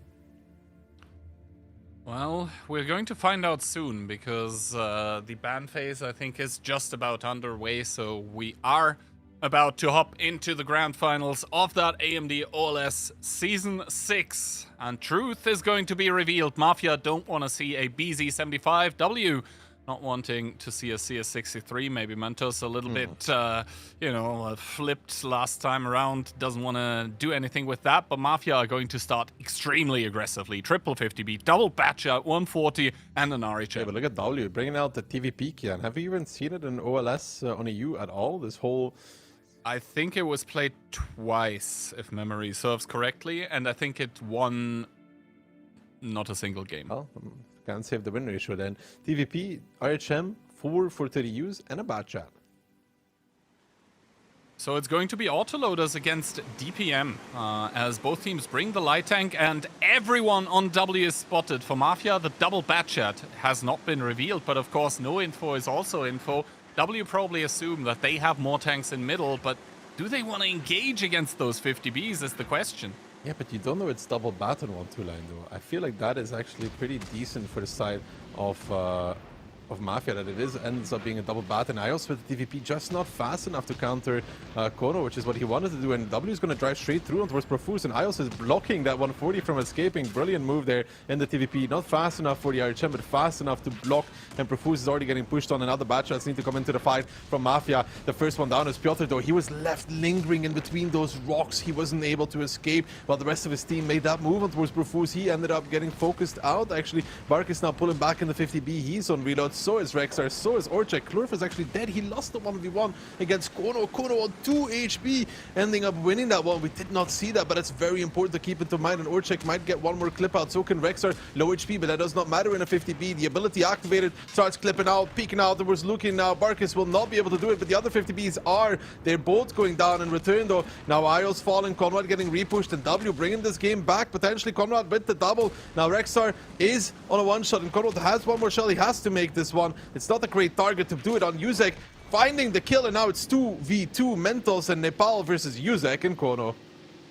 Yuzek is reloading, and this is why he cannot punish Mentos, who's coming up in the batch at Kono. Of course, knows this in the RHM. He needs 2 HE shells to actually be able to have a chance here. He's whiffs the first one, so Mentos, with that clip reload, is now chasing after the Rheinmetall. He doesn't want to drive into the batch of Yuzek, but they do get the shots, and all of a sudden, Yuzek is in this 1 versus 2 situation. Mentos, however, he is a one-shot. He's capturing the info tower, but what is Nepal doing is the question. He went around, ring around the Rosie, with the donut, but now he does spot out Yuzek, who is trying to make it up and is trying to make it a 1 versus 1, but good shot coming through from Mentos, and now this 1v2, the positions are simply not there. He whiffs the shot against Mentos even, and this probably seals the deal as the 432 is just gonna come close and DPM that Batcha down. And Mentos even makes a cheeky little peek yet again to spot out this Batcha 25T Yuzek. You can see no ability, 3 shells in the chamber. He needs 6 for Nepal. So, you know, and Nepal is coming from the right angle. It's going to be W on the first round off Cliff in the chaos, yet still they come out ahead. Oh. Yeah, Yuzek even whiffing 2 out of his 3 remaining shells, and now he's going to get chased down by a funny button for 30U that is probably very happy with the outcome of this first game. Nepal to shut it down, and W to lock in the first round in the grand final. I don't know if I agree with the final play of Kono, you know, on that hill. I know it's risky, but you would almost like to see him try to get off the hill and around the hill while Yuzek disengages from the 4-2-U, you know, giving them a real opportunity in that one. Taking the fight against Mentos, he cannot win it. No, I think also a little bit unfortunate for Yuzek at the end there to actually miss the shot against the bat shot. I think that Mentos was trying to play a little bit too aggressive there, but then the shell just going wide, the bat shot being able to escape, respot him, that kind of sealed the deal as well. But I think overall, the problem really was for Mafia that the 140 probably got focused out, because remember, that's going to be a continuous flow of DPM that actually comes into the opposing tanks and provides the Inspire. But with the 140 dropping so early from Profuse, he wasn't able to really propel those autoloaders into realms where their DPM then actually can come into play. And you do see like Yuzek on top here. But I feel like the problems are down there where, you know, Profuse is situated. Barkis, I mean, one of those autoloaders is going to get focused out. Cannot really blame him, but yeah. And to be honest, shout out to Kono, who actually won the 1v1 on the hill. That kept Mafia in the game. Yeah, I mean, you know, these autoloaders would get a big boost from that 140 if he stays alive a little bit longer, just to boost him towards that second clip, you know. The Inspire is massive for that. He doesn't get to do that, so the sustain and the DPM from W just ends up superior in that regard. They picked Cliff, they pick up the first round. And they want to double down on this. This is the map that essentially they have worked for in the upper bracket finals. This is the advantage that they gained by really beating Mafia into submission in that first match. But of course, Mafia with a little bit of a confidence boost. I think they had a, let's say, very comfortable match against Weekend, where the vast majority of rounds actually was hugely in their favor. Phase 1 score, W able to best Mafia 3-0. Mafia not really seeing the light of day there, but since then we've obviously played quite a few matches. Indeed. Well, that was an interesting round. Both teams going for a different philosophy in that one. Let's see what the second cliff ends up bringing, though, between these two. And, you know, it's good for W to get the ball rolling because they've been on a longer break, right? Yeah, W were able to comfortably watch Mafia regaining confidence. And then the NA match on top. So for them, quite the downtime. As we go into match number 2, or round number 2, Mafia banning out the BZ. W with the 50B ban, and Mafia completely switching it up. It's gonna be quadruple CS63, K91, and an Object 140. But wait, that's not all, there's more. Orzik bringing out the 4005. W in return, CS 140, 440 use, and an RHM. Let's see if the Babaja of Orchek can actually end up hitting something, the boogeyman. In that FV, does he get spotted in the beginning as well? Pops the ability to get into position early. He's not spotted, so they don't know. Oh, you could also see the tanks of W shooting towards another area of the map. They were trying to probably hit some fences if there is a plain light tank from Mafia, that he would see that there. But let's see, the double CS by Mafia getting pushed up, and here we can see Orzik waiting and wishing. Is it gonna connect is the question. Members makes it up so far, but not further. Minus 2k.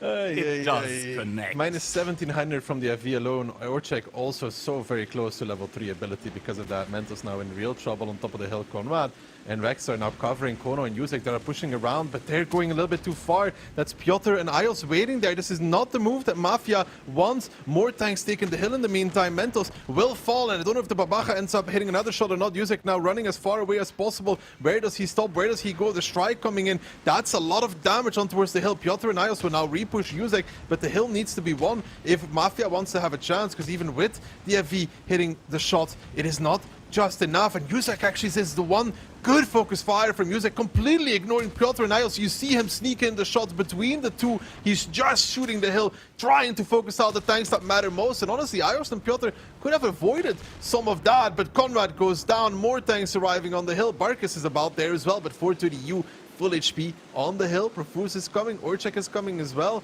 but it's still looking like a W kind of game. Indeed, because the tanks on the hill by W currently looking pretty comfortable, but as Nepal actually fluffs the shot, that is a problem. Another strike goes down for Bakis onto Nepal, minus 250. Yes, Klurf is able to put in one from the side, but still the problem remains for W. Do they have the firepower actually on the hill? They might just about get that with the 430. Oh. Piotr arriving, but if that shell here connects and he shoots, he scores, but only a splash. He doesn't kill him. That's not a penetration, but Lukin gets cleaned up. All of a sudden, 3 versus 2 on the hill with Piotr coming from the back lines. This is not decided yet, but if they're able to take Nepal out of the game, that is very good for the side of Mafia that are up in HP at this point in time.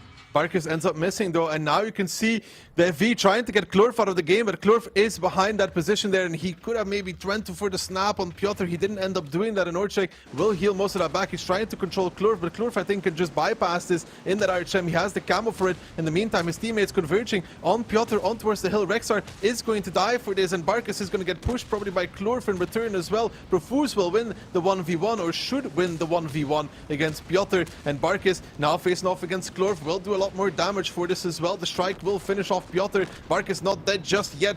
Finally, Profuse comes in, but Ios is taking the hill and he is unspotted. But if he gets the spot right now onto the back of this 140, the FV might come in with a clutch moment. He sees Ios. Does he connect the shot? No, it goes low. He doesn't get it. And it's going to be the 1v1 at the end of times. The FV versus the 140. And that is not an Orchek favorite situation. Profuse trying to slide down. Does he die? No, he makes it actually on the way down. And Orchek's about to be reloaded. Ios is chasing. Can the FV get a shot? Orchek looking. He doesn't get a shot. Ios will make it down as well. And it will be 1v1. But Profuse has done a tremendous job because now Orchek can load AP. Absolutely, and Orchek is also taking an artillery strike, which further increases the chances. Even with a Hesh shell, I mean, that would be a roll of the dice, but we'll have to see. First of all, Ios is going to go into the artillery strike as well. He needs to limit kind of the amount of time that Orchek will be able to shoot at him. Now, Orchek is coming close. Does he decide to completely go for it? And the answer seems to be yes. He's trying to close the distance. He is going to look for that golden shell that eluded him earlier on towards Ios. And now, in this 1v1 of all time, I mean, if this doesn't go down to the wire and not both of them or either of them dies. Ooh, Ios with a spot there on towards Orchek. Does he find a shell is the question. He needs to lower the HP of Orchek, while that one isn't too close to go for an all-in quite yet. The artillery strike connects onto Orchek, so Orchek doesn't actually know where Ios is. but if he continues on, then iOS could be caught with his pants down. Yeah, but iOS is making a good move here across the south side of the map. Wants to surprise the FV by taking an angle he does not expect. Orchek probably seems aware that there was the 140 behind him, but he's driving through the gap right now. The timing is going to be a disaster for iOS, actually, for taking that south side. Orchek does get spotted out. iOS might have HE loaded. He does, and Orchek now realizes where the 140 is, takes another shot.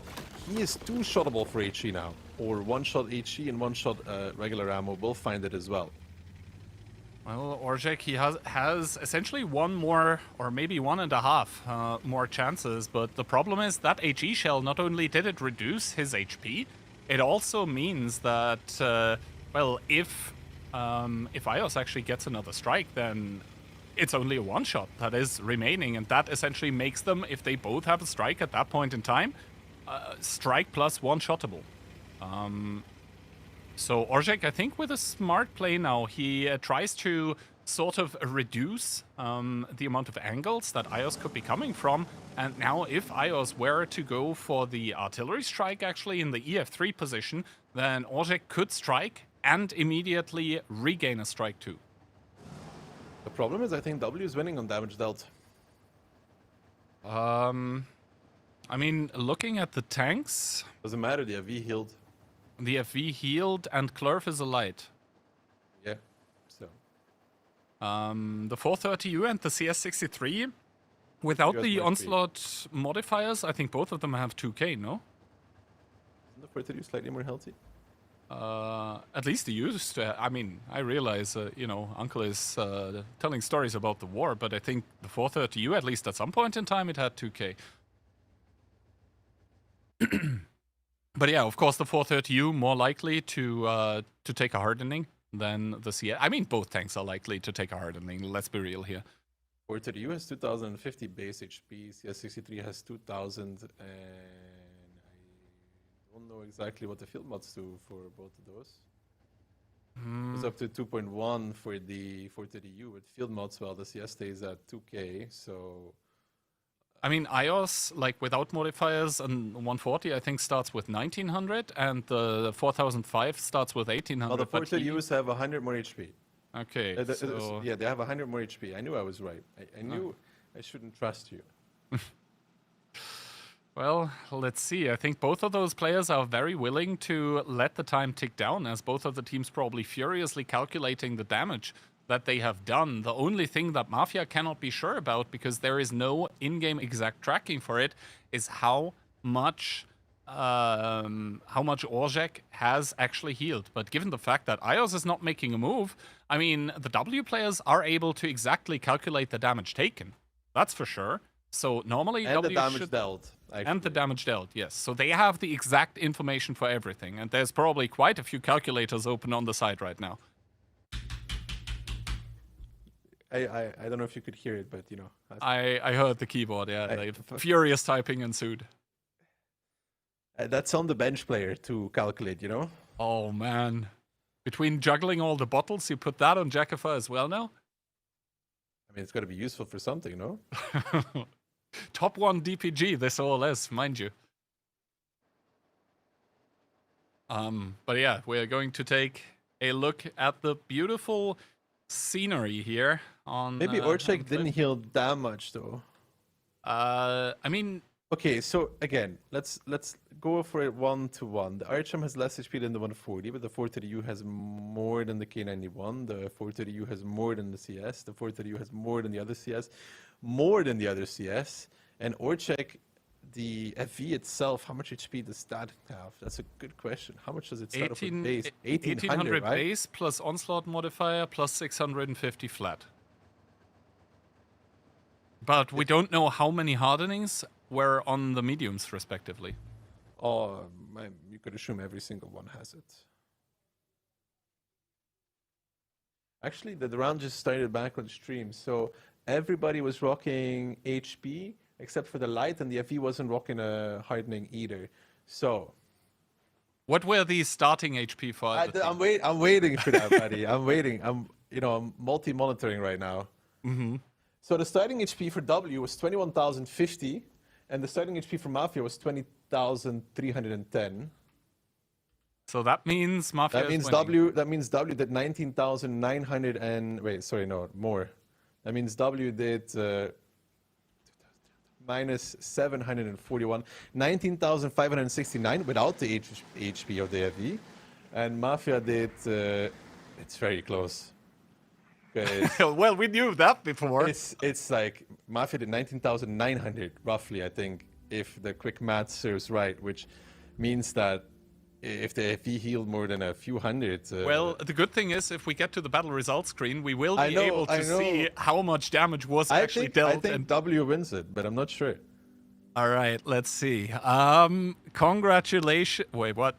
Mafia Holy won it crap, by Mafia. 60 damage. Holy. How much did the FE heal? Please go check. I was right about 19,900 damage, though. I will go check for you how much the FV healed.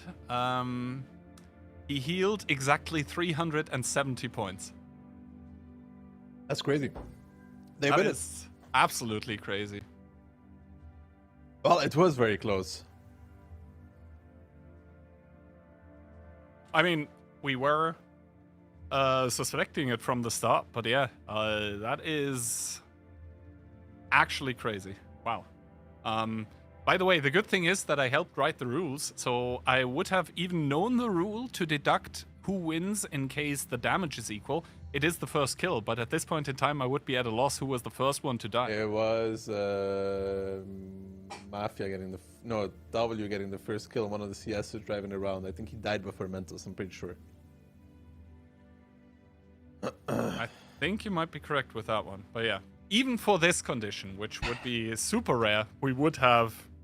Fallback? A fallback, yes, indeed. Which is? You mean no? After the first kill, like that's it. Like assuming either team deals damage. I mean, But there is a scenario in which both teams have the exact same amount of damage, and the kill happens at the exact same second. yeah, exactly. If no one does anything, Look, it's possible, Kian. You need to be prepared. I think at that point we actually have coin flip officially in the tiebreaker rules. Yeah. Because let me tell you, Kian, back in a long distant past, we had no draw rules for WGL, right? And for gold season. And my team was playing with an M44, and the enemy team was playing with an RU-251, right? In a tier 8 long distant past, right? And my M44 killed the RU, and the RU killed my M44. And there was no rule for this. So we ended up having to replay the round. We lost. Oh my god. Well. I'll never forget it, man. I think we lost that match 5-0, so, you know, it would have been like the single saving grace at the end of the day. the honor points, you know? So it's good that you have backups, Kian. You never know. Anything that can happen will happen. I mean, essentially it's Phil and I sitting there like, but what if actually, Nurge? And Dude, I would not be surprised if you have many of those moments. Well, actually, Phil, let me tell you, you might be my boss, but... All right, I don't say the S like this, but apart from that... anyway, let's mentally reset a little bit. After this first 2 rounds of Cliff, we are now going over to Tundra, and I guess the good news for either team is that they're not playing against Weekend here. Yeah. And what a round we had before. 50V banned, Mivi banned by W, Mafia. Looking at the 60TP, the BZ, the Dravets, the CS, they're changing a little bit. The 60p, triple BZ, CS, E50M, and a 140. And for W, we have the double BZ, the 140, the quadruple 430U. So W really looking for an all-out DPM engagement, whereas Mafia, I think they would prefer for the engagement to be kind of a Mexican standoff with being able to peak with the BZs every 15 seconds. Well. Let's see how this one ends up playing out. Both teams going north. Yep. as they should, in my opinion. We saw Matecito trying to play south, but to be honest, it was a slow death by 1,000 cuts, essentially, as Kono, interestingly, gets spotted out by Ios and doesn't really see a whole lot in return. Piotr immediately takes a shot of damage from Profuse in that 140. Kono booking it to the Northern Artillery Strike. He gets another one. W, what are they going to do with all of those 430Us that are coming through as Conrad, Barkis, Yuzek, all of those BZs from Mafia, they see double BZ and they see Mentos in that 430U completely overextending, taking a lot of damage, but now he should be all down as the BZs from Mafia are looking for yet another commitment into the double BZ from W. They have the numbers, they have the gun advantage. They got everything going for them right now. Kono and Lukin having a 1v1 in the meantime, and Profuse getting those early shots means the Inspire is rock and rolling throughout this. Piotr down towards a one-shot for the BZs, but they're letting Profuse do most of it. They find the first one, which is Piotr. Lukin and Kono in a 1v1. That does not matter. Itox is dead as well. Profuse with a low alpha medium gets a perfect kill, a perfect cleanup. Ios now getting chased down as well, and Mafia on the first round of Tundra have found the secret sauce by the looks of things. Yeah, Kono is still in this 1v1, but this is honestly good for Mafia. It's the CS not being engaged, and sure, but the 430U so much more important. And as the battle continues on, these 430Us are running against the wall. That is the BZ75 from Mafia, and they may have won the cliff by just an inch. They're winning the first Tundra by a mile. Absolutely, and for the longest time this season, it seemed like a concerted effort of DPM mediums like 430Us couldn't be stopped by this wall of BZs. But I guess if you have the wall himself in your team, Yuzek that is, then even the 430Us can be stopped. Mafia get one up on their first map pick against W. They're going up in the match as well, and W, I mean, maybe the cliff round was a little bit tilting. But here, definitely, it was Mafia from start to finish with the advantage. Initials, like it's very important to note a few things there. Initially, Mafia took a very big advantage. And this comes from the start of the battle, which is something we probably, nobody really pays attention to. But what is very important to pay attention to, guys, when we're talking about it, is a few things there. Profuse gets 2 shots in the beginning. He hits Piotr and he hits one more. Now, why is this so important? The 140 pops his Inspire for the BZs to engage. Ios doesn't have an Inspire yet at that point, because the 140 needs like a shot and a half, I think, these days to get the Inspire off, which means they have the initial advantage. And then Mentos makes a bad peak as well, so they already drop a 430U to about half HP. But this initial advantage just keeps rolling, because they get the first Inspire, then Profuse gets a better Inspire. They're always ahead in the Inspire game because of it.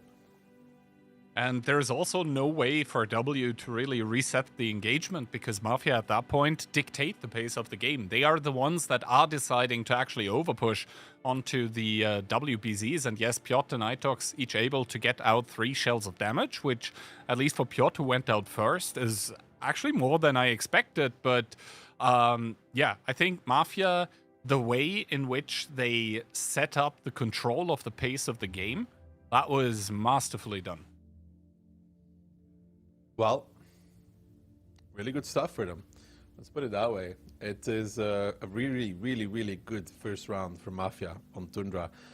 And yeah, that cliff round, if you're W, you're probably slightly upset about it, because as well that actually rolls could have made a difference there. You know what I mean? Like, it really could have. Ios shooting HG at the FV would have won them the game, for example. That's really what it came down to. Well, the good news for W is that they can now try to repeat that, as they are going to spawn on the site that Mafia just did. But overall, I mean, this was a masterclass of a Tundra from Mafia. I mean, the fact of the matter remains that, the way that W actually played, it kind of played into how Mafia wanted to play. So you could call it a little bit of a counter in that way. So, I mean, it's up to W now to make a move here. They are the ones trailing. No, and I mean, there is nothing that they can really attribute this to, except to their own fault, I guess. I mean, the first good round of Cliff, followed up by essentially a coin flip, which they lost. And then, here, I mean, the first Tundra, Mafia looked so much better. Yeah, but it's also they just snowball from the initial. So, you know, Profuse gets some shots and goes from behind. And W is switching it up, not looking for the fight. If it sticks like this, 430U banned by W themselves. They banned the 430U. Mafia banned the Mivi, so they get the BZs, 5 of them, CS 140. W in return, look at it. K91s, galore, 3 of them. A Hurricane, a 60 TP, at the sack. And I don't believe it. I don't believe it. Let's go. The Let's go. Wagen. Well, let's see if the Krankenwagen is going to be the ambulance to bring Mafia to the hospital. I mean, if anything, this shows that W were hiding something from us, Ducky.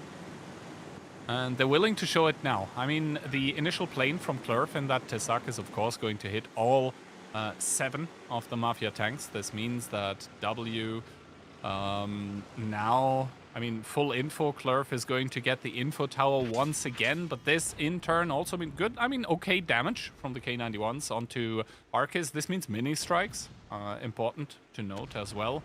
But yeah, Mafia, I mean, ooh, good damage from the Tesak into Rexa. Does reset the artillery strike as well, and look at that Hurricane already from W. He's taking their info tower. Good damage from Mafia, good damage onto Mafia in the beginning, even. No, Arcus 2.3, Rexar 2.9. That's the sack coming in as well, finding some shots, and now Mafia is going to freeze the game for a while. And their hopes is that they're able to get the strikes, but at the same time, Itox is kind of denying that. You know, he's on the cap and he wants to make it in a way that they're forced to use the strikes to decap him. He's hiding behind the rock. So, W right now, I mean, it's pretty easy to calculate who has done more damage, because Mafia haven't done any.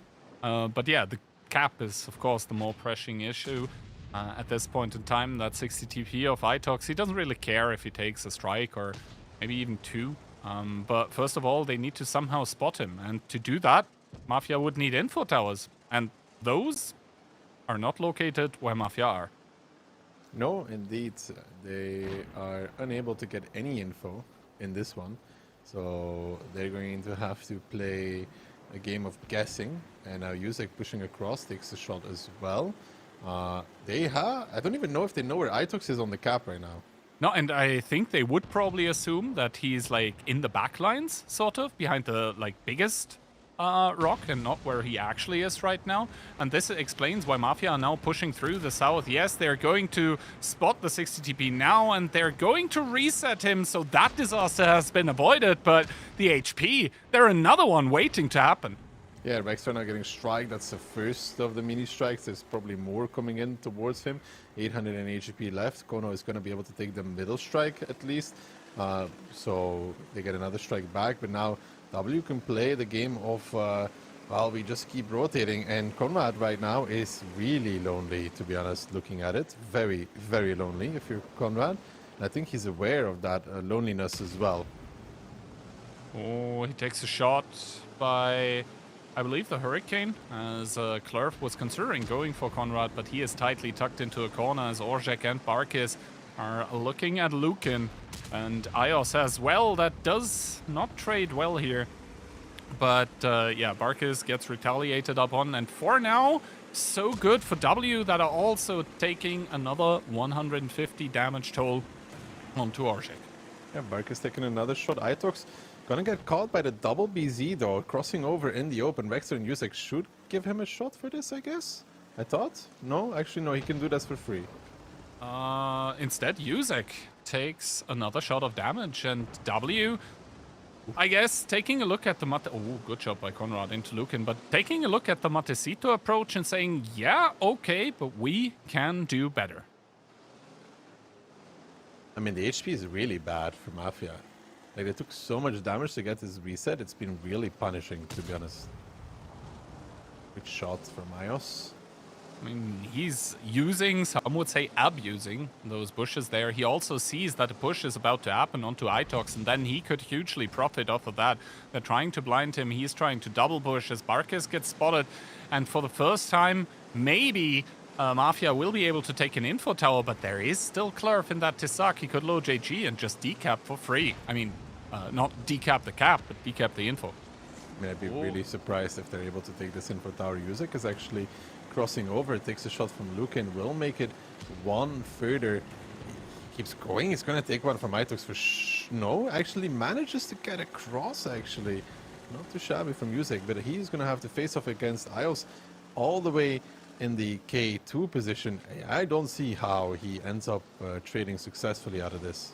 I mean, Clerf coming through as well does get spotted against Yuzek, but what Yuzek obviously doesn't know is that the K91 has crossed as well. Itox takes some damage as well. I'm not sure where that shot from Itox was actually supposed to go, and now Barkis and Orzhik are going to be coming through. Itox, he would need one more shell, but Yuzek now has healed above that threshold, but Barkis and Orzhik are actually going to ignore what's going to be happening with that 60 TP. The strike helps as well. Yuzek goes down. Clerf manages to go around the corner, and all of a sudden W is scrambling back with another full HP K91 to face off against Orzhik. Yeah, but Orzhik is in a worse position than the K91. To be honest, the Mentos is repushing as well. Good shot there from Orzhik. Barkis does find the kill, but Mentos is coming back in as well to clean up his E50M in the south. Ios actually ends up missing that one, and he might actually be going down for this. Barkis is going to be reloaded as well, so not too sure.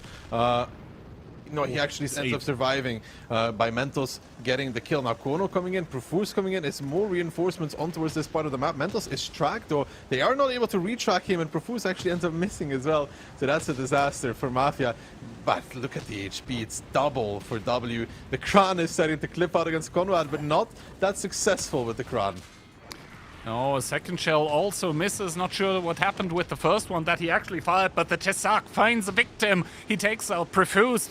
The team captain gone. Barkis drives into yet another strike, and Piotr with that full HP hurricane that you were only able to obtain in the onslaught mode. He is the thing that's going to win the match, or rather the game, for W for sure. A ram insult to injury, and now that double BZ75 of Mafia. Well, it's not looking good, coach. Oh, Lukin doesn't get pinned either. Piotr gets a good shot back. He might even push forward. I think they want to clean up the game. Rexar does heal past a one-shot. They don't have a secondary heal, but Piotr is a three-shot for these guys. I mean, it's not really going to happen unless they somehow manage to boost into him.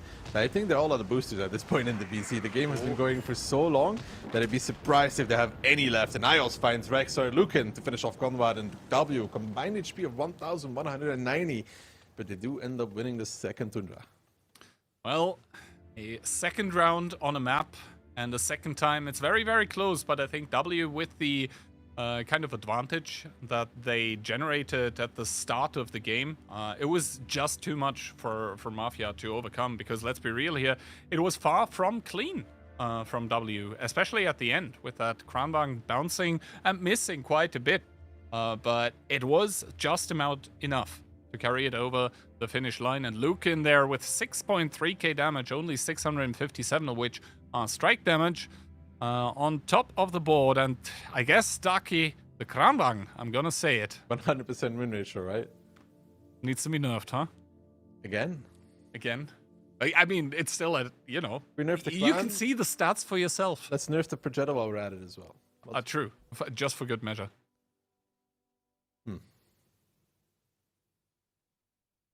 But yeah, this is good for the match as a whole, I guess. The fact that we are now at a 2-2, which reduces the best of 11 that we started with essentially to a best of 7. And in that one, we are going to start on good old Hiemke. It's Himmelsdorf. Yeah, and 2-2 coming in, so we went from a best of 11 to, what is this, a best of 7 now? Exactly. Phase 2 match. Well, what happened in the Phase 2 match? Maybe in the map video production will be able to show us once again. As we go into the map video. And there we go, Phase 2 scores. Well, if it goes according to this, then this is going to be a rather boring one. Well, I mean, both teams, the funny part is that these Phase 2 and Phase 1 scores, Mafia beat W 3-0 in phase 1, and W beat Mafia 4-0 in phase 2. So, you know, it's like 4-3 in the score. Add to this the 2-2 that we currently have. It's a 6-5. If Himmelsdorf gets split, you know what it is. 6-7. You're such a boomer, bro. I swear to God.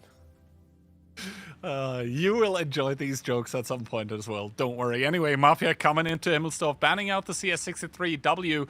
In the meanwhile, don't want to see a Bliskovitza, so Mafia are going to be starting with double 60 TP, double 50B, and E5, together with a Type 5 and a Bad Shot.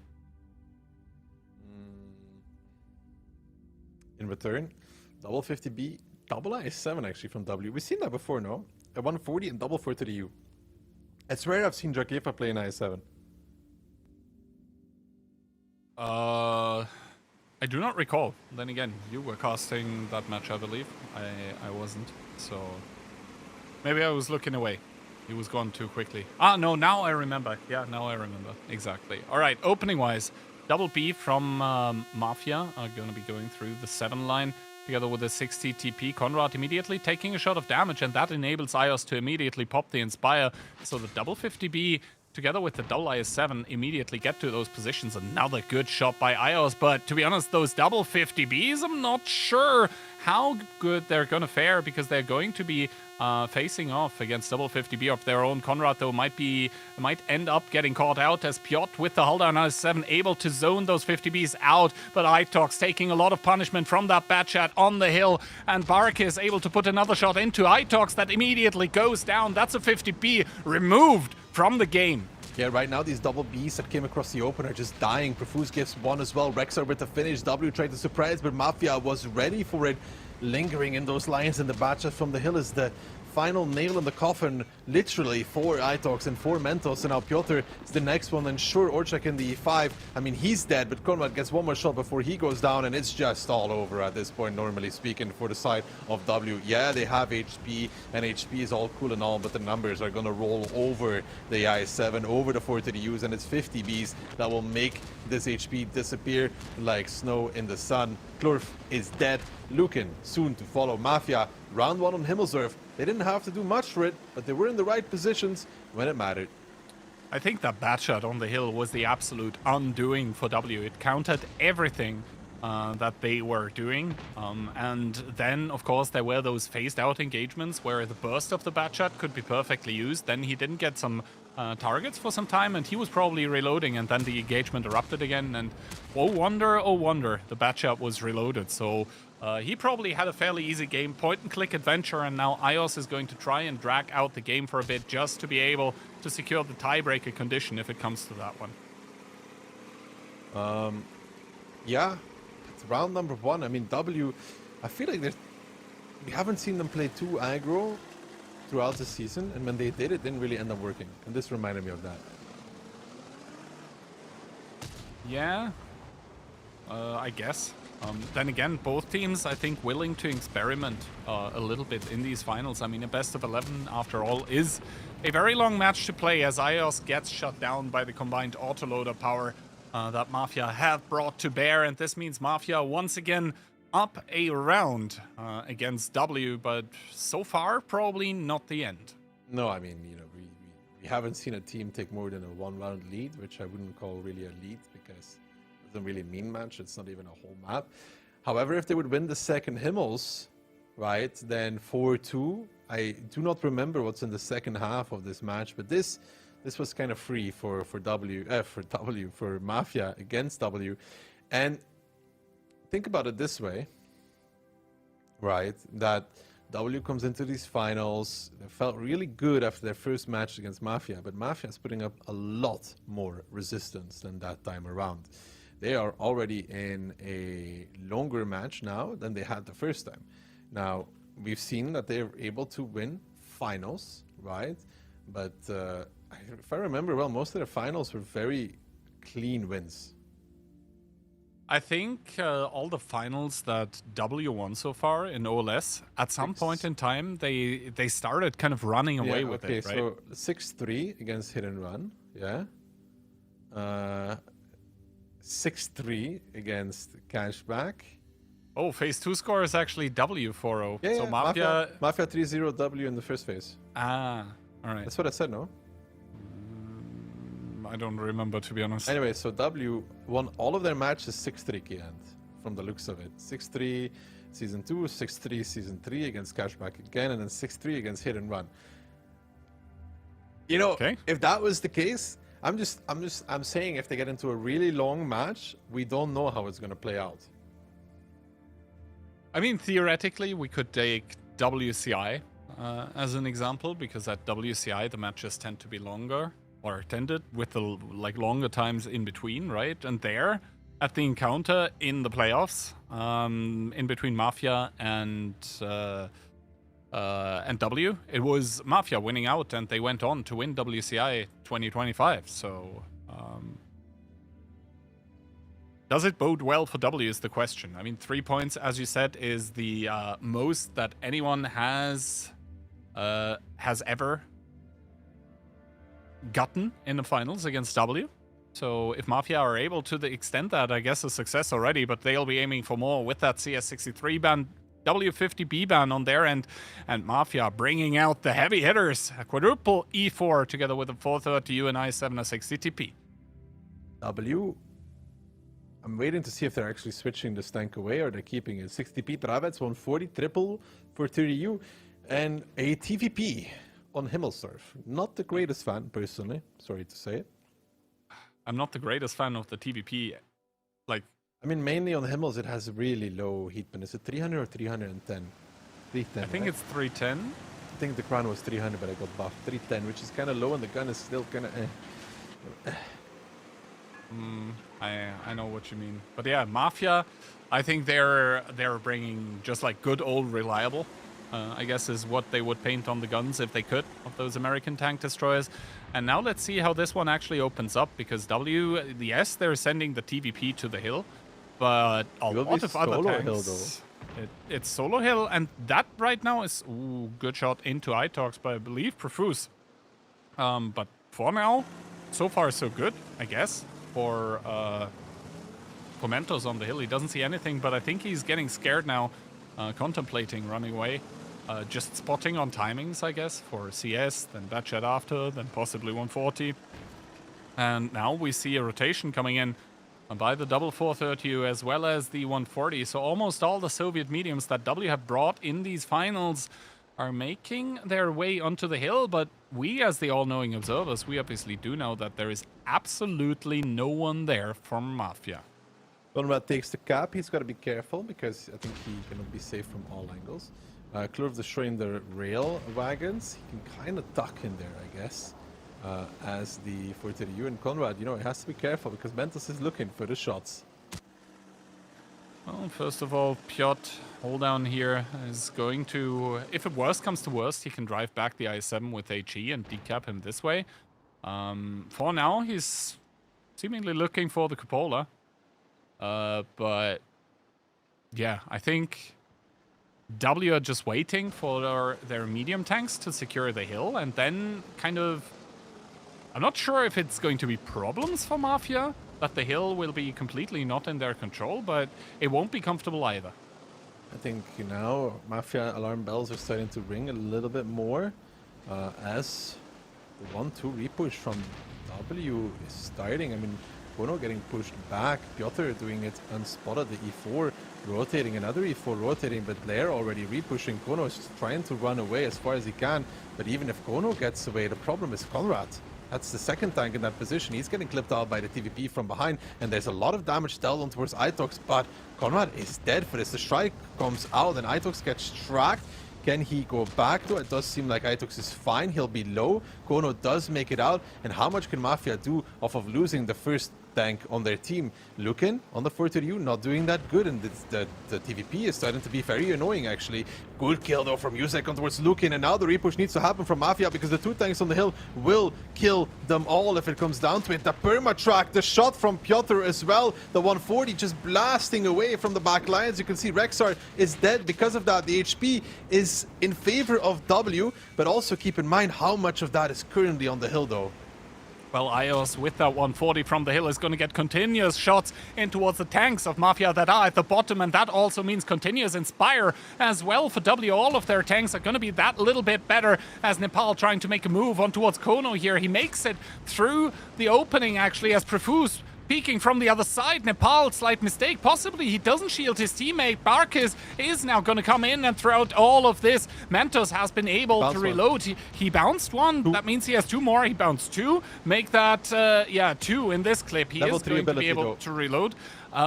Level 3 ability, but yeah, Ios on that hill, he still holds so much HP, and I think the W4 against Nepal is now going for a double peak, but only one of them actually does connect. Mentos comes back into this. He immediately pulls the reload again, doesn't want to commit with only half a clip remaining. Profuse on a one shot as well as Nepal gets cover from the hill. Orzhek dies, and now Mentos come from the back lines with the backstab, and W once again equalizing the score. It is 3-all. Yeah, 3-all indeed. Again, a game that could have gone either way, but there's some crucial track shots from the hill. You know, that E4, I think it was Rexar, pops his ability, and I think he lost like 2.5k because of it. The TVP and the 140, just shot after shot after shot into him. He cannot repair on time. They find so much damage. Could have still gone Mafia's way, but the shooting from W was very, very good. I think without that shooting, W actually loses the round, but like this, now we see, well, both of us not the biggest fans of the TPP, but to be honest, Mentos doesn't need to care about our opinion if the team that he sees wins the rounds with him playing TVP. Clerf as well, 4.9, and, well, I mean, Lukin, someone's gonna bite the bullet for pushing, I guess. Yes, that's true. Yusek didn't really get much done in his E4 either. You know, 332 damage, 1 kill. You know, even Conrad got 2 shots, so something went wrong for him. He might have been getting clips from the hill as well. I mean, the TVP and the 140 pretty up there on the damage board. So yeah, they did have the continuous fire, and I think the like the info tower that W took, it was like the, as you said, alarm siren for Mafia to do something. They started moving, but at that point, W were more than ready with those 430U to get stuck into the fight and then have hell raining down from that hill. But yeah, that is the first 3 maps split 1-1 each, making the best of 7 we were talking about previously in a phase 1 match. Best of 5. Yeah, I mean, the W pick before that split as well. I'm really worried for this Ghost Town, because if there's one map where I would really favor W, it's Ghost Town. This could still end 6-3, Kian. It's very possible. Let's see.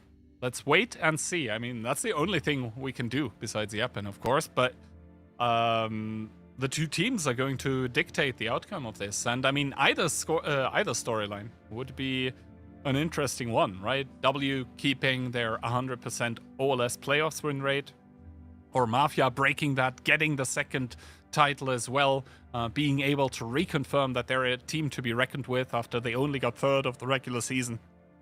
All this kind of stuff. And maybe actually winning the regular season, assuming now Mafia wins, winning regular season could be a curse. Like, I think the only team that ever won regular season and then went on to win all of it was probably Cashback in Season 1, right? Well, Ghost Town is worrying for me. W's been very good on it. But can they shut it down, though? I think that boils down to the fact as well that a lot of the W players are extremely versatile when it comes to the tanks being played. Anyway, though, Mafia don't want to see a T57 W opting out of that EBR 105, and that means that Mafia are going to be bringing a Dravets, Double Type 5, K91, W4, and the RHM. In return, T100, E4, Leopard, CS, Bad, Type, and Dravets for W. Well, seems like everyone on W gets to play their favorite tank. The T100 with the low noise and purple optics, of course, is going to be outspotting the RHM with the same equipment, just because of the better camo value that it gets base. But I think a lot of it depends on timing and engagement as well. And I wonder at this point how often the light tank players of each team have rewatched the replays of each other to just understand and get into each other's head. Oh, Clerv immediately going on the info tower with that T100, but does opt out of it. He does get spotted, so the plane has been used by Kono, and a shot of damage goes in as well. This means Kono does have the replane level 2 ability as well. Not the best start for W, although it nets them the artillery strike. We have seen bad shots down the bush line from W time and time again. I think Mafia is very, very, very aware that Mentos is somewhere there in a bad shot. Well, seems like they don't care particularly much about this. Ios getting the first spot on the Type 5s. That means he is going to have an artillery strike available as well. As both of them make it on the cap, is Ios going to get one more shot of damage? Yes, he will. He doesn't quite get the level 2 off of it. He would have liked that with the first shot on Yuzek too, but Conrad taking the artillery strike in the west with the Dravets of all things. So yeah, I think Mafia realized that W are all in on the eastern flank. And the reset comes out towards the T100. He will just go in and out. He's very much aware of that. Double cap pressure. Now there is a move on the lower side. A rotation from Mafia with the RHM across the kiln as well. Perfus does make it across before Clerv gets to plane it out, but Clerv probably had to plane the cap as well in return. So now Perfus is in this annoying position. The Dravets in the E4 are just going to push past, though. Past Rexar, even Yuzek and Bark is now starting to move back across that cap. They might want to consolidate on that 7 line. Good shot from Ios again. Now Mentos in the bad shot. There is a push there on towards the 0 line. Perfus is waiting. Mentos, this is not the play for you in the bad shot 25T. This is kind of a suicide. He's dead. Orchek finds it. Unforced error from Mentos. Thought that he could do it, but he could not. The Dravets push down the 7 line. In the meantime, the Batshot is dead, and Yuzek and Barkis, they're coming. The Leopard of Ios, he's done a phenomenal job this season. Will have to put in a ton of damage if they want to bring back this game, because it's currently 5,000 HP down, and I think Mafia is just going to go for the all-in at this point. Try to trade it out, push from all fronts. Yuzek going for Nepal. Does he have HE loaded? No, I don't think so. The strike coming out as well. Yuzek taking his sweet time to find the kill. And just like on Himmels, I don't think he's going to do much more than that. But nonetheless, Kono getting some damage from Piotr. Mafia closing out this game. It would be a miracle if W come back. Itok's dead as well. This is an overreaction from W. Absolutely. I mean, Mentos, I can see what he was thinking and trying to do by pushing onto the K91. But yeah, they know that he's there. But the Batchat, if it gets there full HP, it defeats the K91 in the 1v1. But the thing is that, well, he didn't make it, so... He does not win that 1v1. Normally, if he gets there full HP... He does not win this 1v1 because he gets out... No, he dies. He already took some damage on the first crossover. And even then, there's strikes for Mafia and Profus's strike. I doubt that the Bat wins this, actually, on pure DPM. He has to do all 5 of his shots, reload, and give him a few more shots to kill him. I don't see it. I don't see him winning a pure 1v1. I mean, at least we have the part cam with the bird here. Bird is the word, but yeah, the word as well around Ghost Town is Mafia is going to pick up that first round, and the worry that you had for them, at least in this one, it was unwarranted. No, but I really think W made such an unforced error. They had strikes on the Leopards. Leopard, they had a strike on the CS, they had a big strike, they had planes, they had communication tower, they knew everything and they opted to go for it. And, you know, I guess it's nerves playing into the move that Mentos made because, you know, big responsibility on his shoulder. And, yeah, well, it was costly, but it wasn't just him though. Like, even if he just sits at 0 line, I think Mafia was very well positioned to deal with this in general. So Orzhek even, did you see Orzhek even got the shot without getting spotted because there were some grass stitches? Yeah, that grass actually, there's the grass there that prevents you from spotting the corner on the D line. Very annoying actually. Somebody can peek from there and shoot you without ever getting spotted because of the grass. I know. Well, already, huh? That's very early. I mean, first of all, we don't even have the results for this yet, but yeah, let's. I think we should have them now, but for now we also know that Mafia winning pretty comfortably off of this mistake from Mentos mostly, in my opinion. Like also, I think W were playing extremely greedy throughout this whole game. For example, the T100 trying to pick up the info tower when he doesn't know if, you know, the enemy team has 1 or even 2 lights. So, yeah, W with a couple mistakes, and all of them get punished extremely hard by Mafia. And this leads us to Mafia getting, let's say, within striking distance of the end. I mean, 4 rounds. I don't believe in superstition, Kihan, but it's one of the things. W never lost more. It's like the ticking of the boxes. W never lost more than 3 rounds in a grand finals. Yeah, and Until W now. also never won a regular season. And until now, yes. But I'm talking specifically about the finals here. This is uncharted territory. Well, let's see. I will say though, like the longer this match goes on, it's Mafia is more used to playing this really, really long, drawn out kind of finals. I mean, then again, I think Piotr should have a lot of experience that he probably is able to pour into his teammates. Shake out the hands a little. Maybe if you die early in one of the rounds, I don't know, quickly take a breather, stand up, walk in a small circle 3 times, and then sit back down. Knock on wood. There we go. Okay, well, good. I mean, okay, let's put it this way, right? As much as I'm worried for Mafia and Ghostan, and I'm still worried for the second round, equally worried I am for W on Pilsen.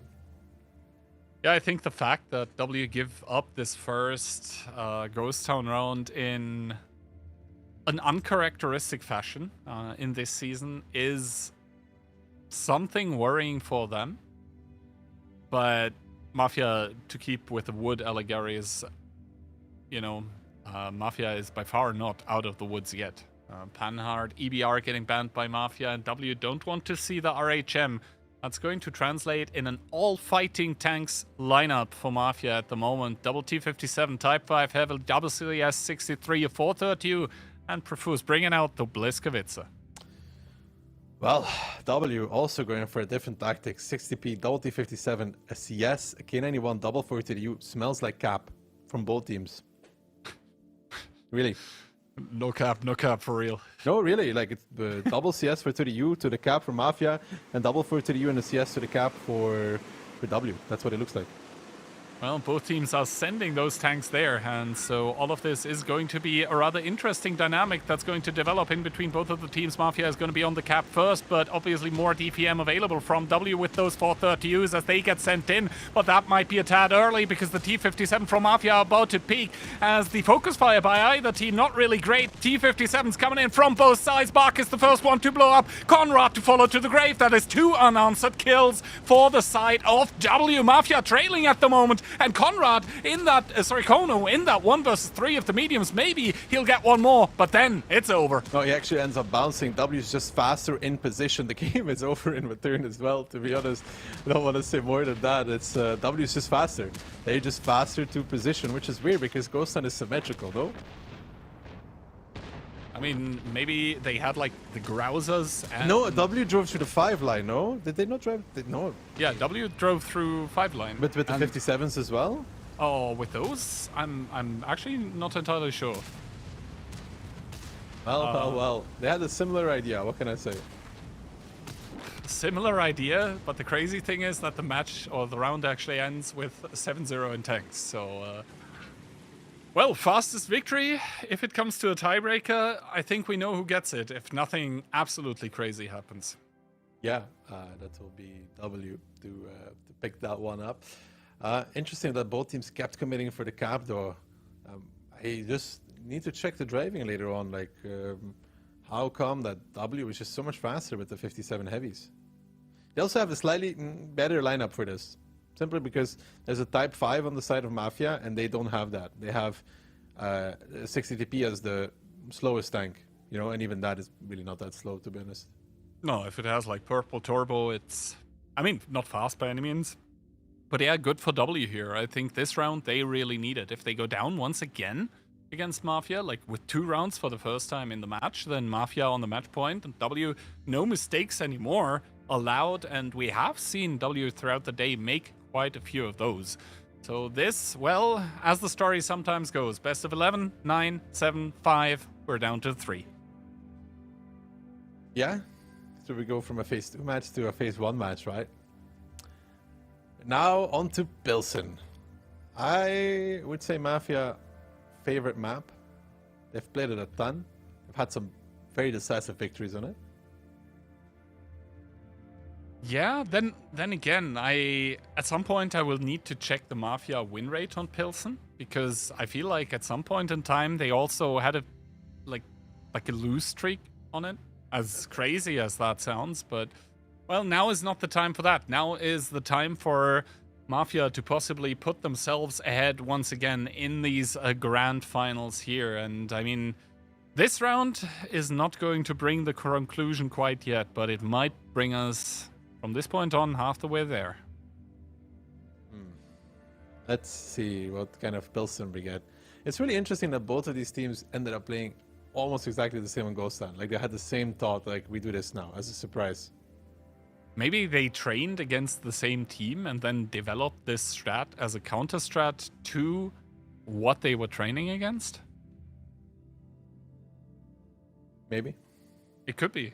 It could be the case. But yeah, let's see. In we go into Pilsen. This is going to be round number 9 between both of those teams. And I believe ban phase just about to be over. Mafia don't want to see a T57, and W don't want to see an EBR. So Mafia are going to start with, well, that is fairly straightforward. BZ75 times 3 and Object 430U times 4. W in return, CS63, K91, double 430U, double E4 and an RHM. So Mafia is going for the quick play.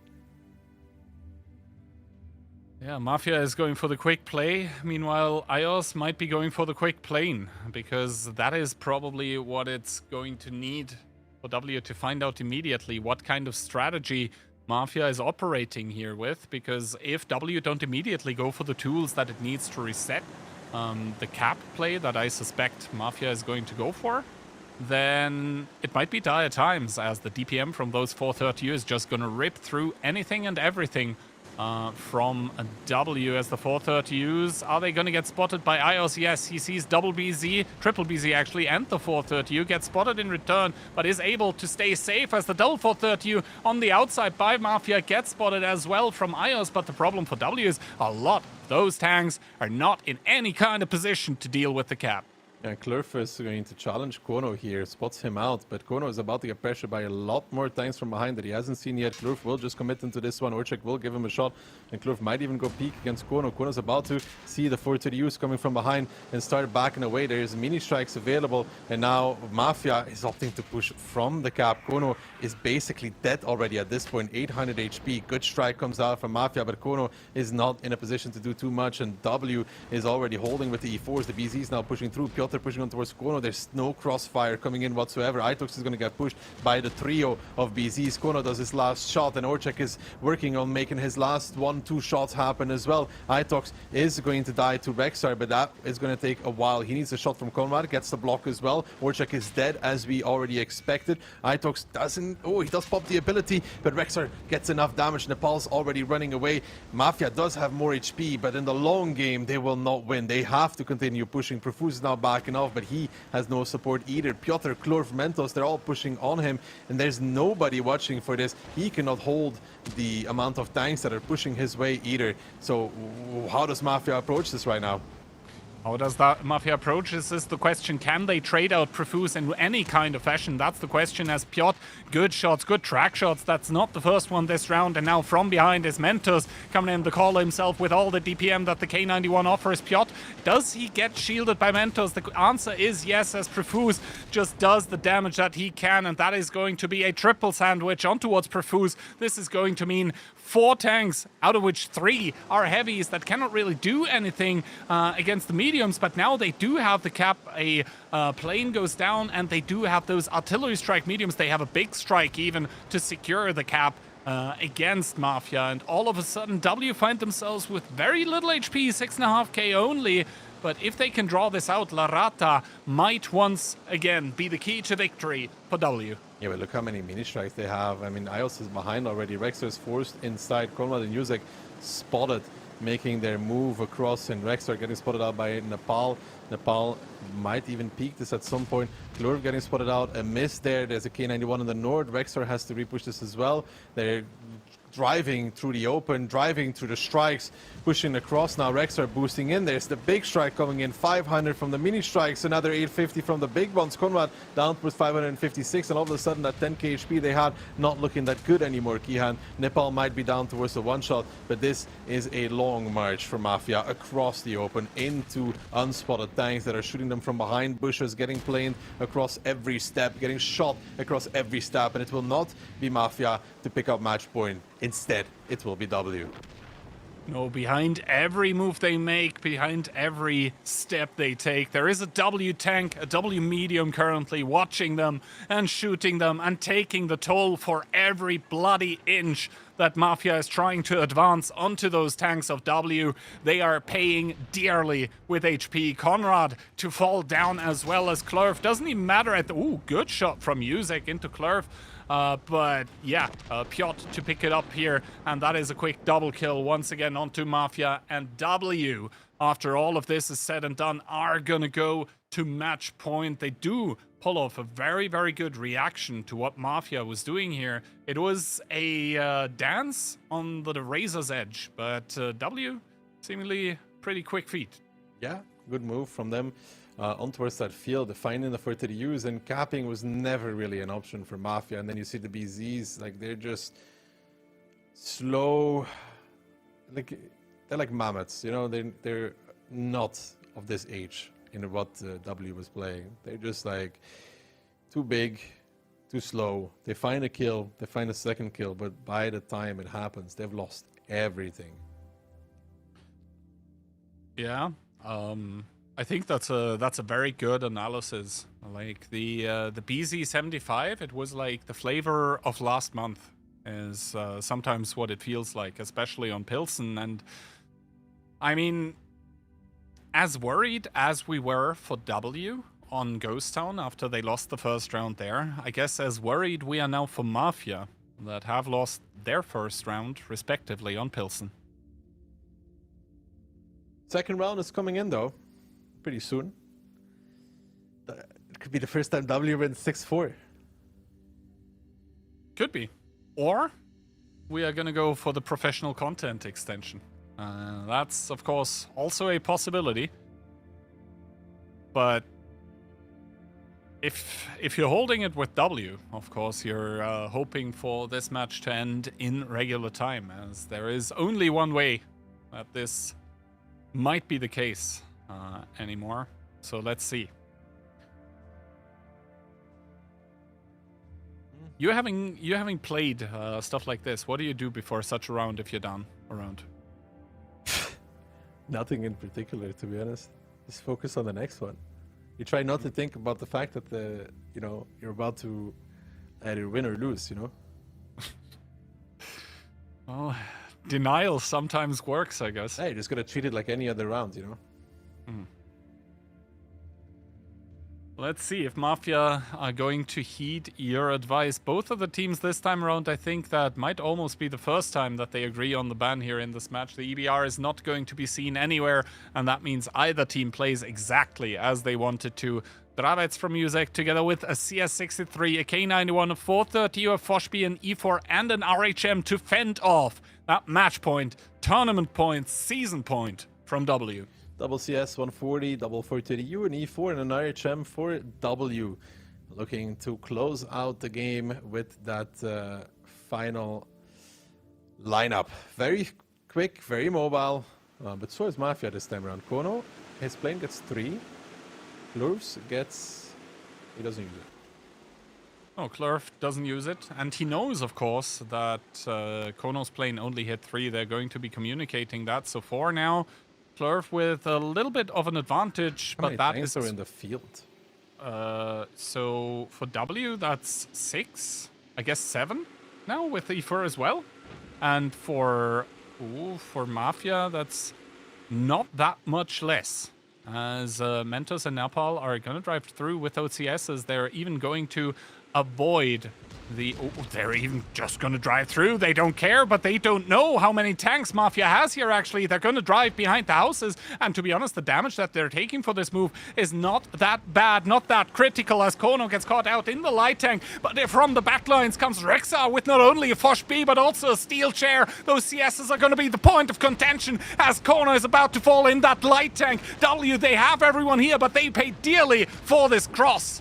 And the Fosh B now starting to clip out, trying to make his name known. Mentos down towards 735. Profuse trying to do the DPM that he can. Barkis in that 40U is pretty much dead, and only now does the Dravits in the E4 from Mafia start joining Mentos down towards a one-shot. Here comes Ios as well in that 140. Does Barkis get one more shot out? No, he does. And Rexar with the Fosh though finds Piotr, and now Profuse in the K91 could be the difference maker. And Yusek actually in a very strong position. The wall shuts down Lukin. Lukin tries to get up. The strike comes out from Profuse. That's a 250 level strike, and does he get another one out of the kill? He does. Mentos is dead as well. Normally speaking, Profuse will put that one down in just a second. I don't think Mentos can dodge it either. Now Rex are pulling back. It will or should be a 3-on-4. Yusek spots out Mentos. Profuse has the strike. There comes the kill. A good shot from the backlines from Klurv though. Drops Profuse to 647. And I think yet again Mafia cannot let the pressure go. They have to give chase. Indeed, Itox smartly after popping the ability turns the butt towards the enemy tank to not get double tracked, as Ios now they're able to support the E4. Klurv from the sidelines coming in with the shot. Yusek taking a big one here, but retaliating on towards Itox. That makes it kind of back to the backlines of the rubble piles, but at this point in time, Mafia playing with 4 tanks against the 3 of W. They do have the numerical advantage, and, well, W, they still do have the light tank here, but does that matter when you have Rexa marching down the 7 line together with Yusek to try and pick up Itox? I think they're about to get that kill, transition onto Ios as well in that 140, and from there on out, the road is paved towards a tiebreaker. They just need to convert it. Yeah, the road is open. Tiebreaker it is. They're chasing down Ios. This move from W, I thought for a second it was going to work wonders. The double CS pushing across the building. Kono is dead, but honestly, Mafia had the largest percentile of their team there as well. The Fosh B also pretty good for this engagement, because I think he delivered all 6 shells in that regard.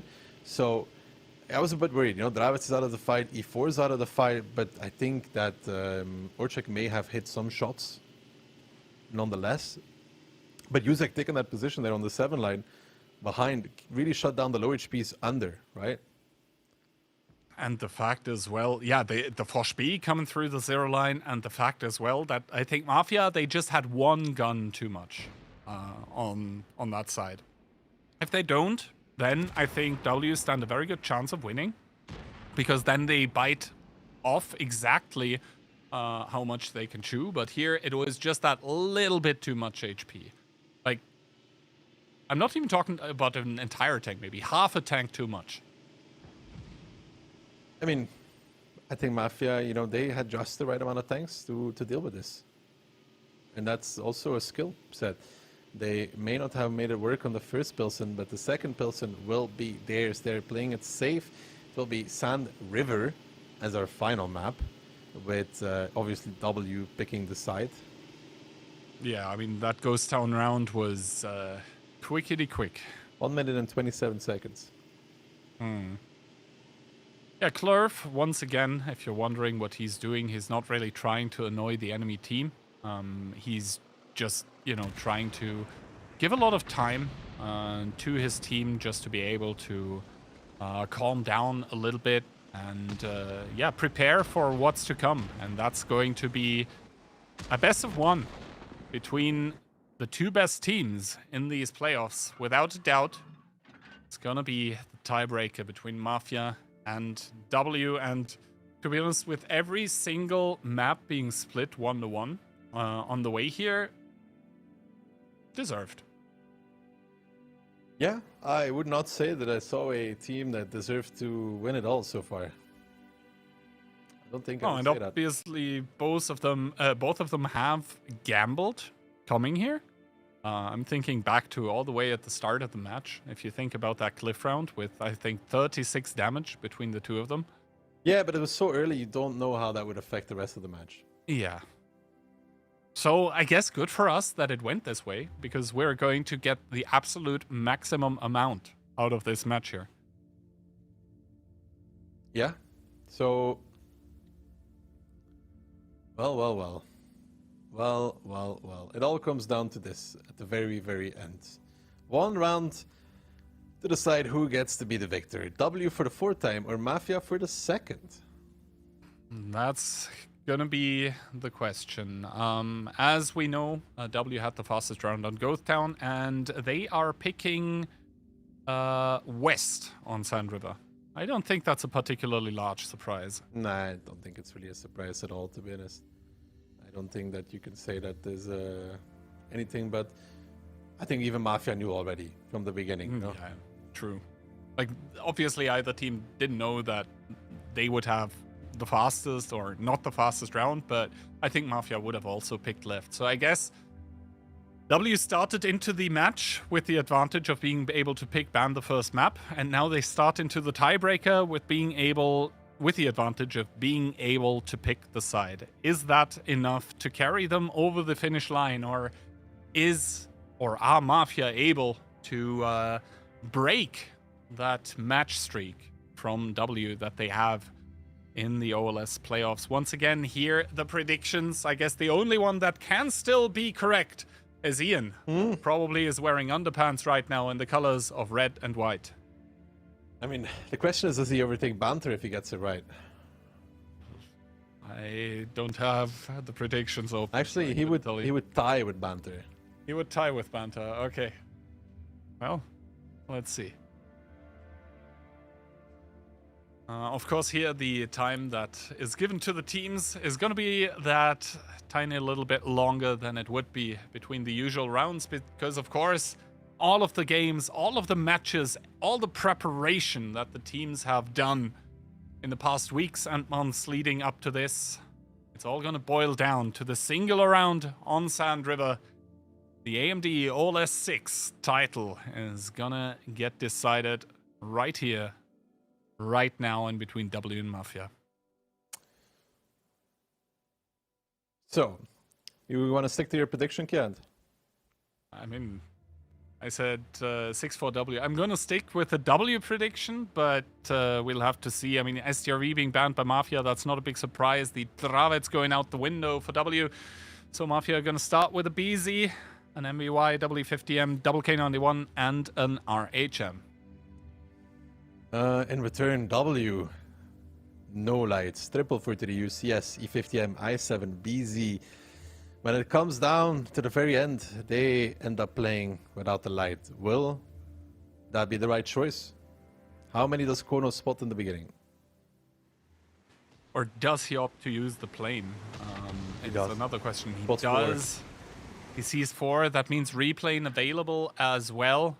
He sees the 430Us going towards the cap as Piotr with that BZ-75 is probably contemplating the info tower. Ayos driving to the north with that Hurricane, gets spotted but doesn't take damage for it. And Piotr reset with HE. Piotr did get reset with HE. The triple 430U does make it to the cap. There's a singular Mivi for Mafia in the south. The Hurricane is running away in the north from Ayos. I think that's a wise choice, and already they're abandoning this cap attempt. They're moving back towards the south side. The W50M will push through, will be spotted by Ayos as well. Probably will take a shot from Piotr. Yeah, he does end up hitting that one. But they're continuing through with that E50M, taking some map control. The question is, how do these 430Us play it out? Because right now they're crossing back to Respawn 2 line, but Kono spots Nepal, gets a little bit of info. He knows where they want to go. Nepal has a medkit. That is good for him. Otherwise, he would have been playing without a gunner for the rest of the game. And now Barkis and Rexar are going to be turning tails because they see those 430Us, and 1-for-1.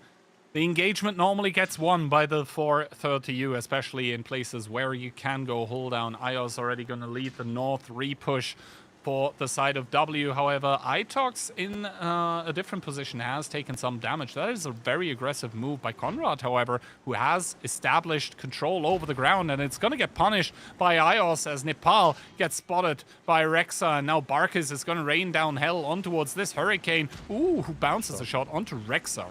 Good shot from Conrad from the back lines. Another shot coming in from Barkis now. More damage coming out, and W is trying to force the issue here upon this part, and Rexar kind of lording over, lacking a little bit of support. Do they keep going from W's side? I think it would be a round loser almost if they do keep committing, and Rexar needs to be careful because Piotr is still looking his way, ends up taking a shot for that. A little bit unaware there from Piotr's angle. Can they find more damage though? Rexar taking a mini strike, that's from Ios. Nepal now starting to push up, probably wants to take the 1v1. Konrad's forced behind his rock, and Piotr is actually pushing forward. I'm not sure about that one, Piotr in the BZ75. Konrad's going to give you a shot as well. He's dead, Piotr down. The experience does not help him to survive. He does not make it to the rock, and now the second E50M starting to move down from the A-line. Ios moving in as well on towards Nepal. Yuzek is dead in the south though. We did miss that for a second. Yuzek has fallen altogether. W is down in HP, but it doesn't seem to matter that much for them. They have found the Mivi, the K91 there on the run as well. Rexar dead also, and this E50M needs some help, but there is Mafia coming back in from the middle of the map. Ios, Nepal trying to hide here behind the rock as Mafia tries to sweep in. A big strike comes in. Big strike coming in, making the 430 into a one-shot. Lukin coming in from the side, trying to shield and crossfire against Barkis, but Konrad is there with that BZ. Does he have any boosts left? Doubtful, as Ios actually able to dodge the mini strike, as Lukin takes a lot of damage from Barkis as well, but Profuse 2,600 HP. They're shutting down Lukin, and they're going to net this little pocket of W tanks. Yes, they will get one more kill in retaliation, but no HP left on those double mediums. And now attention shifts over towards other parts of the maps where Orzhek might have overstayed his welcome a little bit, because Itox with that 430U, this engagement, he might actually win against the K91. Does he get the damage on towards? It is the question. Oh, bounce by Klurv, but Itox doesn't miss those, and he does not get penned. But still, Kono able to take that artillery strike. Mentos with the IS-7 as well, able to do that, and now it's all going to be down to mind games and engagements, as Kono, he has the arty strike, but he decides to hold on to it. He's going to drive straight behind Mentos actually, and Orzhek is going to get pushed by Itox. Orzhek should do well, do 0 shots actually. He's going to get rammed to that. No, actually, we'll get 1 potentially. Orzhek, no, he's actually not going to get 1, so Itox very clean kill there altogether. Super, super clean. And in the meantime, Kono just sneaking through in that RHM, moving towards Klurf. Oy, he knows Klurf is there. Kono wants it, knows that he can get it. Probably will go for it. Klurf probably intuition HE as well, and Kono looking for it. Wants to go up and over, but doesn't want to commit either. Doesn't want to make a bad play. He's waiting. He's going to have to go at some point, and he has picked his moment. He misses on the first. He goes over. He takes one from the I-7. Kono getting strike now as well. Needs to pick up the kill. He does get it, but he dies for it. He actually dies. Kono with the misplay. Profuse spots out Mentos. This is not over. This is far from over, as Mentos with that IS-7, he is going to establish priority once again over the crown. Doesn't have any weak spots in the turret. The IS-7, it hasn't had weak spots on the turret for 15 years, and time again it does ring true, as Itox goes rather close towards Profuse to try and push him out. Konrad from the sideline, he is actually the target of opportunity here for W, that are probably waiting until this artillery strike comes back online. And then, they now do spot out Konrad, as Profuse coming in through the back lines. He probably wants to get a reset here on the cap. It doesn't get it. Konrad, a bounce comes out from him, and now Profuse going close actually, but Itox with their 430U contemplating the push on towards Konrad isn't going to happen, as Mentos comes through onto Profuse, does track him, and this means that Itox sees the window of opportunity to go on towards Konrad. He does get double tracked though, gets held, and now Profuse is going to commit in.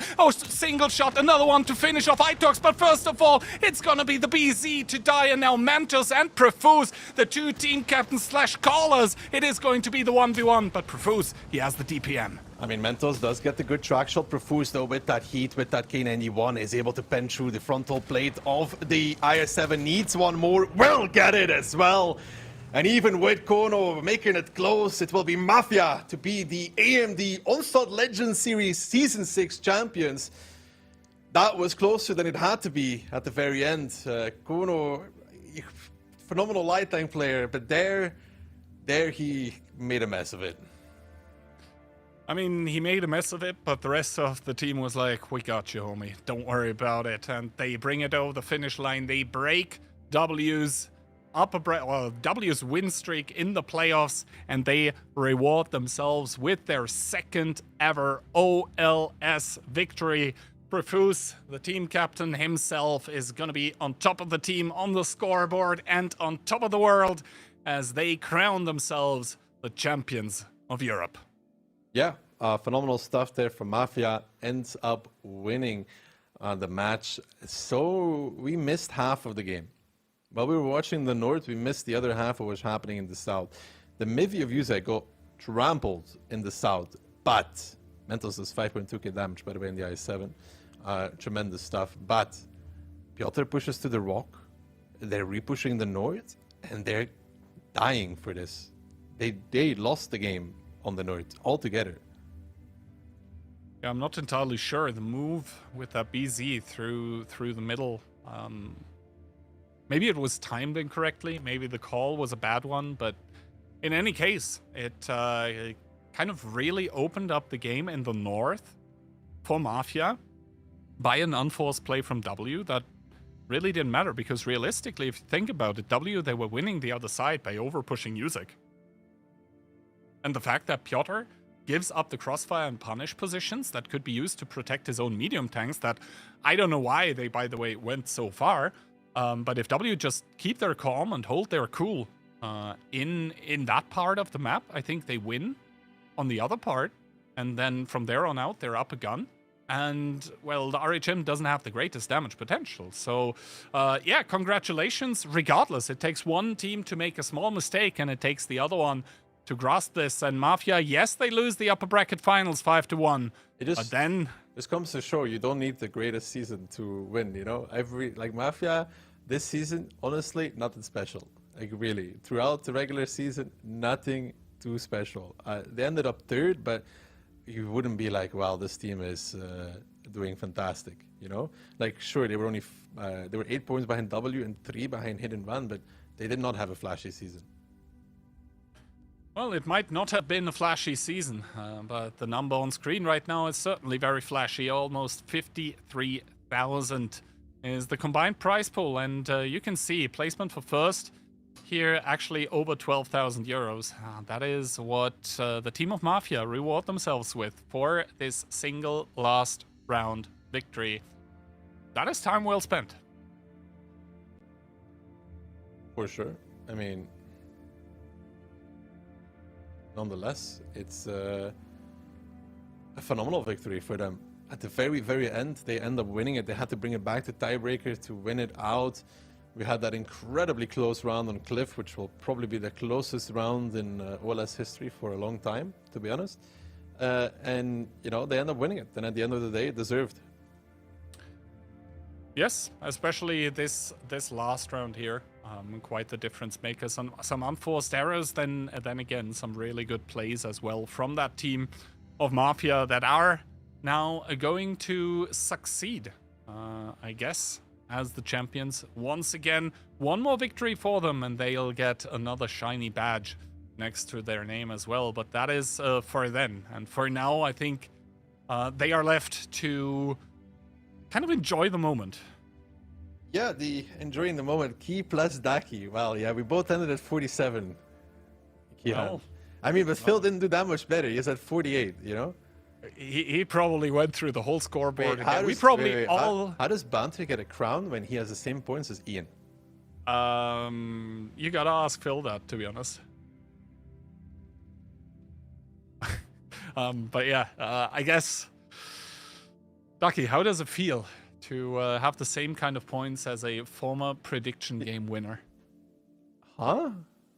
You didn't see that one coming, huh? I've won that before as well. I mean, it feels good. That's all that I can say.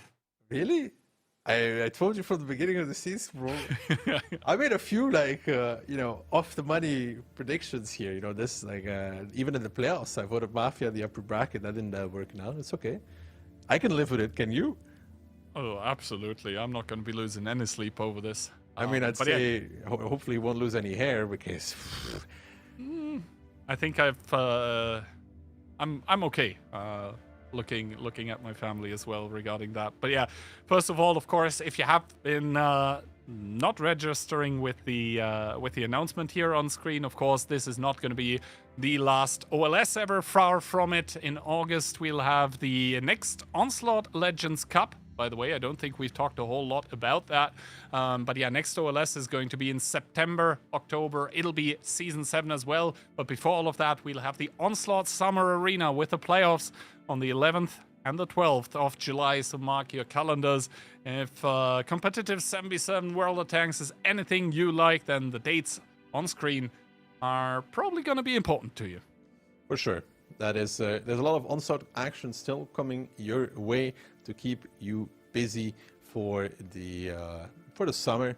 It's not an OLS, but it makes you wonder how the teams will stack up, and it doesn't mean the tournaments are not important. Of course, the drops are still running. You have until, 1 a.m. CST to collect those, to get your final tokens, to get a chance for the KPC or the 252. Also, Keyhand, the token store itself is open until what date again? I think just about a week after this, so probably the 6th or the 7th. Talking about the token store, today is the last day where you can earn some of those 70 together, and you will be able to get an E75 TS. And by the way, if you have, for example, 65 tokens after today, if you buy the trio bundle, which is still available until tomorrow morning, in that one, there is a mission with which you can earn those last additional 5 tokens. Talking about the trio bundle, what is that? Well, it has all the styles of this season, last season, and the season before that. So the complete bundle with red, blue, and green. Some call it the RGB bundle as well.